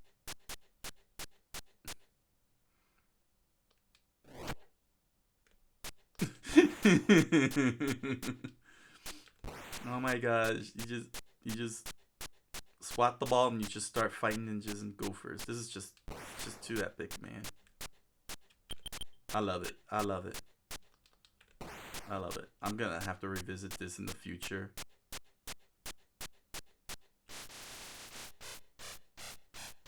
Oh, we got a boss fight on top of that. Yo. Why are you attacking my brethren? Stop it. Sorry, Bradley. Dragon's gotta be taken down. Just like on Sunday when we become the champions. Screw you, Roller. The rainbow brush is ours.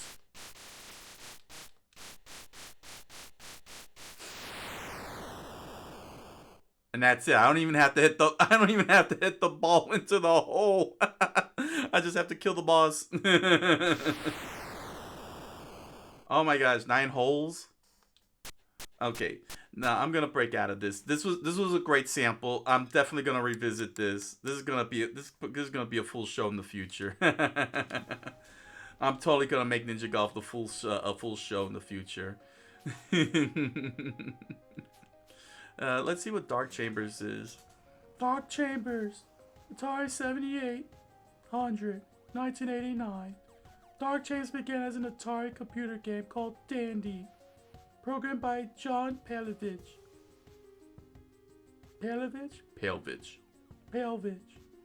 Atari later modified Dandy to Dark Chambers, which helped to lay the groundwork for action RPGs in the 1990s.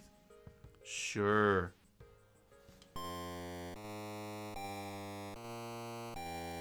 Standard, advanced. I'll keep it at beginner. I have no idea. Entering level 1. Oh, are you serious? This is Gauntlet. This is freaking Gauntlet. What the heck are they talking about? They already did this. Revolutionized the 90s. And this definitely... Keep in mind that Street Fighter came out at the... Street Fighter 2 came out with the level of graphics it has. You're gonna tell me this revolutionized? Alright, Atari. Don't get too far ahead of yourselves here.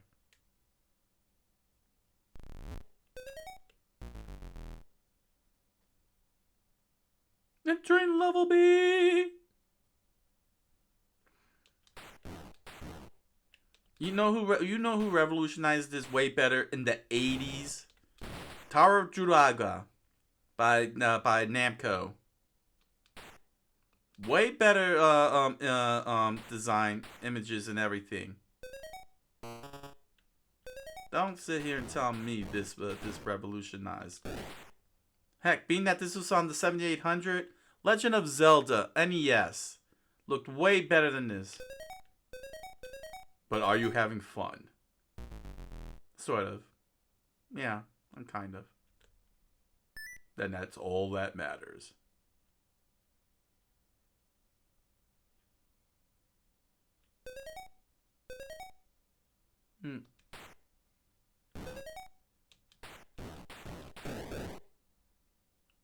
You got the skeleton.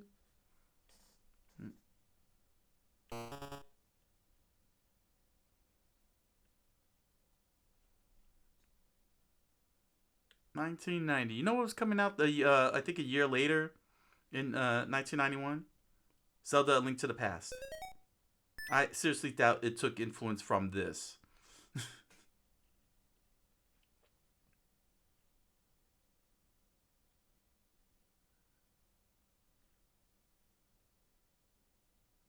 Also, no music. You're right, there is no music. Yeah. I'll go through this one more level and then stop.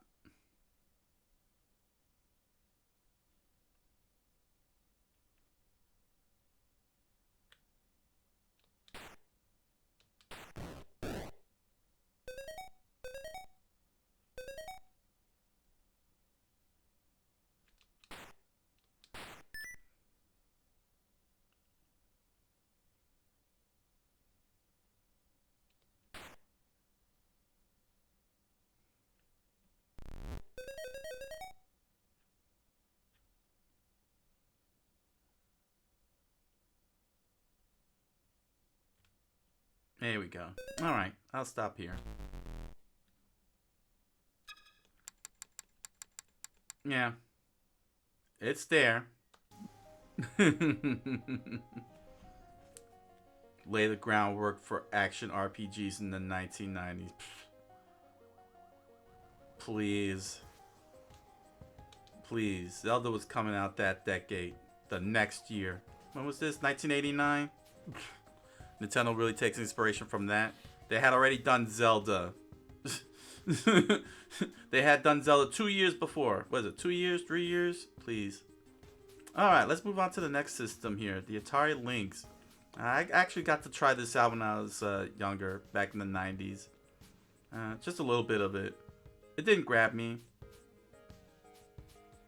It didn't grab me, but, you know, it was there. Let's see here. Are these also Link games? Oh, these are... Oh, wow, that's the Atari 800. Alright, let's see here. More Asteroids and Missile Command. They really rode those games hard. Yes, please.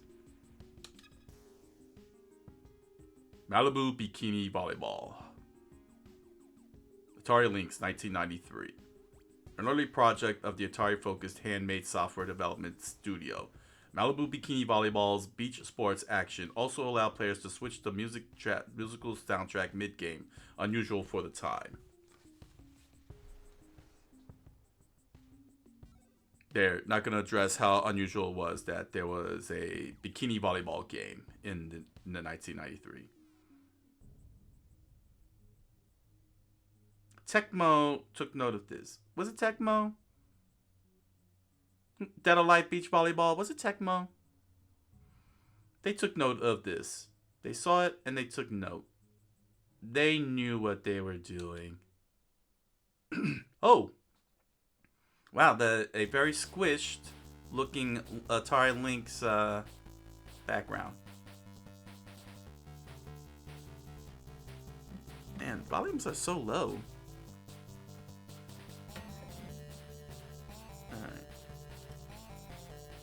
You know what? That's actually very annoying for the live stream because that means I gotta push this up, and that means that if I put on an Atari Jaguar game, it's probably gonna pop everyone's ears.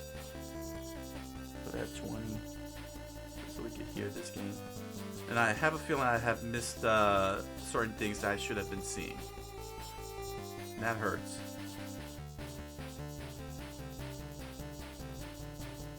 And that also hurts. Why do they keep hitting us with the volleyball? I don't know, but why is there a guy there? I will not question his judgments. He has every right to do so. Yeah, you're right.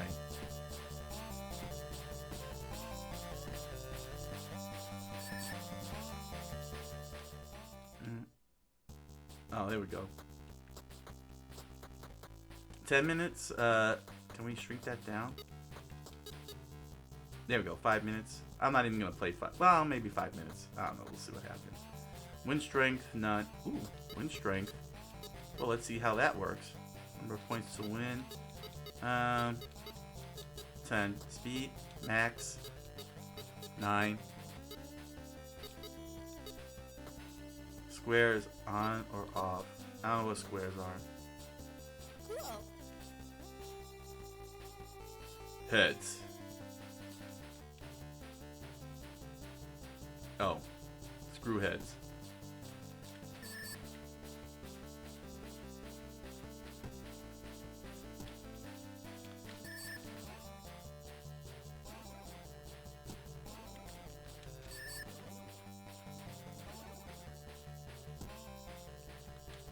So, oh, there we go. Well, at least you hit the ball.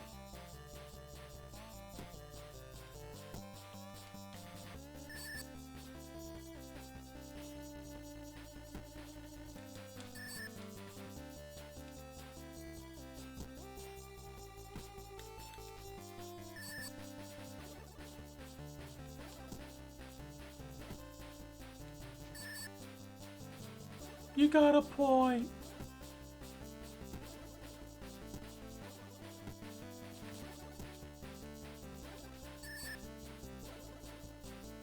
Exactly what's going on here? I don't know, but from what I could see, only half a minute went. Yeah. Oh. Hey, they were right. The music did transition. Nice game. Not. Wow, how 90s.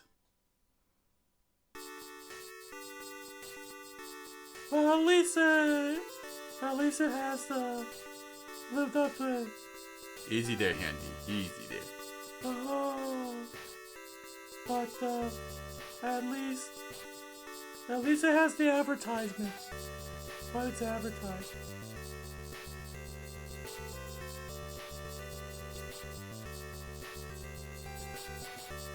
Alright. Alright.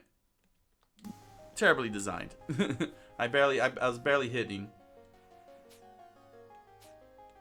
More basketball? No, thank you. Scrapyard dog? Alright, let's see what Scrapyard dog does. Dude. Scrapyard dog.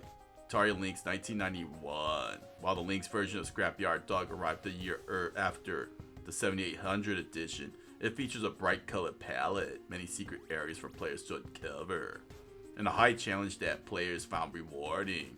It's often cited as the best platformer on the game. On the Lynx. That too. Well, let's see if it lives up to it.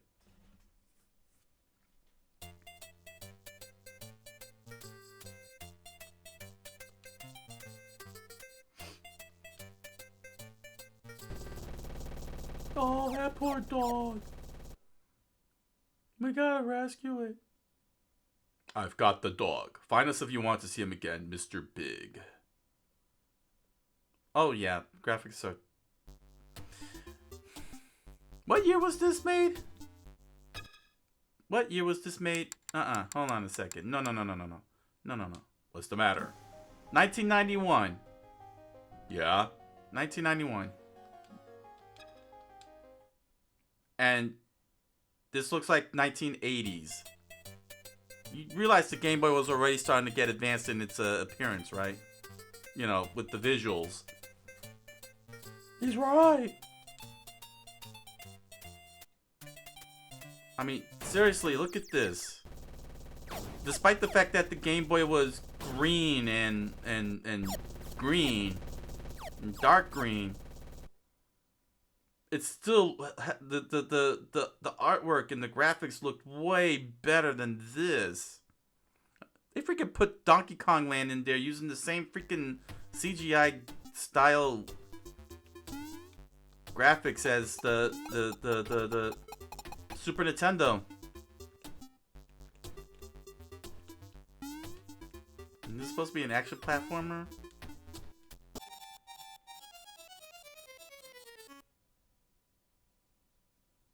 And they charged how much for this on the Lynx?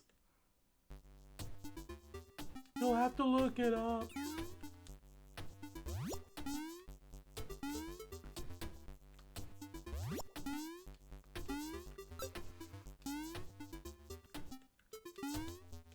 No trespassing. Hey, forgot the G. No. It's a sin to trespass. Oh. So don't trespass because it's a sin. Yep.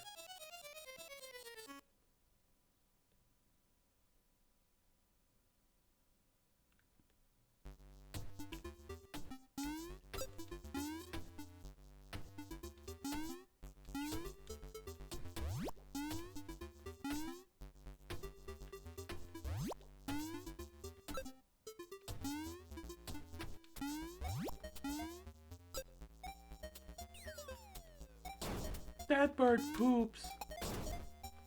Yes. It most certainly does poop. Make sure to dodge the poop. Nah. The jumping feels weird. Hold on a second. Okay.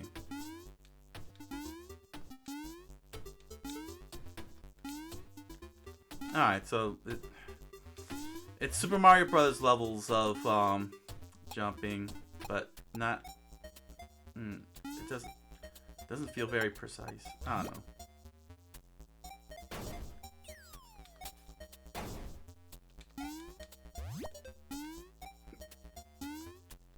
You know what they needed to put in here? What's that? Slime World. Todd's Adventures in Slime World. Is that a good game? Yeah, it's a good game. From what I heard. So you never played it? No, I haven't, Bradley. No, I have not.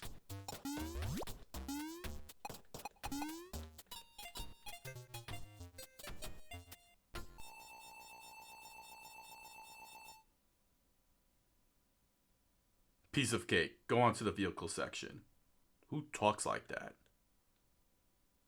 Who writes like that?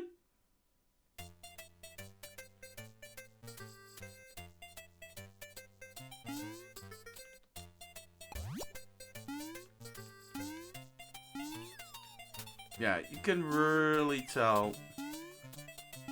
Yeah, you can really tell. You can't. It's 1991, and we're not going left. They've solved going left in 19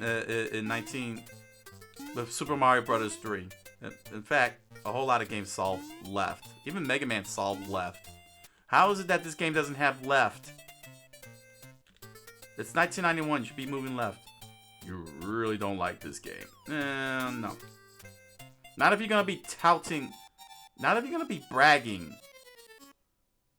You know, if you're gonna be bragging how big your game is, it's gotta live up to it. You know, you're how's it go on the internet? Flexing? I think they call it flexing. Yeah, they're flexing this game, and yet it doesn't go left. Dude. Venom Fang says he's gonna head in for the night. Thanks for the streaming, bud. Really enjoyed the Atari Rewind. I'll catch the rest tomorrow. You have a good one. You have a good night, Venom Fang. Thank you very much for joining us. Thank you. I'm glad you enjoyed the first looks. This first look. Still got a long way to go, but thanks for joining us. And thanks for for watching the VOD when this is all over. Venom Fang, everybody, give him a round of applause. Yay!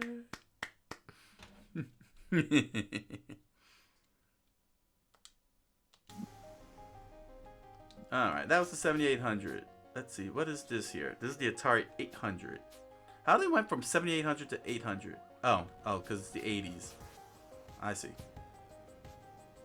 Well, that makes sense. Well, they kind of went backwards on the sort by platform. Alright, well, Bounty Bob Strikes Back. Let's check out this here. Also plays on XE game system and XE XL computers. Oh yeah, I remember the Atari XE. I remember seeing those commercials. It was like there it is, Atari XE. Yeah, they were making a big stink out of it to compete with the NES. It flopped. Well, that's disappointing. Yeah. Well, let's see how this looks like. I've never seen an XE in action before. Caverns of Mars, Atari 800, 1981. Greg Christensen was still a senior in high school when he created Caverns of Mars, a vertical space shooting game which proved so successful within the homebrewing Atari Program Exchange, its biggest seller, that Atari ultimately published it as an official game cartridge in 1983. Alright, let's see how this goes. Caverns of Mars. Alright.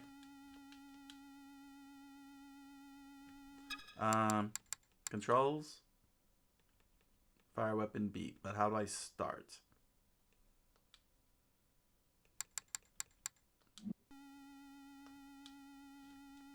Okay. Okay, this is freakishly weird. Yeah, you're going the opposite direction.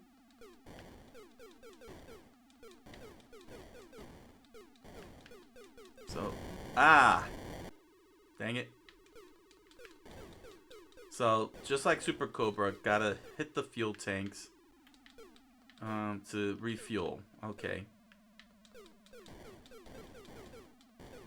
This is a very weird shooter. It's going in the opposite direction.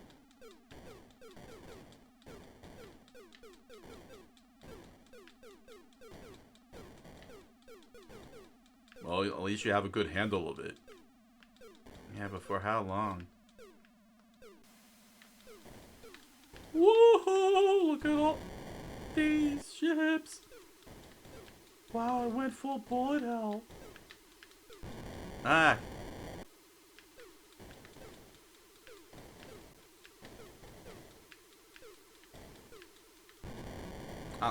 Even the fuel tanks?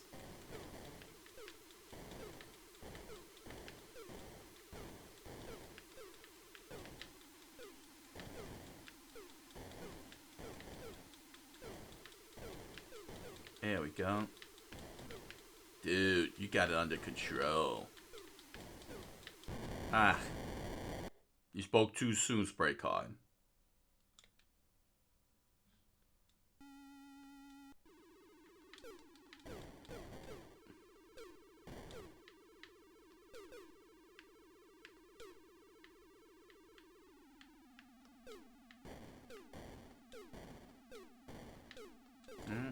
Gotta give him credit though.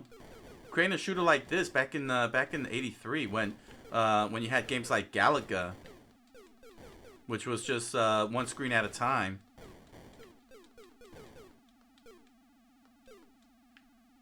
Ow.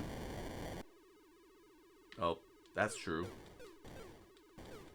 You know, when you had games like Galaga and Galaxian, you just only sat there one screen at a time. To be able to pull off a scroller that early in the in the gaming's life cycle in the 80s. That's pretty cool. It's pretty cool.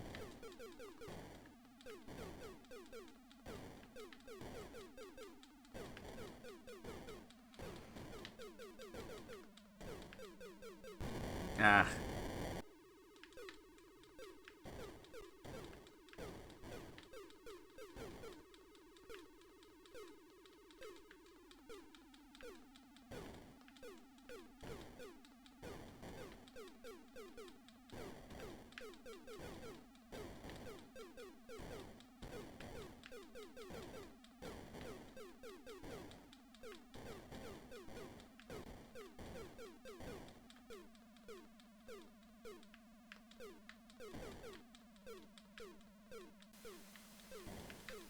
Ah.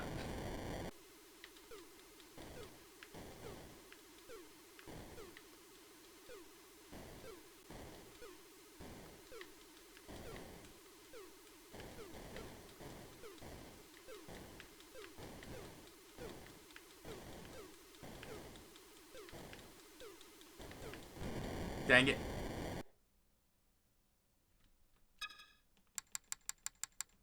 Alright, well, not bad. Not bad for 1981. Not bad. This was before Galaga, wasn't it? Huh, that's not bad. Let me see here. Atari XE, Food Fight. Atari 800, 1989. A port of Atari's arcade game starring Charlie Chuck, who flings foodstuffs at a trio of aggressive chefs and vice versa. The home computer version of Food Fight was one of only 36 games released under the Atari XE computer banner. However, its single joystick and lone action button made it a good fit for that system's controller, which was the same Atari CX40 joystick included with the Atari 2600. Oh, no, I want to jump in on this.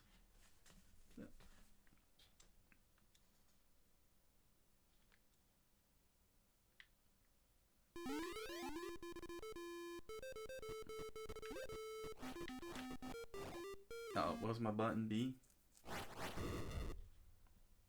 Oh wow, they just threw everything at you.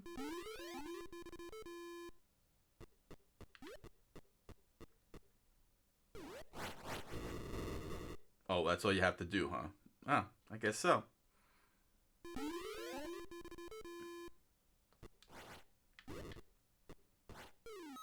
Oh, I fell into the hole.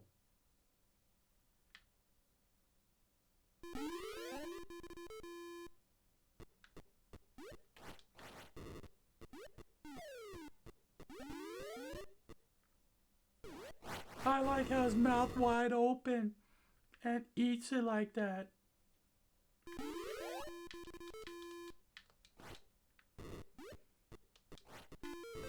Oh, got caught. Alright. Some of these games really do need to be remade. Activision really needs to tap into the whole thing hard. Alright, so I get to continue at level 3. Sure thing.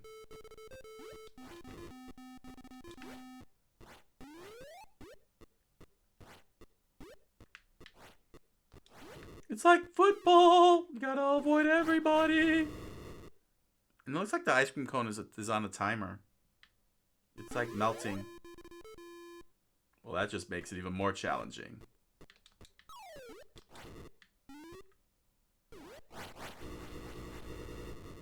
Well, they got splattered.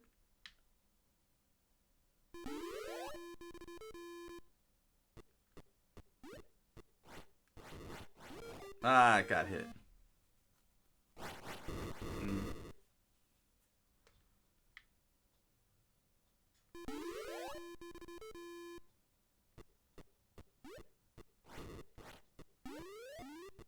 Dude, you got it.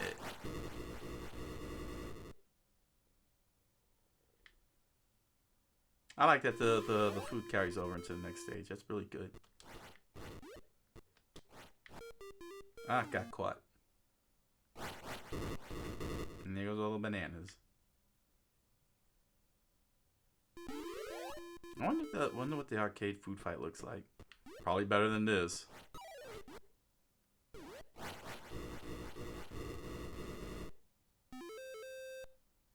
Bonus.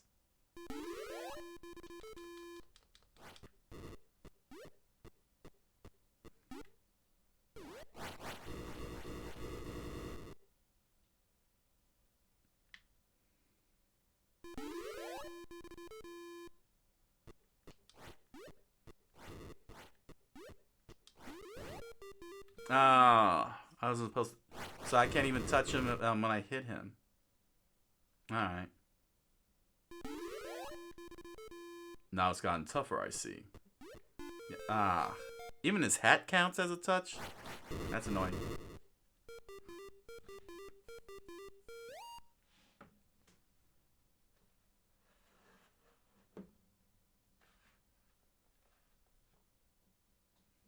Alright.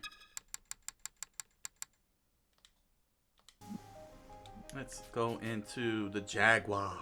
I think that's the last one, right? Yeah. This is it, Jaguar.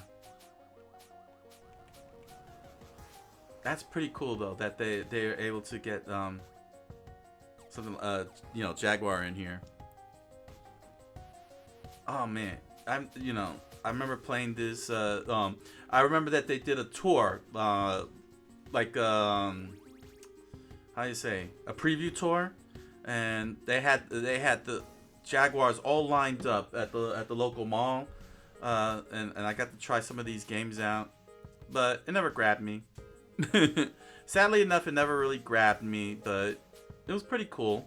It was pretty cool to see it Atari, you know, trying one more time, you know, with the Jaguar. It's just unfortunate that they couldn't get it through. You know, it didn't hit. Well, all good things have to go. That's true. I mean, give them credit. They had a great run. We're talking about 1994 was yeah, they went as far as 1996 before they became a shell. Yeah. Trevor McFur and the Crescent Galaxy. Okay, so let's try out Club Drive. Club Drive, Atari Jaguar, 1994. A semi-open world driving game. Club Drive lets players cruise down Highway 64 and embark on a 3D racing adventure right out of the 21st century. One of the first titles announced for Jaguar, Club Drive, was developed by Atari's internal team, so it's no surprise that you can drive up to Atari's offices in the game's virtual San Francisco area. Alright, well, let's see. Ooh, I wonder if I can use the wheel on this.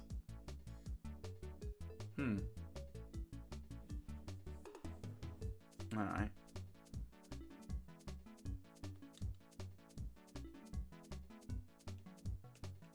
Options.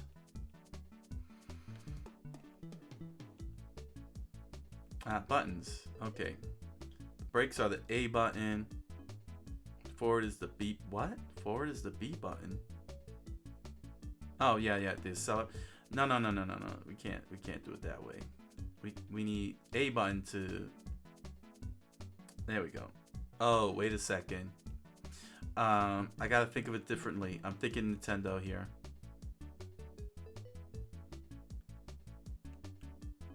Okay. I think I know. Okay.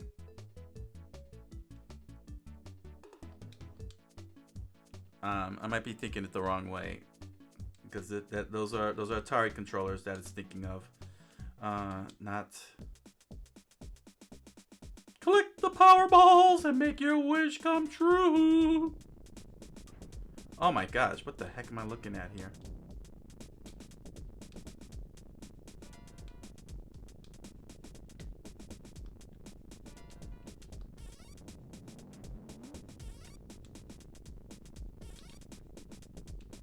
This looks like a kid's bedroom. Yes, and why is this car not going forward?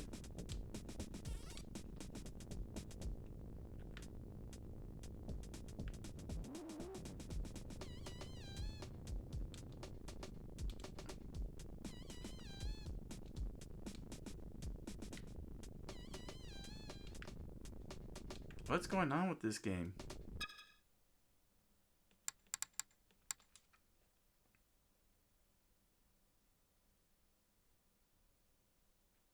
Oh, I'm literally pressing like A and B buttons and okay. There we go. So where's San Francisco? I don't know. Why are we in a kid's room? This is too weird. Dude.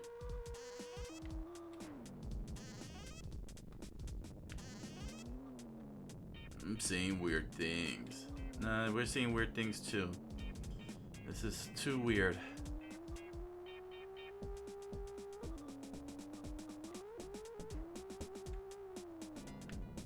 Ugh. Horrible!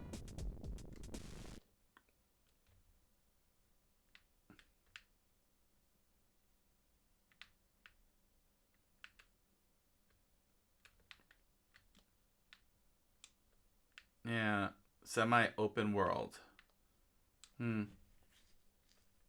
Weird.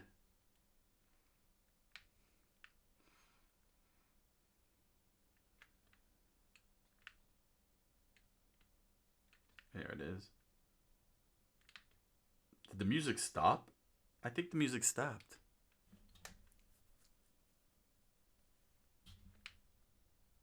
Well, at least the map is telling you where the power balls are. Oh.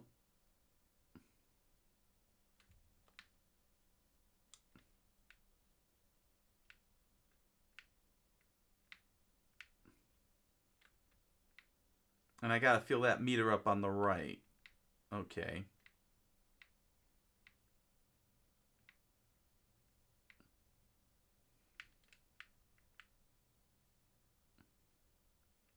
Them ragdoll physics. Yep. Yeah, this is too weird. Dude. I haven't taken anything yet. We know. It's not you. It's the game.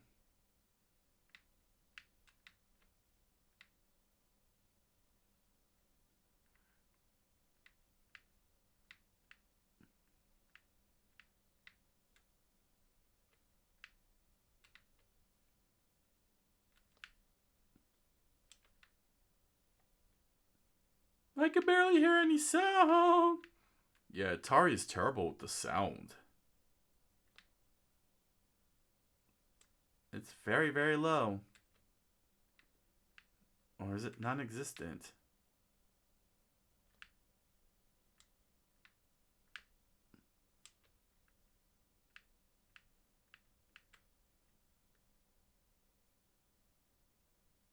That's it.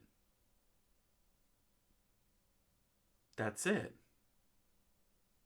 Are you serious?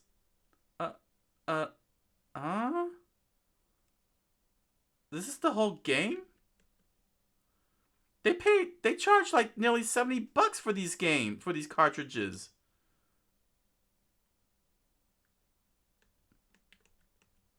This is a ripoff.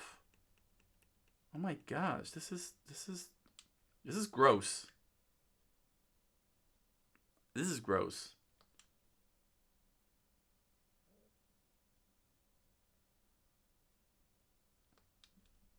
That's gross. That's gross that this game is designed like this.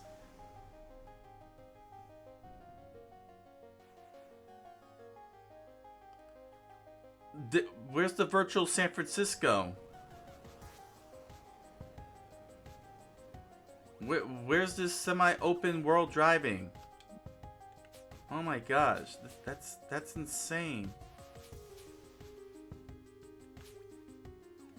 What's this here? Cybermorph? This polygonal shooter, in which players had the freedom to fly in any direction they wish, came packed in with each new Jaguar console at launch. A sequel, Battle Morph, was released in 1995. Alright, well, let's see how this works.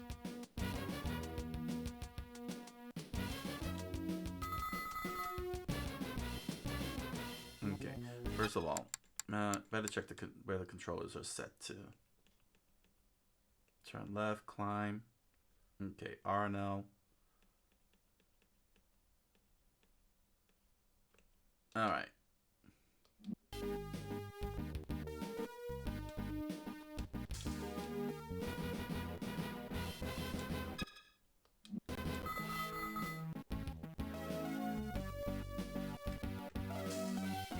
Can we start the game? Really? Autobahn? Oh, the puns. Duel? Capital? These are not impressive names. Ennis? Codex?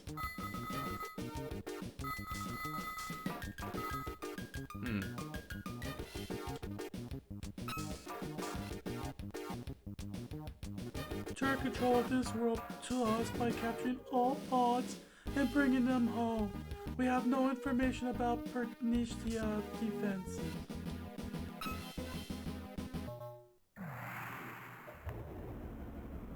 Good luck.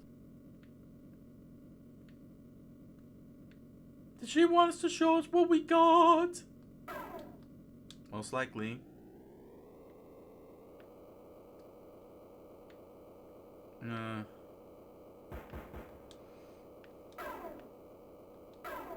Them pop-ups. Oh, them pop-ups.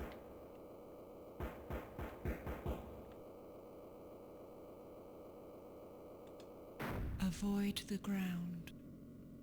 Okay.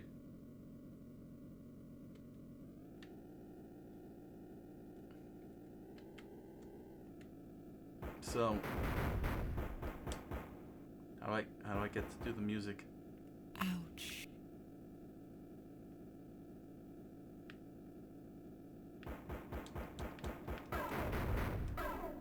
That's you, Red Tie. That floating green head. Screw you. I'm on my day off.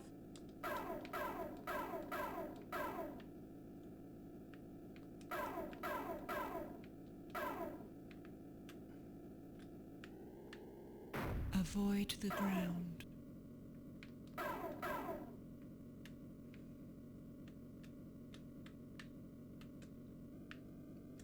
Wow. These controls are weird.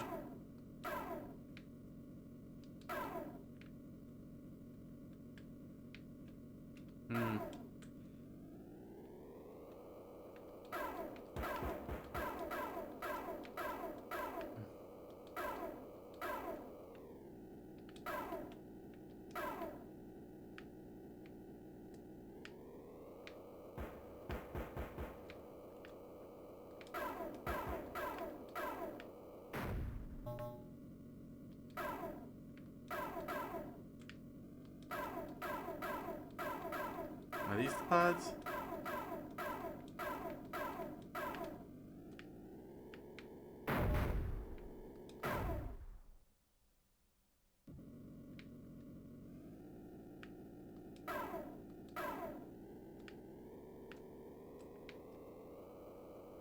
Man. Avoid the ground. Okay. Avoid the ground. I'm trying to. The controls are a little bit stiff. Avoid the ground. Is that gonna be doing that a lot? Probably. What's up? What I'm trying to figure out is what the heck is a pod?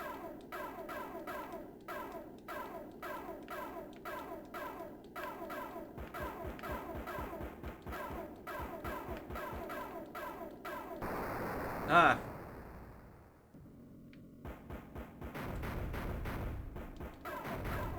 Well done. What did she say? She said, "Rah, rah." Oh, okay.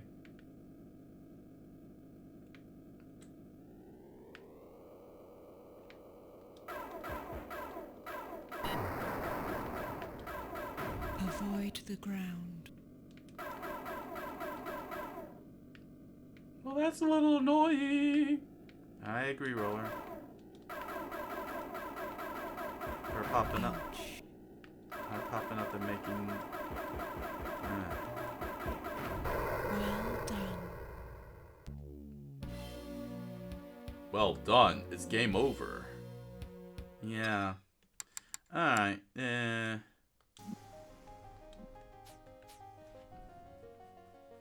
Look at one more game here. Man, they really milked the crap out of Missile Command. Yeah. You're right. Alright, Fight for Life. Let's try this one here.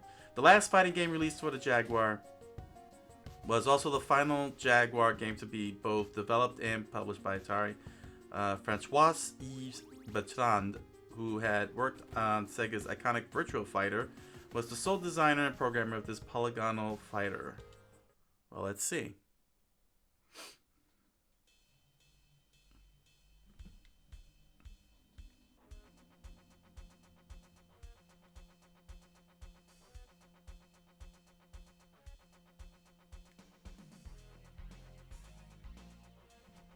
My gosh, the Jaguar audio really stinks here.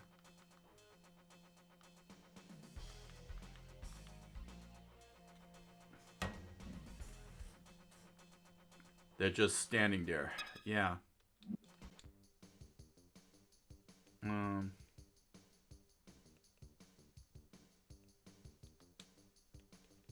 Alright.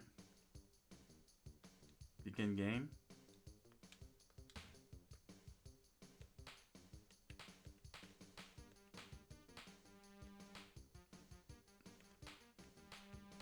So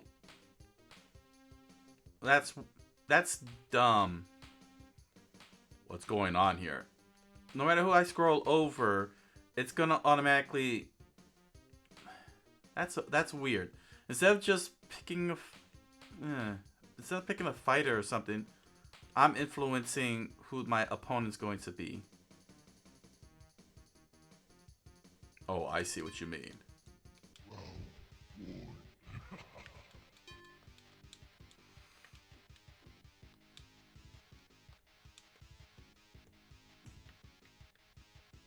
Okay, there's sidestep. I'm not sure why the names are being dropped off. Yeah, it definitely has the Virtual Fighter influence with the high jumping.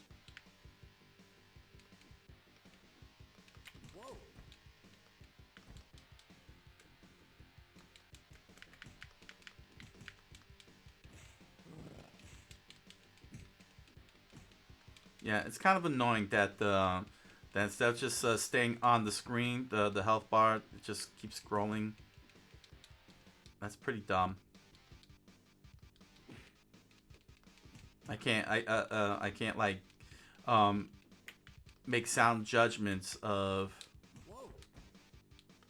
the situation without seeing the health bar.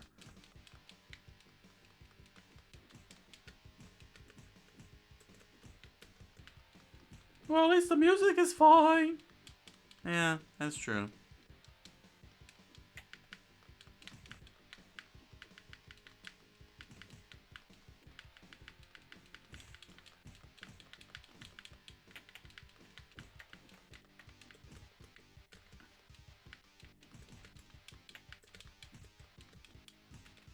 So at this point, you're just pressing any button. Yeah, basically.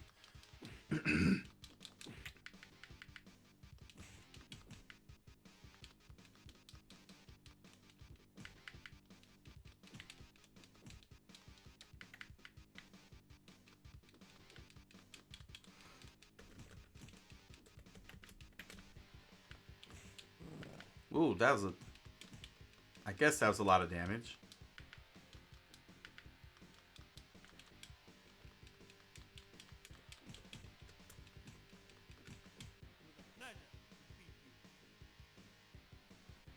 Well, that was weird. The way she just fell over.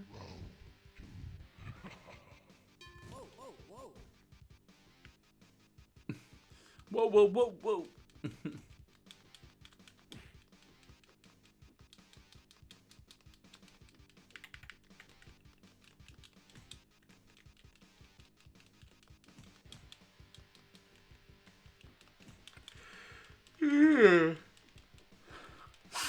Tired? Nah, I'm bored. This is a very boring game. Made a boring game out of a fighter. That's one heck of an accomplishment.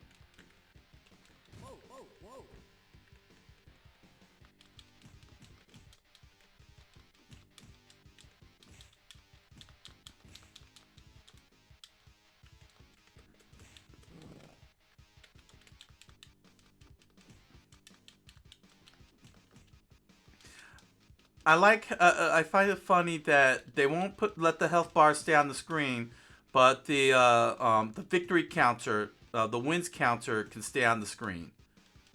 That's actually dumb.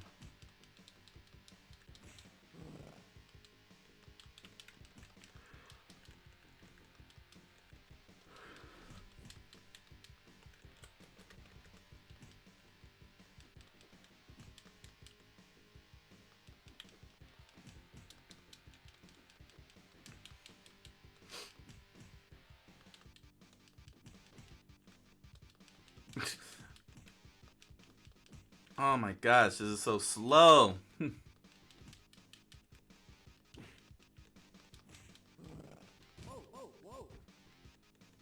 Whoa, whoa, whoa.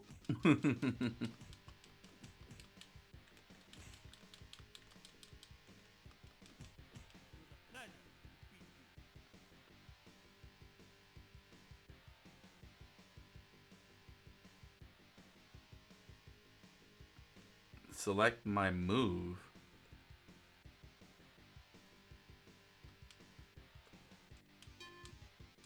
Why do I want to select the move? Passwords. It's a 64-bit system. Why does it need passwords? Yeah.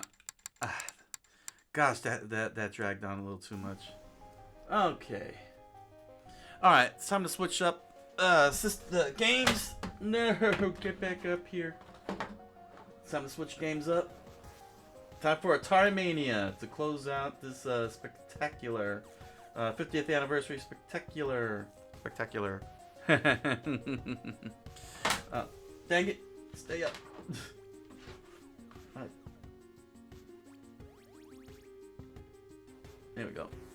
Alright, so I'll be right back with Atari Mania to close out this 50th anniversary spectacular.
Atari 50. Alright, it's time for Atari Mania. Oh. Ooh, this is... Okay, now this one is loud. Let me adjust the volume here. Bring that down to... There we go. Ooh.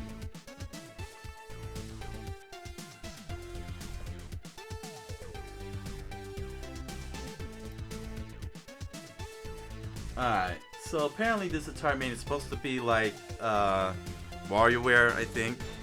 You think? Yeah. Let's check the options out here. Oh, look at this. Probably got Japanese here. Yep, there it is. Alright. CRT effect on. You know what? Just for the heck of it, yeah, I'll leave that. I'll leave that. Normally I wouldn't have the CRT effect, but you know what? This is the Atari. This is the 50th anniversary.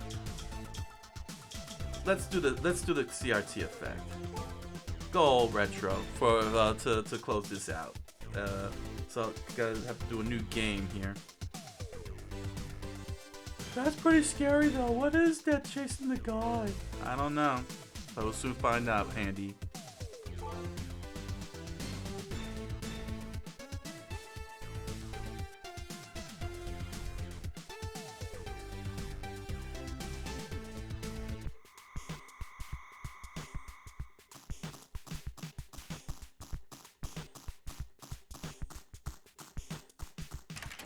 I think I'm gonna go inside now.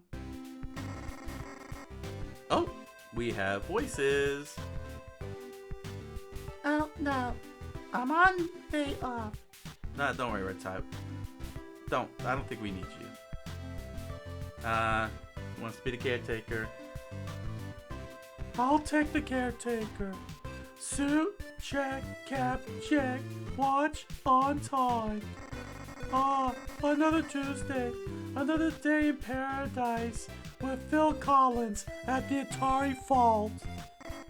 Another day of asteroid shooting, millipede chasing, Pong paddling excitement. Buy Atari today. Another day, the same as the last, and one day closer to retirement, in which then I will die before I receive my gold watch. Sigh. Time to see if the talent needs anything. As if they had any talent to begin with. Look at him hopping around. Yes, he is hopping around. Ooh. This mess. Who was drinking last night and barfed all over the floor? I'm always sweeping up their pixels. Is it that hard to clean up after yourselves? Lucky for me, I could just press B in my tool belt and grab my handy dandy broom from out of nowhere. Now select the broom with A. I'm talking to you. Yes, you. Now press it. Broom, go to a dust patch and press A. Sweep the whole vault for maximum cleanliness.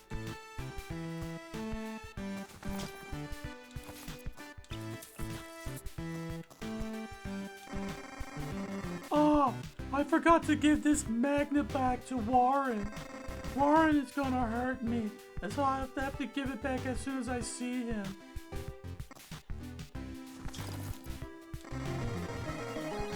I don't know if I should be attracted or repelled, but I have a magnetic personality. Magnet. Attract magnetic items.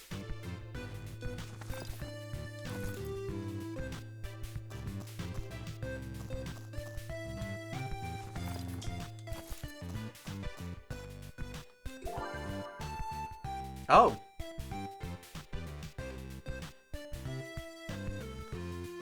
Cover art collection! Video Olympics!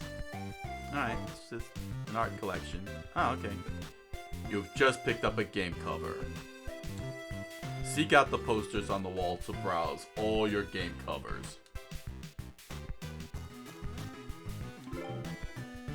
Okay.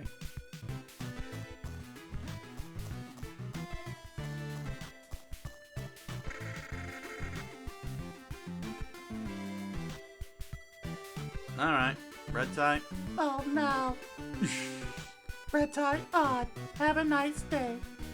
Howdy, caretaker. Fine morning, Anna. Hiya, Pete. How's Outlaw treating you these days? Can't complain. Even though that Billy the Kid can be a real burr in my saddle. That's why I gotta spank him. How come he always gets to draw faster? It ain't right. I'm the artist here. I'm a great drawer. Anyway, enough of my grumbling. If you want to see something real unusual, I take a gander in the main hall. I heard it's porn. Some of them pixels look odder than a goose in a wagon wheel.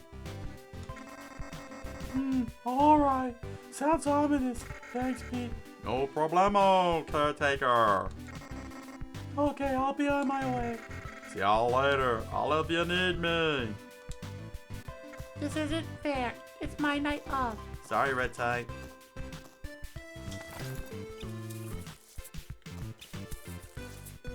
Oh, we got some dialogue.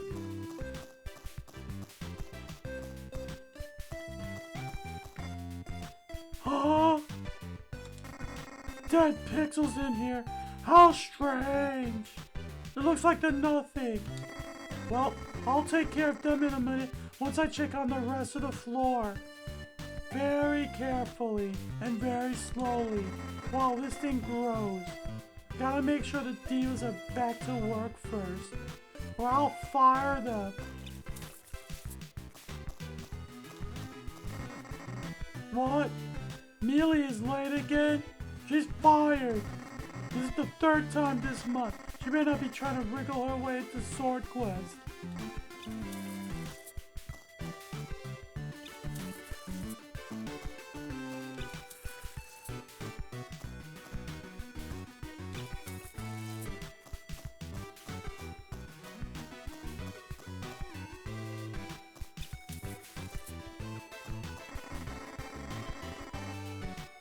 Who blocked this door? I need a grappling hook to pull this out.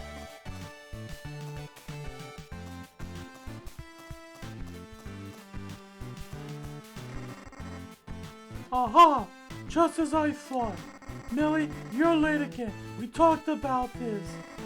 Your game can't run without you in it. Oh, come on, Chief. I'm tired of always being shot at. Why can't I be the hero for once? Or a tower, or a tree? I think I make a convincing tree. The tree of might. Sorry, Millie, for the last time, you're a performer, it's your job. Have you not watched Wreck-It Ralph? I swear, these lazy bums. Cover art collection. Millipede.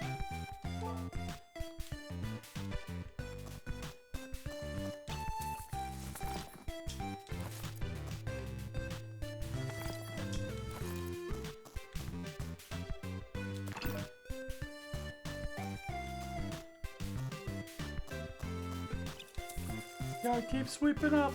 I'm professional one-handed.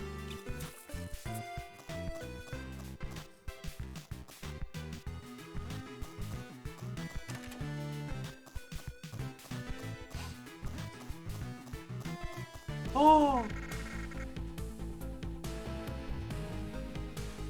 Oh, die! Millicent, take my hand! I'm trying. I'm in total pain. Do you not see my face? Awesome! You saw 1,000 legs if not a single one can reach me. No, Millie! What in the name of Rom is going on here? Tor, Millie, you get yourselves out of that hole and right back to work this instant. The dead pixels are alive? Tor, Millie, I'm coming!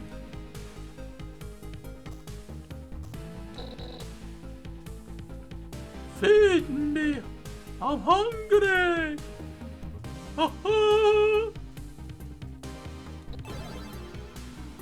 Yeah!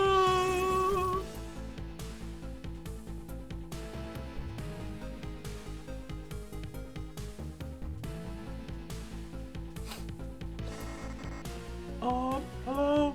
Where am I? What's going on here? Is this a promotion? Did I get a promotion or something? Must be! Bring me more delicious pixels! Destroy the millipede. Move. L stick left or right. Shoot with A.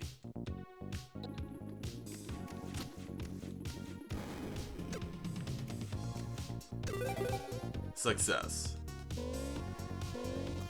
Alright. Take the grappling hook. Move with directional buttons.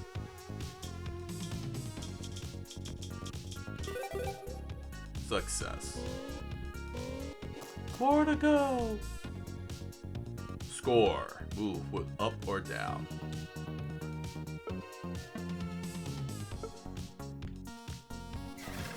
You failed. Oh well. Next. Step it up! This is Wario! Destroy the millipede.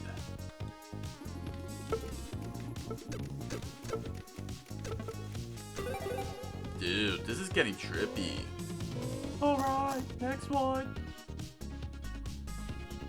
Cross to the other side.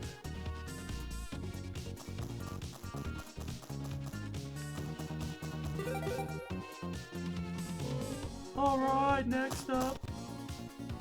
Step it up! I'm gonna kill you!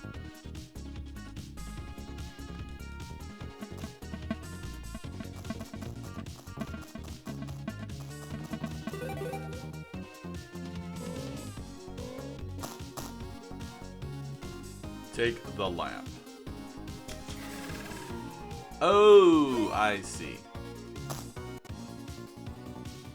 Step it up! I'm in a hurry! Cross to the other side.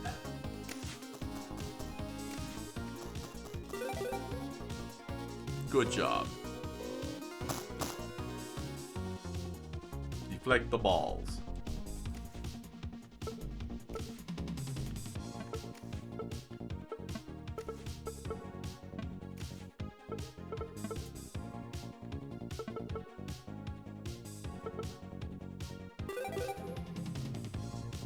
Alright, this is it.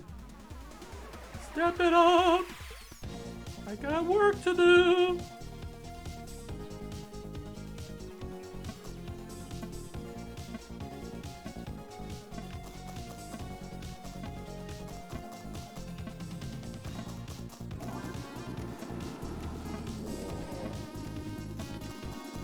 Oh.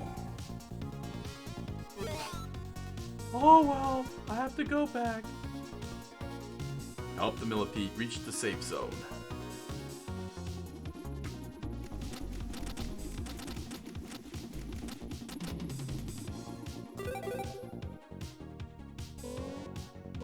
Now this again. Very well! Step it up! You can't beat me!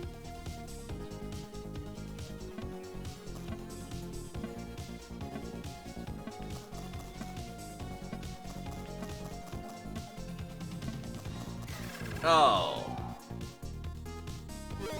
Oh boy. I'm in trouble now. Kill 6 bugs.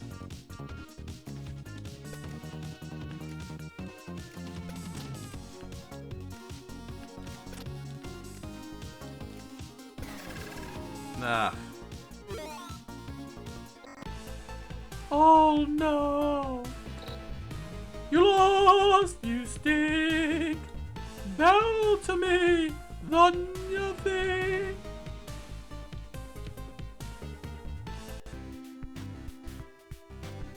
Entering the first floor.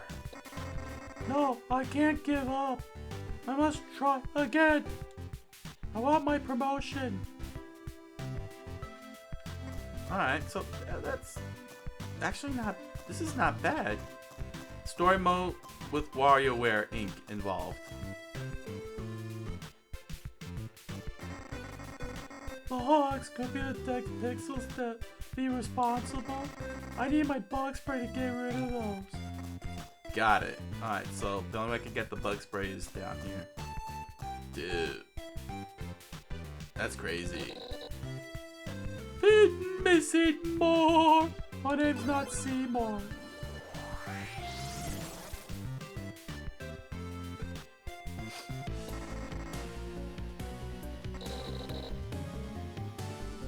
More pixels! Score.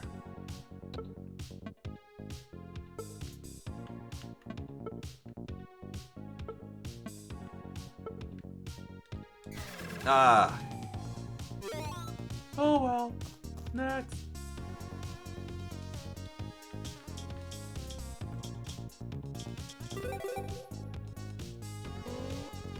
Alright. Destroy the millipede.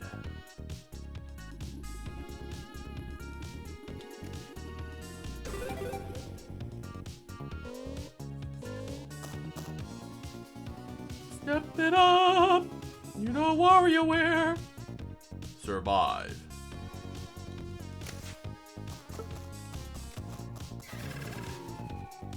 Oh. Oh, I get it. Destroy the millipede. Don't drop the balls.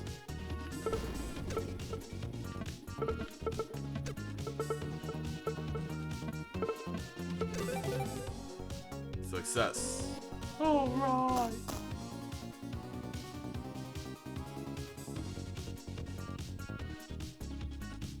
Control the rainbows.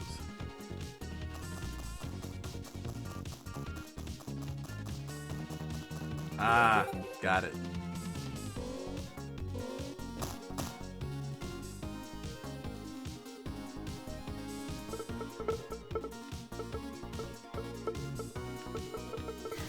Ah.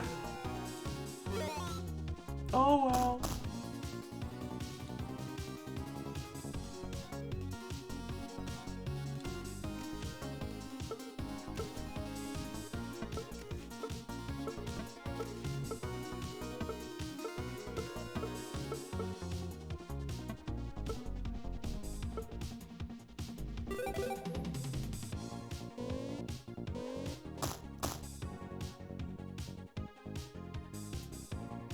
Help the millipede reach the safe zone.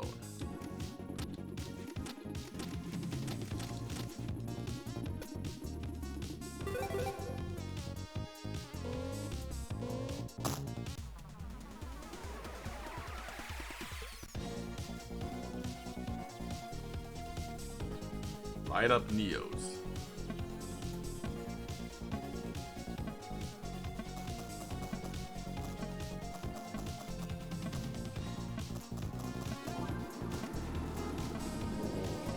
Oh, you cannot light me. See, I'm too good. Oh well, I'll have to start this over again. Protect the millipede.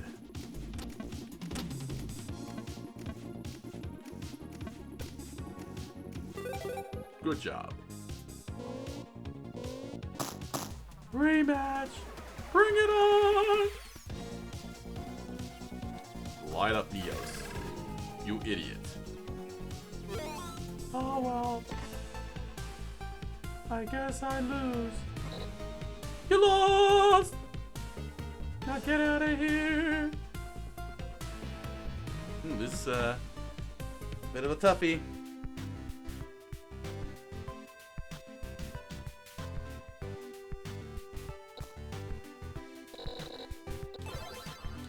Okay, I gotta try. Dude, you could do it.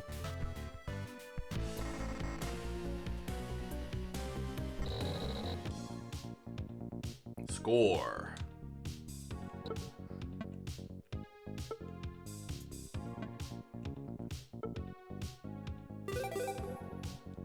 Success. All right. Take the grappling hook. Success. Let's keep it going. Destroy the millipede.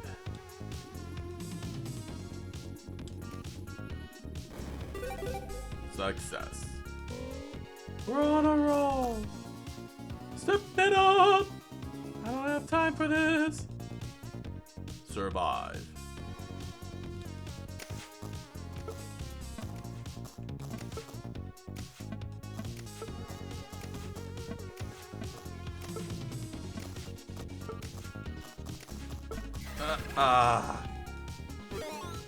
Couldn't make it all the way out. Oh well, moving on. Destroy the millipede. Don't drop the balls.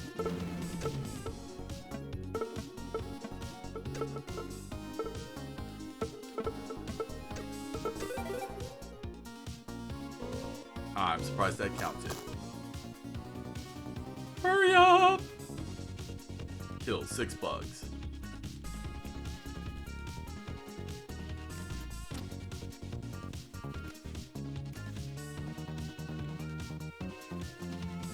Ah! That's hard. Definitely hard. Take the lamp.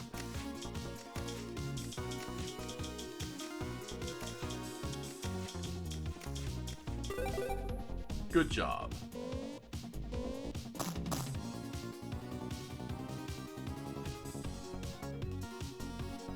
Cross to the other side.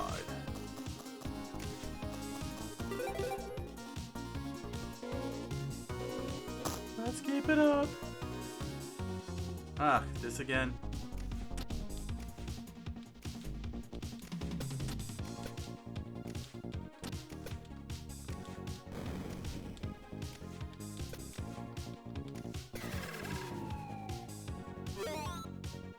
I'm confused here.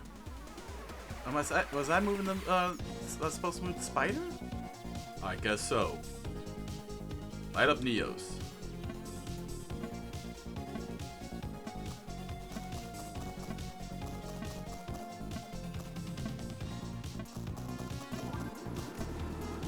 Oh, you can't light me up.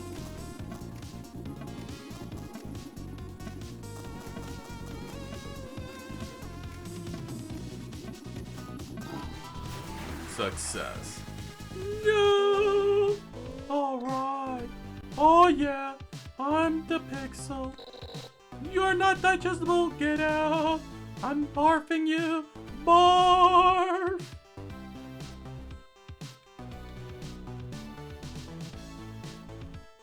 Entering first floor. Oh, I did it. Are you guys okay? I think I've sprained 20 or 30 legs, but I will be okay. Ah, my pixels, what a fright. Thank you, caretaker. You shall be rewarded with a place at court of the Hyperbolic Cloud King. That won't be necessary. I just want a promotion. You two should be more careful. Never touch dead pixels. They ruin your screen and make it hard for you to play your games. Ah, but that is where you are. Where you are, caretaker. We did no such thing. It sucked us in from across the room like the foul cherry beat is beckoning us to its getting more. What are you talking about? None of that made any sense. And I don't like the sound of it. What if there are others like it?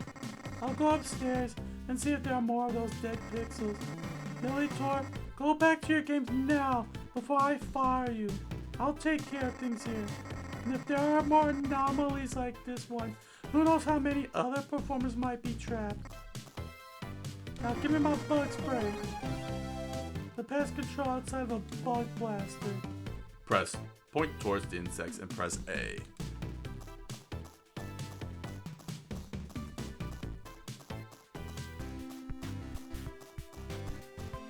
Take that, evil bugs. Acquiring a game manual. Geez, Ken Beta-Mouse, check the walls. You'll have to beat a game sequence to unlock a game manual. Collected game manuals can be browsed at any magazine rack.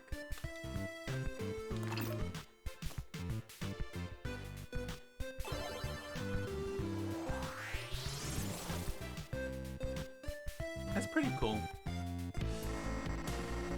If I give you some cheese, will you show me what you got in there? Show me what you got. Squeeze. Cross to the other side.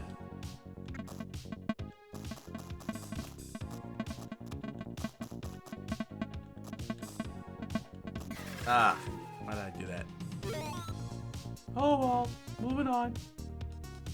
Survive.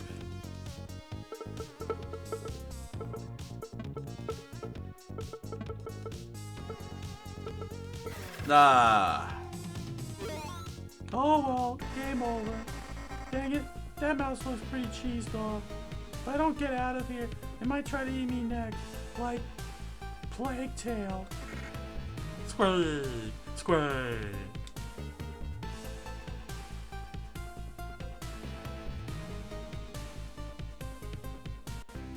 Entering first floor.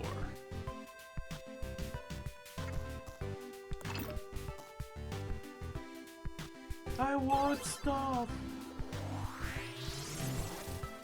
Give me. Show me what you got. Squid. Survive. Shoot. Move with L. Shoot with A.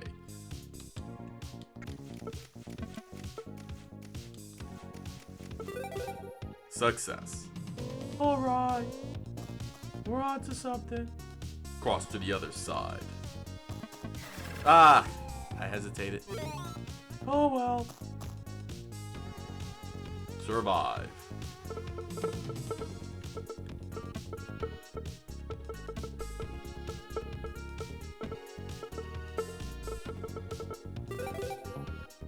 Good job. Oh boy. Destroy the millipede. Don't drop the balls.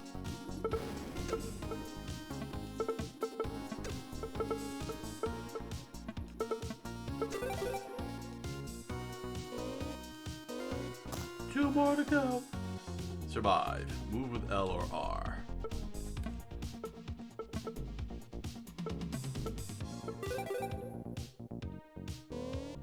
I'm surviving. Survive.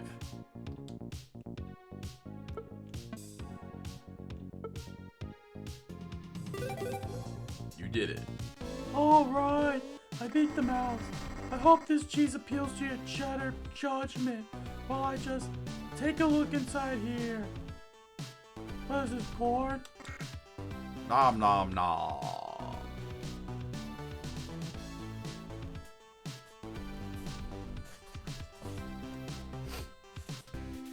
Entering first floor.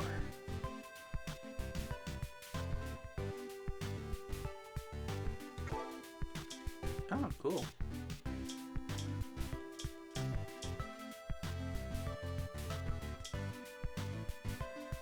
Woo's Pong. Dude. Is that like some foos thing? That made no sense. There we go.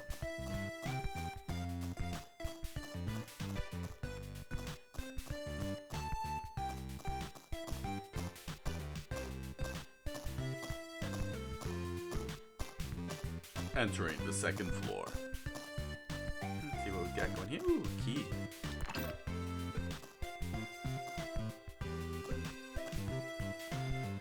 Fuel puzzles. You need to fill the tube. Start for the puzzle to be complete.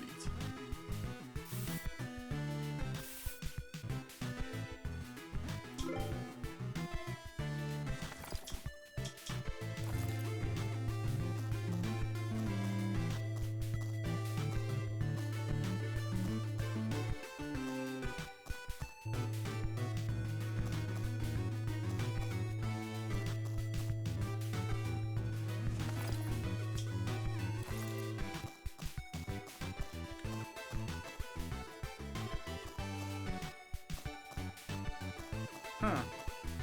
Well, it allowed me to move one, but I can't move the other?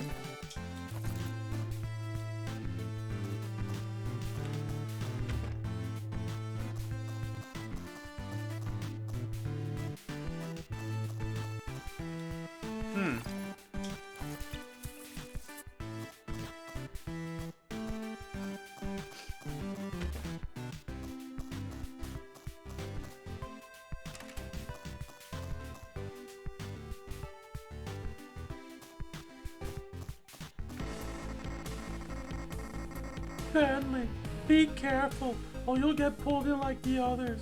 Those dead pixels are dangerous. They want to eat things or something.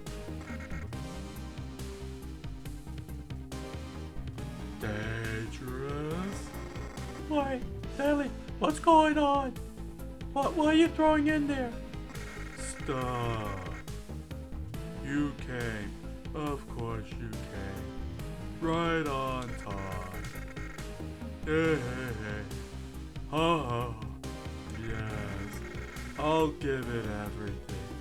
Go ahead. Eat every last pixel. Grow. Grow and become. Stanley! Quiet, caretaker. No. You don't understand. Of course you don't understand. Oh, how could you? Don't you see? This is the only way. This is the way. The way? For what? Bentley, this isn't like you. I don't know the way. Is it like me? No. Suppose it isn't, is it? Bentley, stop. Oh, forget it. One tarnation's going on. Pete, stay back. Holy cow. Yeehaw. Oh, for Pete's sake. It's got an eye now. And a mouth.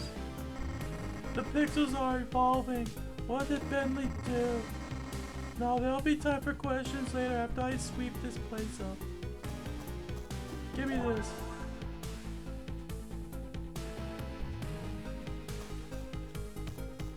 Alright. Must destroy.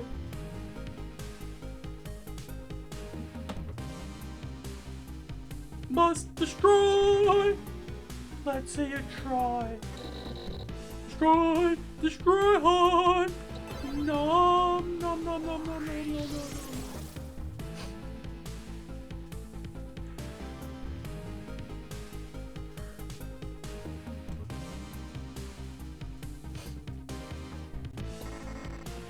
I've swept up bigger misses than you.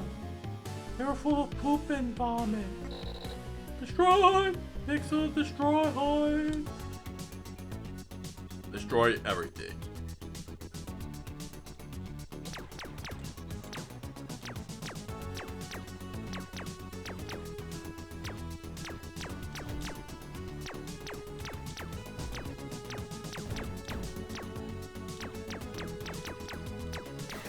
Nah. Oh well. Boo.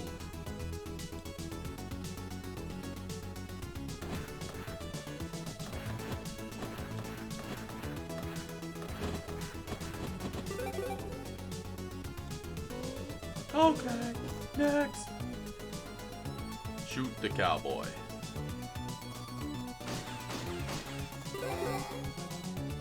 It died. Destroy, destroy, destroy. Move to.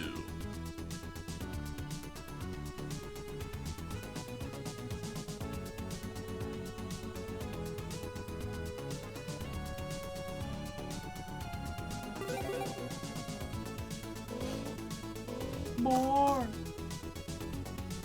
Destroy the intruder.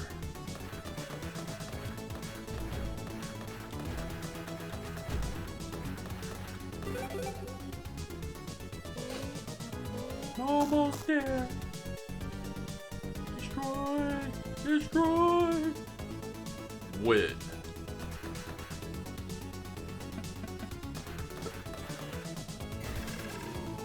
Well, you failed. Oh well. Fire a ricochet.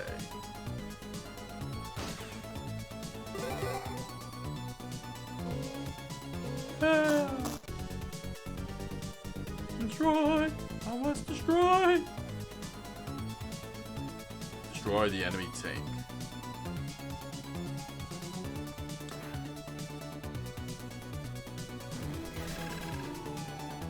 Ah, Well, that stinks. reach the warp hole.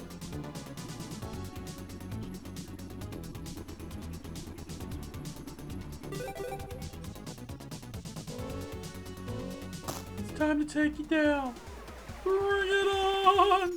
You will be destroyed. Destroy Explosa.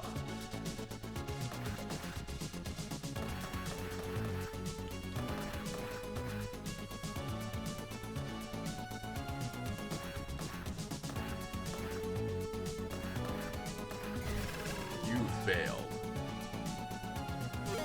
Oh boy. Reach the warp hole.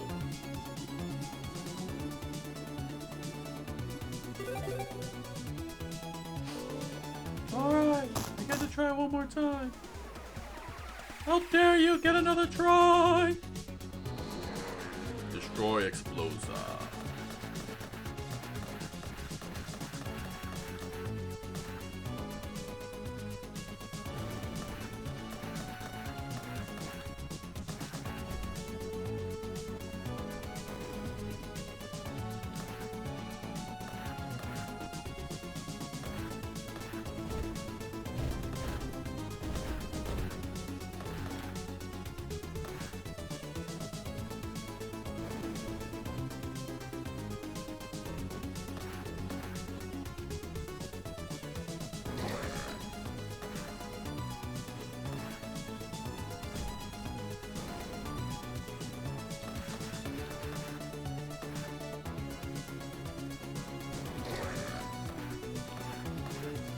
One more to go.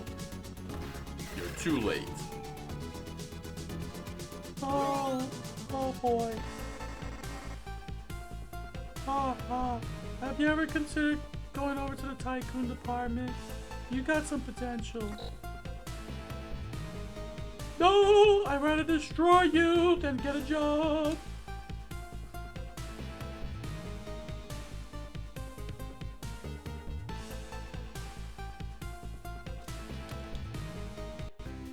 Entering second floor.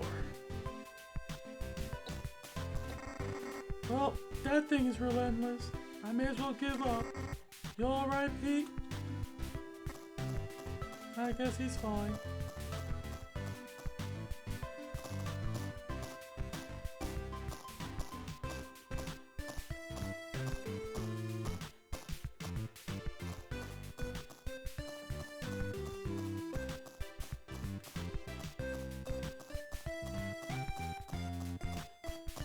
Oh, okay. I thought there was more. Oh well. There never is anymore. That made no sense.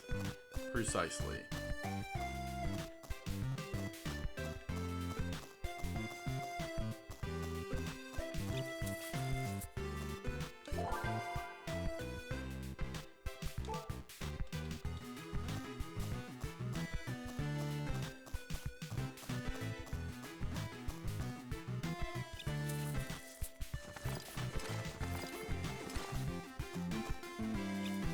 No cheese, huh?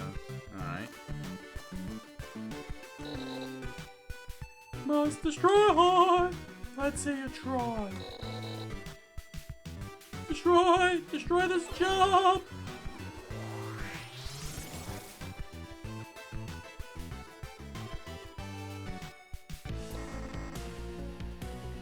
I sweep bigger poops than you. And you look like a big one. Oh no! I'll destroy you! Move.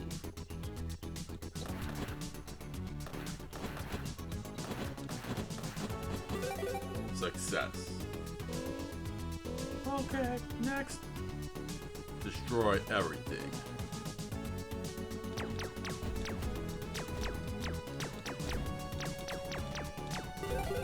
Good job. Next. Shoot the cowboy. He's dead. Yay, killed the cowboy. Come on, let me destroy, please. Shoot the cowboy. You obliterated him. Yay, he stopped us. Shoot the cowboy.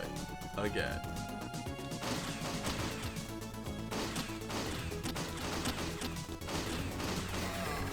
You died.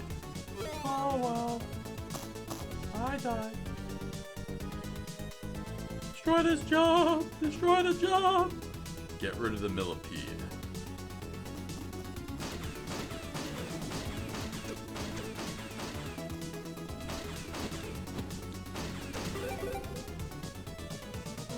Alright! Win.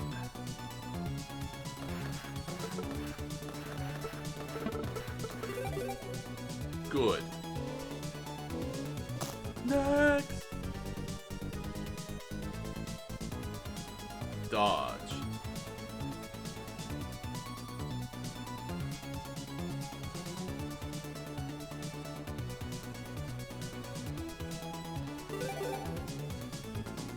Well, that was easy. Help the ship.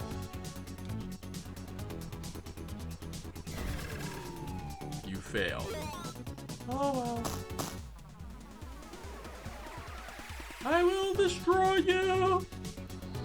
Destroy explosion.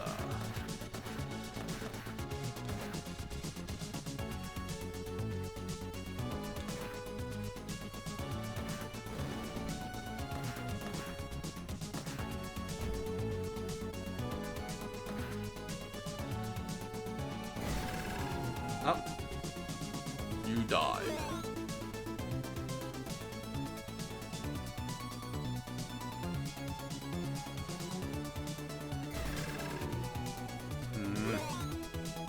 Well, at least I get to take him on.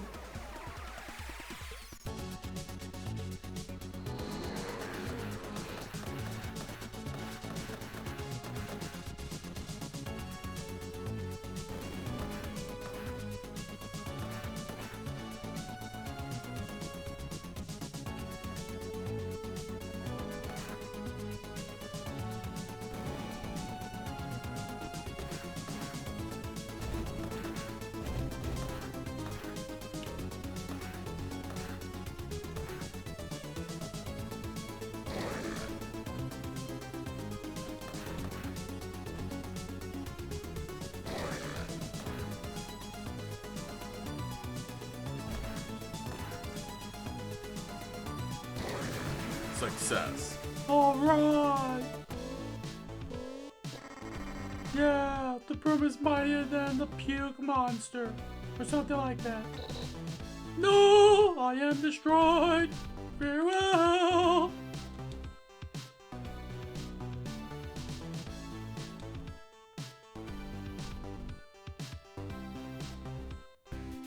Entering second floor. Phew, I did it. You alright, Pete? Huey, I ain't been in such a pickle since that mess back in Deadwood. It was not very good. The women were not too pleased. You really took the reins on this one, partner. Oh, thanks. I'm glad you're okay. You're glad? Why? I ain't heard nothing you say something like that before. Normally it would be, you will be fired, or I will dock your pay. Much obliged, caretaker. Huh? Get back to work! Look at our old caretaker, going softer than a stick of butter at high noon. And redder than a tomato in July, I reckon. You're not listening to me. Well, you're done teasing me. I'd appreciate it if you told me what just happened. What just happened? Well, you tell me.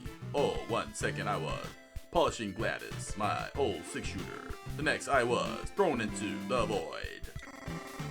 You named your pistol Gladys? I like the pips. That ain't important right now. What's important is that I ain't got no clue what just happened. 1 minute, I'm a hootin' and a hollerin' after old Bentley Baer. And next, I'm being sucked up like a cactus, collecting doing the Mojave.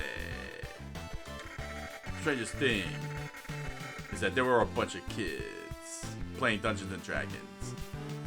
And before it trapped me, it felt like it was doing some kind of mind trick on me, like Darth Vader stuff. Mind trick? Are we dealing with the Sith? I think so.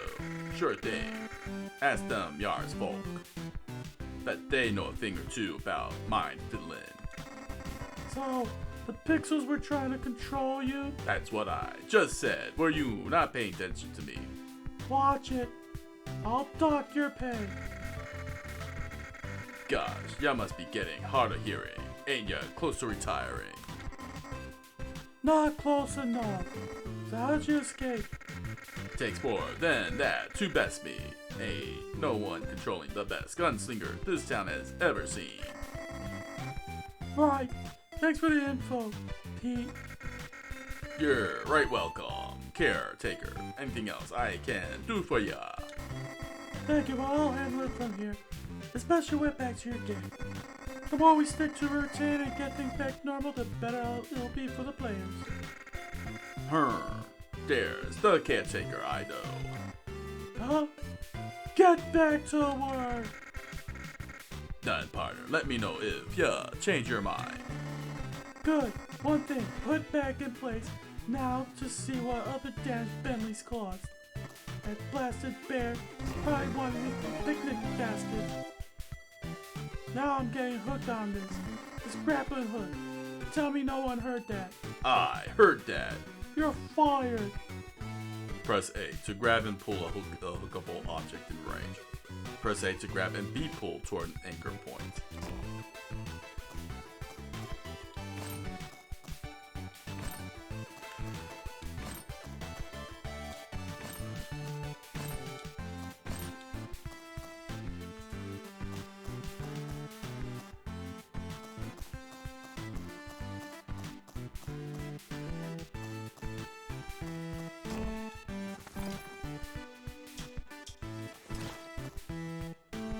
Ah, got it.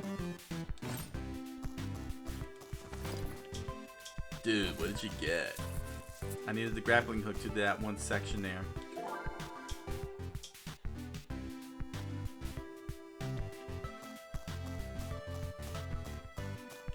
Alright, let's go down.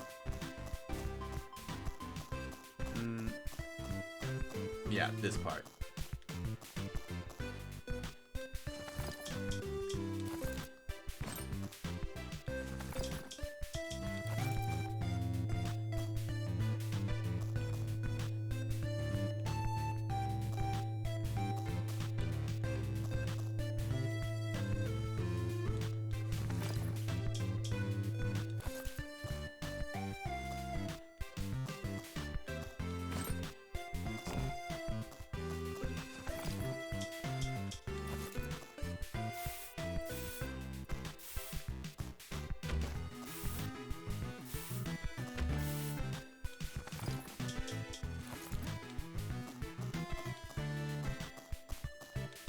Well, that did nothing.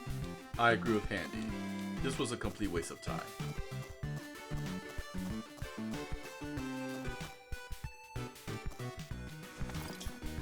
I don't know, do I have enough time for one more go?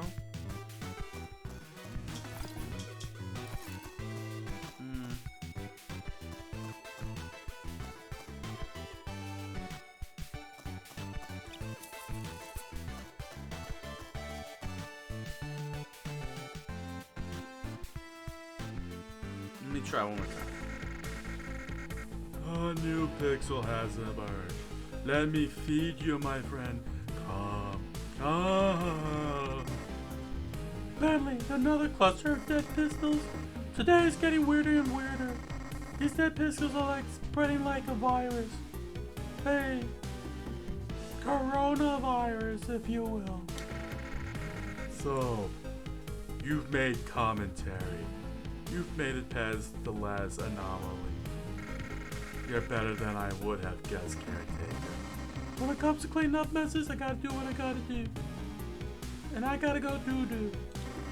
But why, Bentley? Why are you doing this? You couldn't understand. You're not a performer. What does that have to do with the anomalies? Every day for the last 40 years, I've been playing Crystal Castles just like always. Run and jump, grab the crystals, avoid the trees. My only words, bye, oh no, ouch. Day in, day out, the same routine, just like you like it, right, caretaker? Right? And I was one of the lucky ones. I've seen so many friends unplugged and forgotten. Like Wreck-It Ralph. I knew that someday that would be me. All of us except you. But then I found the truth. It was there. Motionless, inconspicuous. Who would notice one simple dead pixel? And yet, within a life, they key to my awakening.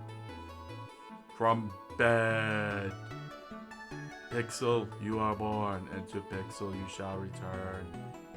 Pixel is life. Pixel is love. If you don't evolve, your fate is sealed. So shall we embrace the truth? Huh? That's it? That's your motivation? Who wrote this stuff? You scared of becoming a dead pixel? Yes, wouldn't you be? That is how it's always been. Games are popular, and then they aren't. Times change.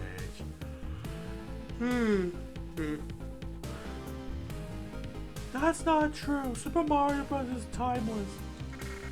You'll never understand.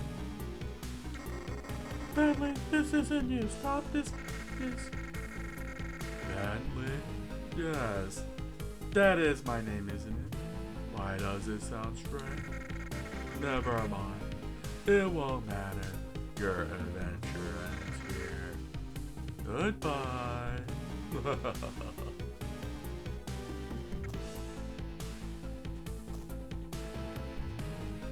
Alright. Let me see what I can do here. This is a one-time go.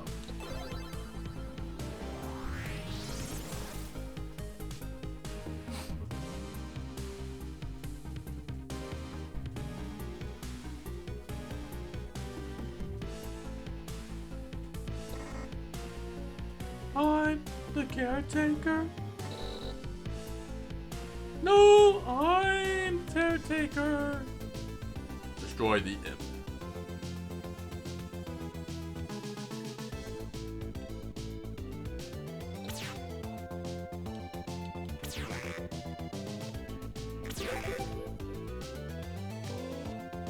Okay, next.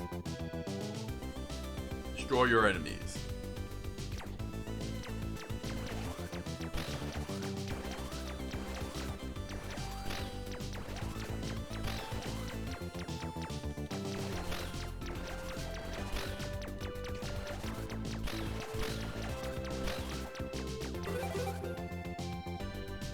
Alright, we're on a roll. Grab the treasures.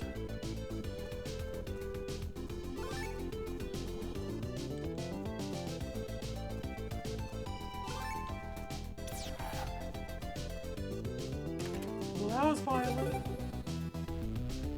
Very gruesome. This isn't over! Grab the treasure.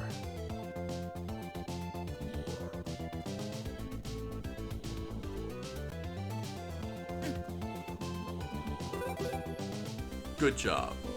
Okay, next up. Defend the Sentinel.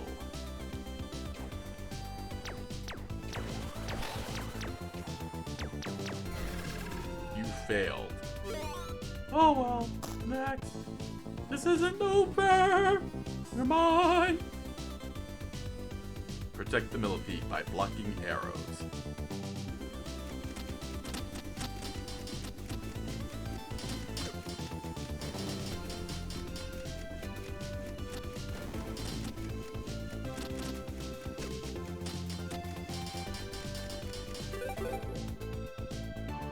Alright. Find your way to the treasure.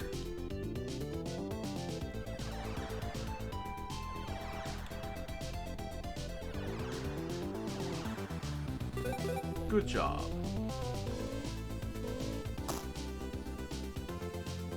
Survive.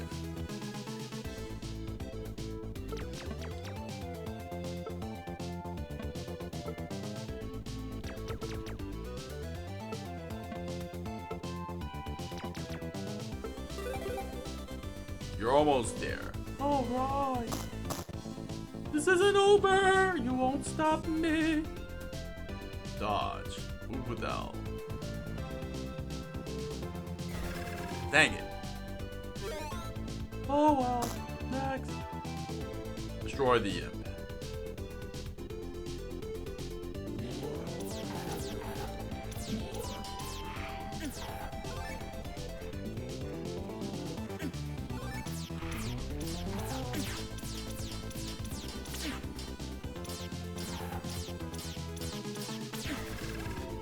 Oh well. So you failed. Yeah. It's time! Find the right duplico.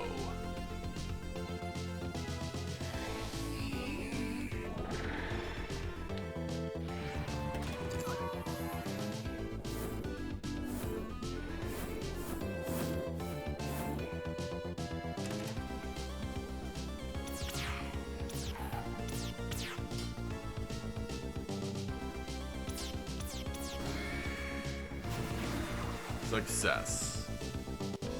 Oh boy! Who's the real caretaker now? Whoop whoop whoop, there it is. The real caretaker? I wasn't hired for a new big caretaker.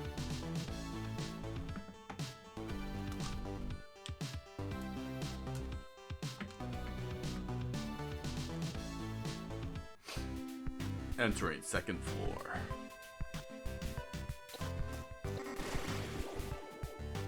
Adam, are you okay? Boy, thanks to you. I thought I was about to end up as a rogue pudding. You slay monsters as well as I steal treasure. Steal treasure? Wait! Who said they could steal treasure? You wouldn't know anything about Nick's missing gems, would you? Ah, have I mentioned how grateful I am for your great heroic deeds, caretaker? Would you like a little haggis on the side? No, it was nothing. I was always doing my job.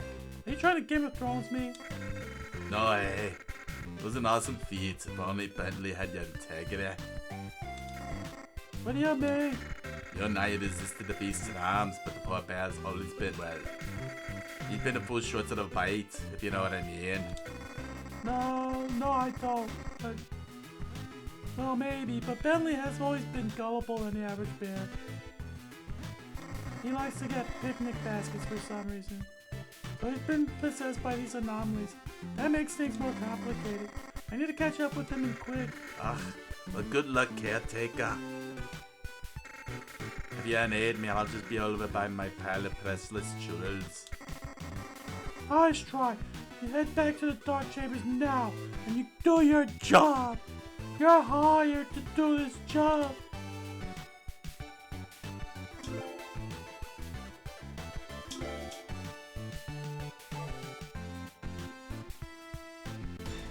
All right. Yeah, that's that was Atari Mania. Look at that, 25% done. Oh, well, that's a pretty short game, I guess. All right. Woo. Well, that was the Atari 50th Anniversary Spectacular. And a look at Magnavox's 50th Anniversary. And 50 years of video gaming. Oh, 50 years of video gaming.